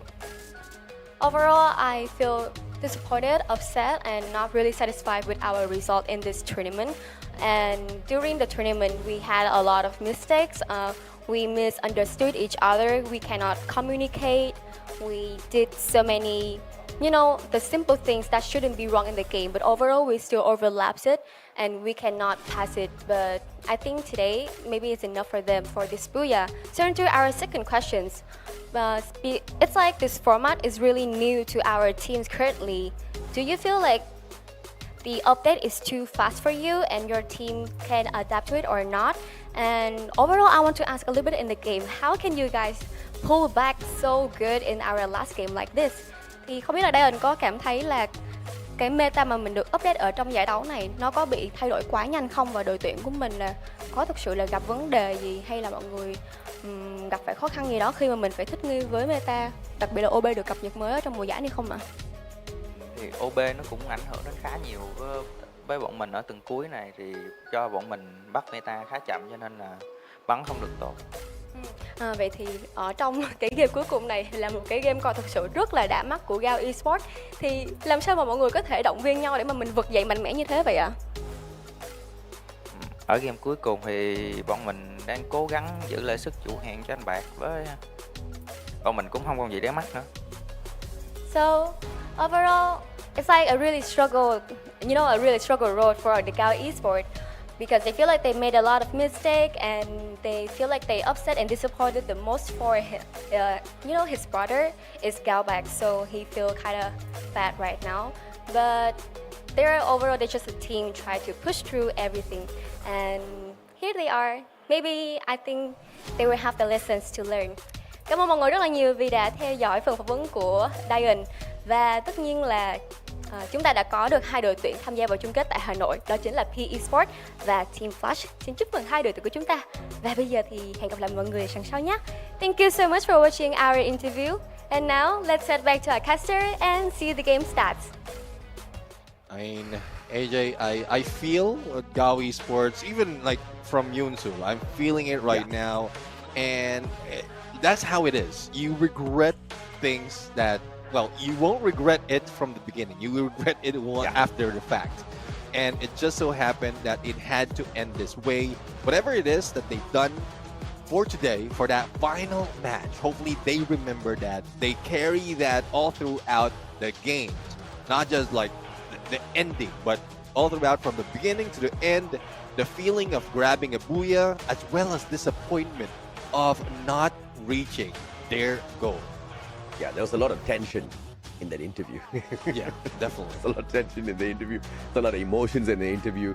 Unfortunate for GOW, but hopefully it's a good lesson that they can pick up for themselves and make sure they spur on, right? Because teams like Flash, teams like P Esports have definitely seen a lot of disappointment before fighting this qualifier. But still, we do not know for sure if or not they're going to be able to make it to EWC or not.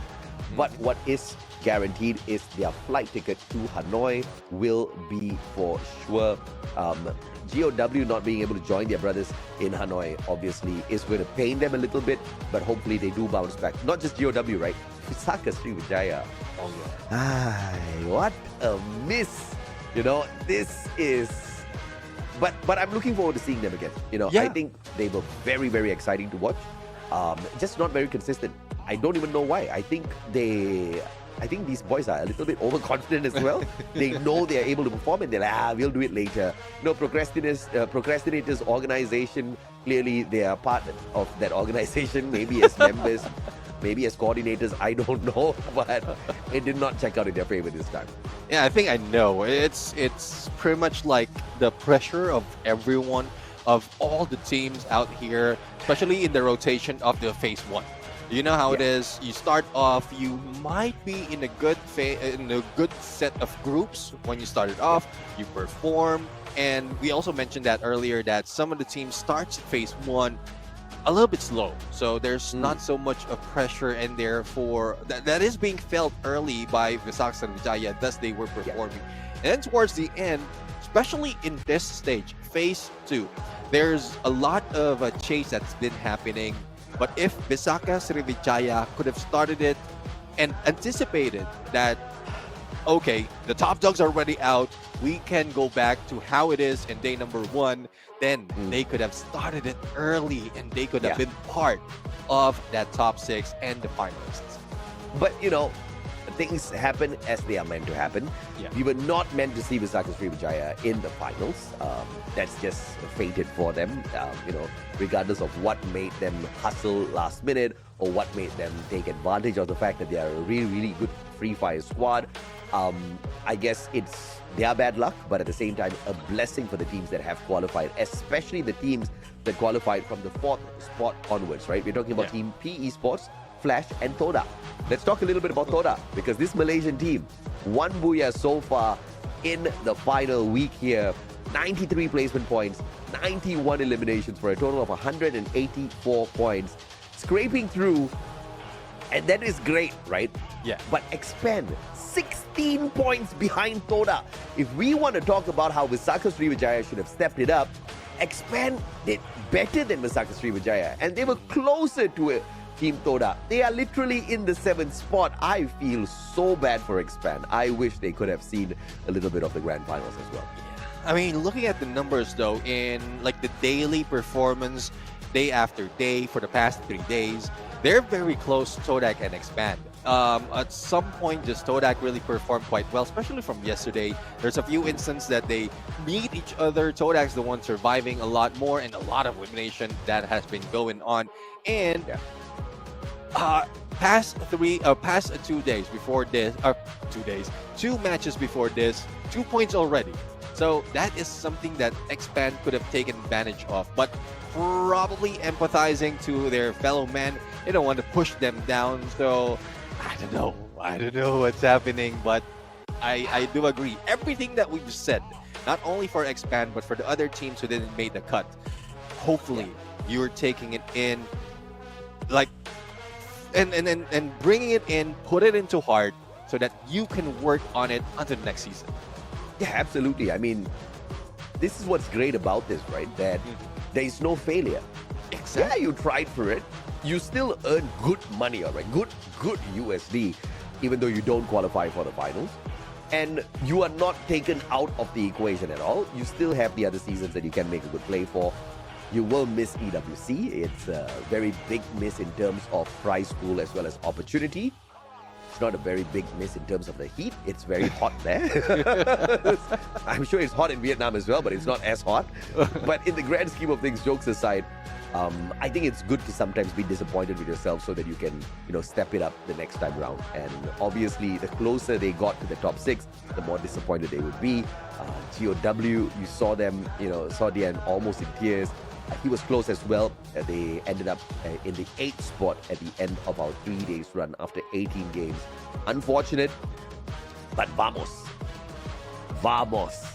78 points away from the team in the 11th spot. They are dead last. It looked like Vamos did not even try. And this was the Vamos that were making us lose our minds in phase 1. This is the Vamos that started off phase 2 damn well. I don't even know what to say, Neptune. Yeah, we don't know what to say about Vamos right now, but I guess we're heading in a little bit of entertainment and bringing us over to that LBS. At the end, it's still winning for us, right? Since our betting from the beginning, we have the Booyah race with Indonesia, and of course we won because Gal Esports got 1 Booyah at the end, and we are 66 points. But Onyx Olympus also have 1, but they only have 56 points. So we won. So we are here with the coach of Gal and the coach of PE Sport. We will be here to receive the consequence from other teams. Let's go! At least Hôm nay thì chúng mình sẽ chơi they kèo và will tất nhiên not là be, Việt Nam đã like, chiến thắng ở trong phần doing kèo the này. challenge or- Bên cạnh mình đây đó Yeah. chính là huấn luyện viên Thanh Nhã và huấn luyện viên Hoàng Anh. Và kèo của chúng mình ngày Something hôm to nay đó smile chính là about. cuộc đua Booyah cùng với đội tuyển Indonesia. Và Gao Esports đã But clearly thắng they bởi vì don't cả hai đội smile. đều có Booyah. Tuy nhiên, điểm của Gao lớn hơn là 66 điểm. Trong khi đó là Onyx chỉ có 56 điểm thôi. Còn bây giờ thì hãy cùng chúng mình xem màn trả kèo của những đội tuyển khác nha. Let's go!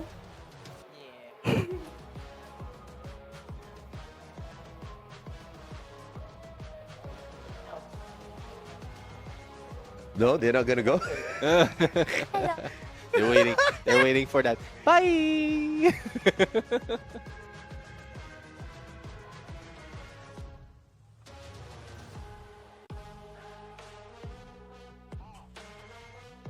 Uh-oh. Yeah, unfortunately, There we you go. didn't get a chance to win today's LBS challenge, which is quite a shame because this is our Looks final like day a on the knockout uncles. stage. But that is okay. Yeah. That's okay. In the name of They must be the sportsmanship, coaches. I'm here Yeah. with all the casters that are working today.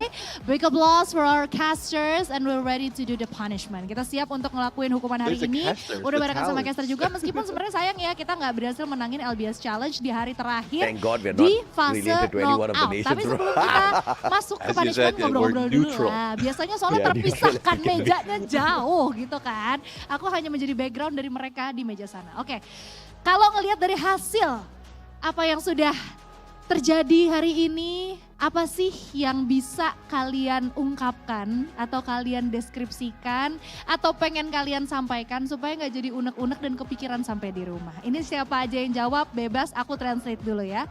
Mungkin King Kodok. Is there anything you'd like to share with us regarding tonight's matches and today's overall results? Because I know that it's pretty hard for us to talk about Vesaka Sriwijaya because they were so close, they were almost there. So yeah, is there anything you'd like to share to us regarding the results tonight? Ya, hemat saya sebenarnya. Hemat saya nggak tuh. Ya, Nanti kecewa. gue translate-nya gimana? Diskon saya, discounted gitu, enggak ya? Ini mau ngobrol aja gitu. Maksudnya ya kalau kecewa pastilah di hari ini ngelihat hasil dari Vesaka Sriwijaya. Namun perasaan lebih lanjutnya lagi bakal dijelaskan oleh Bung Skyla. Waduh.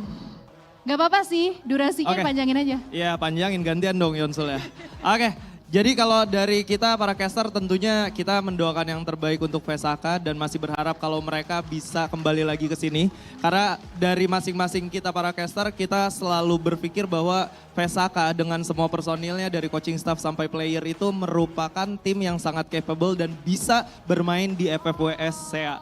Jadi harapan kita sangat besar untuk melihat mereka bisa kembali lagi ke panggung FFWS Sea 2025 fall nanti. Amin. So we're all wishing the best for Vesaka Sriwijaya because we believe in them. We know how the team has pretty much everything under control, that everything is very professional, and we can't wait to see them go back into the stage of FFWS Southeast Asia the next time because they truly deserve the spotlight. Oke, terakhir nih, kalau tadi kan lebih kepada apa yang mau disampaikan yang mungkin masih mengganjal melihat result hari ini.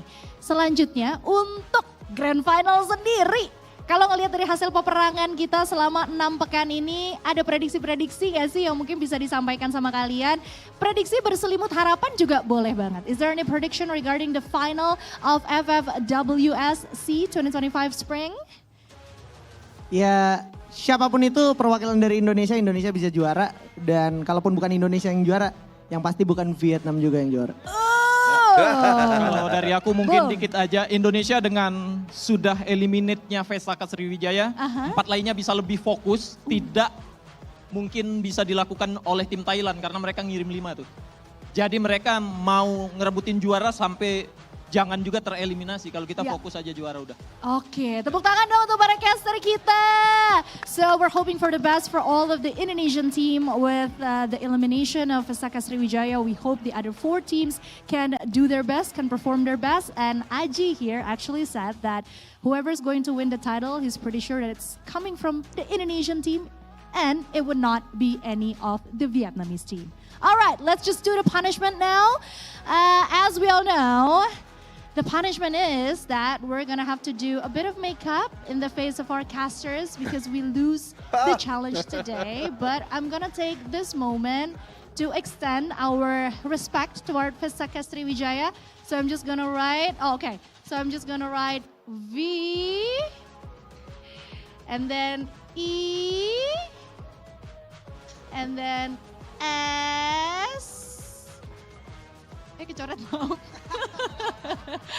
And J, which stands for Vesaka Sriwijaya.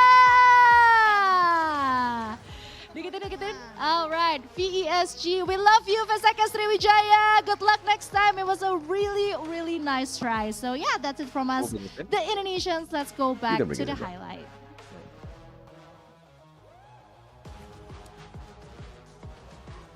There you have it, the casters from Indonesia, as well as Conchita Caroline, and as well as we saw earlier, Yoon Sul, and the winners of that challenge. All hearts going into, I would say, for those not making the cut of top 6, but for Indonesia, I'm feeling it because they're the only team, Vesaka Sriwijaya, who will not be making it for the grand finals. But this is something that should have been expected. But I know they're doing everything to motivate Vesaka Sriwijaya so that they will not lose hope the next time that they go back into the season. What a Demon, 11 eliminations, 11 knockdowns, 3,471 on the damage with that R-Lock, rocking it out there. Beautifully done by this guy. And of course, he's got the Olivia, he's got the Nairi, he's got the Ford in here as well, a little tanky, lots of recovery capability with those blue walls, with that healing touch as well. This man, support player, being able to rake in these numbers is very, very impressive. Yeah, it's looking like what we've seen from Jump of Core Memory is somewhat similar. Even the numbers are similar. But right now, putting in Steffi, Tatsuya, as well as Koda into the mix. And there's so much that teams has done in terms of that active skill, but the passive skill is pretty much the same. But one thing that is catching my eye right now is Ton bringing in that J Beeps. Not a lot has been using the J Beeps anymore because they are going in for a different approach in passive skill. But because of a lot of engagement that happened against Core Memory in Stone Ridge and before they head into the final circle, it has brought them with a lot of elimination, with 11 coming from a Demon, 4 and 3, plus another 3 from the rest of the team. Yeah, absolutely. I mean, look at this, man. A total of 21 eliminations. Demon getting the highlight for the eliminations was again Rian, this time with the damage, and Demon sneaking the back-to-back highlight here for the knockdowns as well. I mean, you got to respect the play out of GOW this time. A little bit of a consolation prize highlight here, as they do not make it into the grand finals. They don't manage to show up in Hanoi. They don't get to meet our wonderful host in person. I think that's the biggest loss. Yeah, definitely. I mean, that is a big loss indeed. But, well, it is what it is. A lot has been laid already. A lot of challenges has been put up, especially with the 6 weeks of battle. But looking at game standing, who is following them? Expand. I thought 33 by GOW is big, but second place also with 21 elimination coming from Expand. This is something else. And I guess they've only felt it in the final moment that they need to bring in all this kind of numbers, because this looks like when Burayam United or Team Falcons was playing in the early parts of knockout stage. Yeah, man. I mean, Expand wasn't playing like Expand. Expand was playing like Buriram. Namto Sunahoga, baby. I mean, but unfortunate, Expand climbs up to the 8th spot in today's performance only, But in the grand scheme of things, this is not the most important thing. Obviously, we want to praise CRM for getting that #1 spot. Both of our predictions were spot on here in terms of them being in the top 3. But what we didn't see coming through was WAG. We thought WAG would step it up on the final day, but PE Sports did instead. And look at this, man. Expand with that hustle. They make it to the 7th spot, but they will miss out on the grand finals at Hanoi. Would have been nice to see 2 Malaysian teams fly into Vietnam for this grand finals, but this is all we get. EVOS, CRM, Onyx, PE Sports, Flash, Koda, they joined the top 6 in the grand finals. Yeah, I mean, Todak bringing the dream alive for Malaysia, because before the week started, they were like forgotten. I would say forgotten in most instances. It was Expand, if not Vamos, who are performing. But Todak says we're going to turn it around. But the team who has maintained consistency since yesterday and getting the title of Team of the Day as well as additional prize would be Core Memory.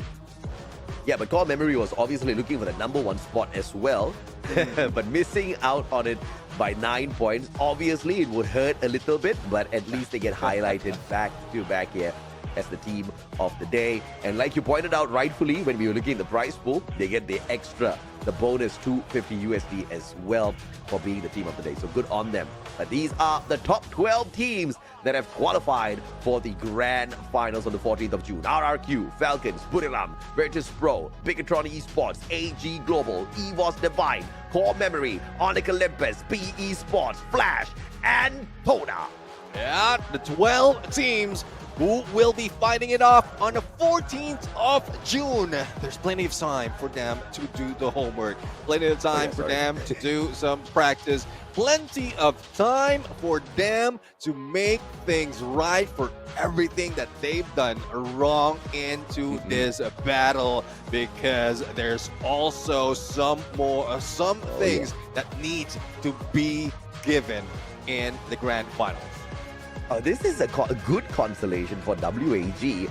They may not be able to grab the top prize in VR. They may not be able to, participate. Oh, wait. WAG does go to Hanoi overall. So yeah, because the Clash Squad Grand Finals is happening there as well. Okay, so WAG is going to be there. It's good. They get to play for extra money as well through Clash Squad if they become champions. And the last time we saw them, they are definitely champion worthy in Clash Squad. So I'm actually looking forward to WAG winning big there. The only problem is you've got some crazy squads waiting to take them on and snuff them out. Yeah, definitely. I mean, a lot of expectation out there. But, well, AJ, knockout stage has been happening for 6 weeks, and we have to end it right here. But we are waiting for everyone who has joined us in here to also join us on the grand final. So, see you there.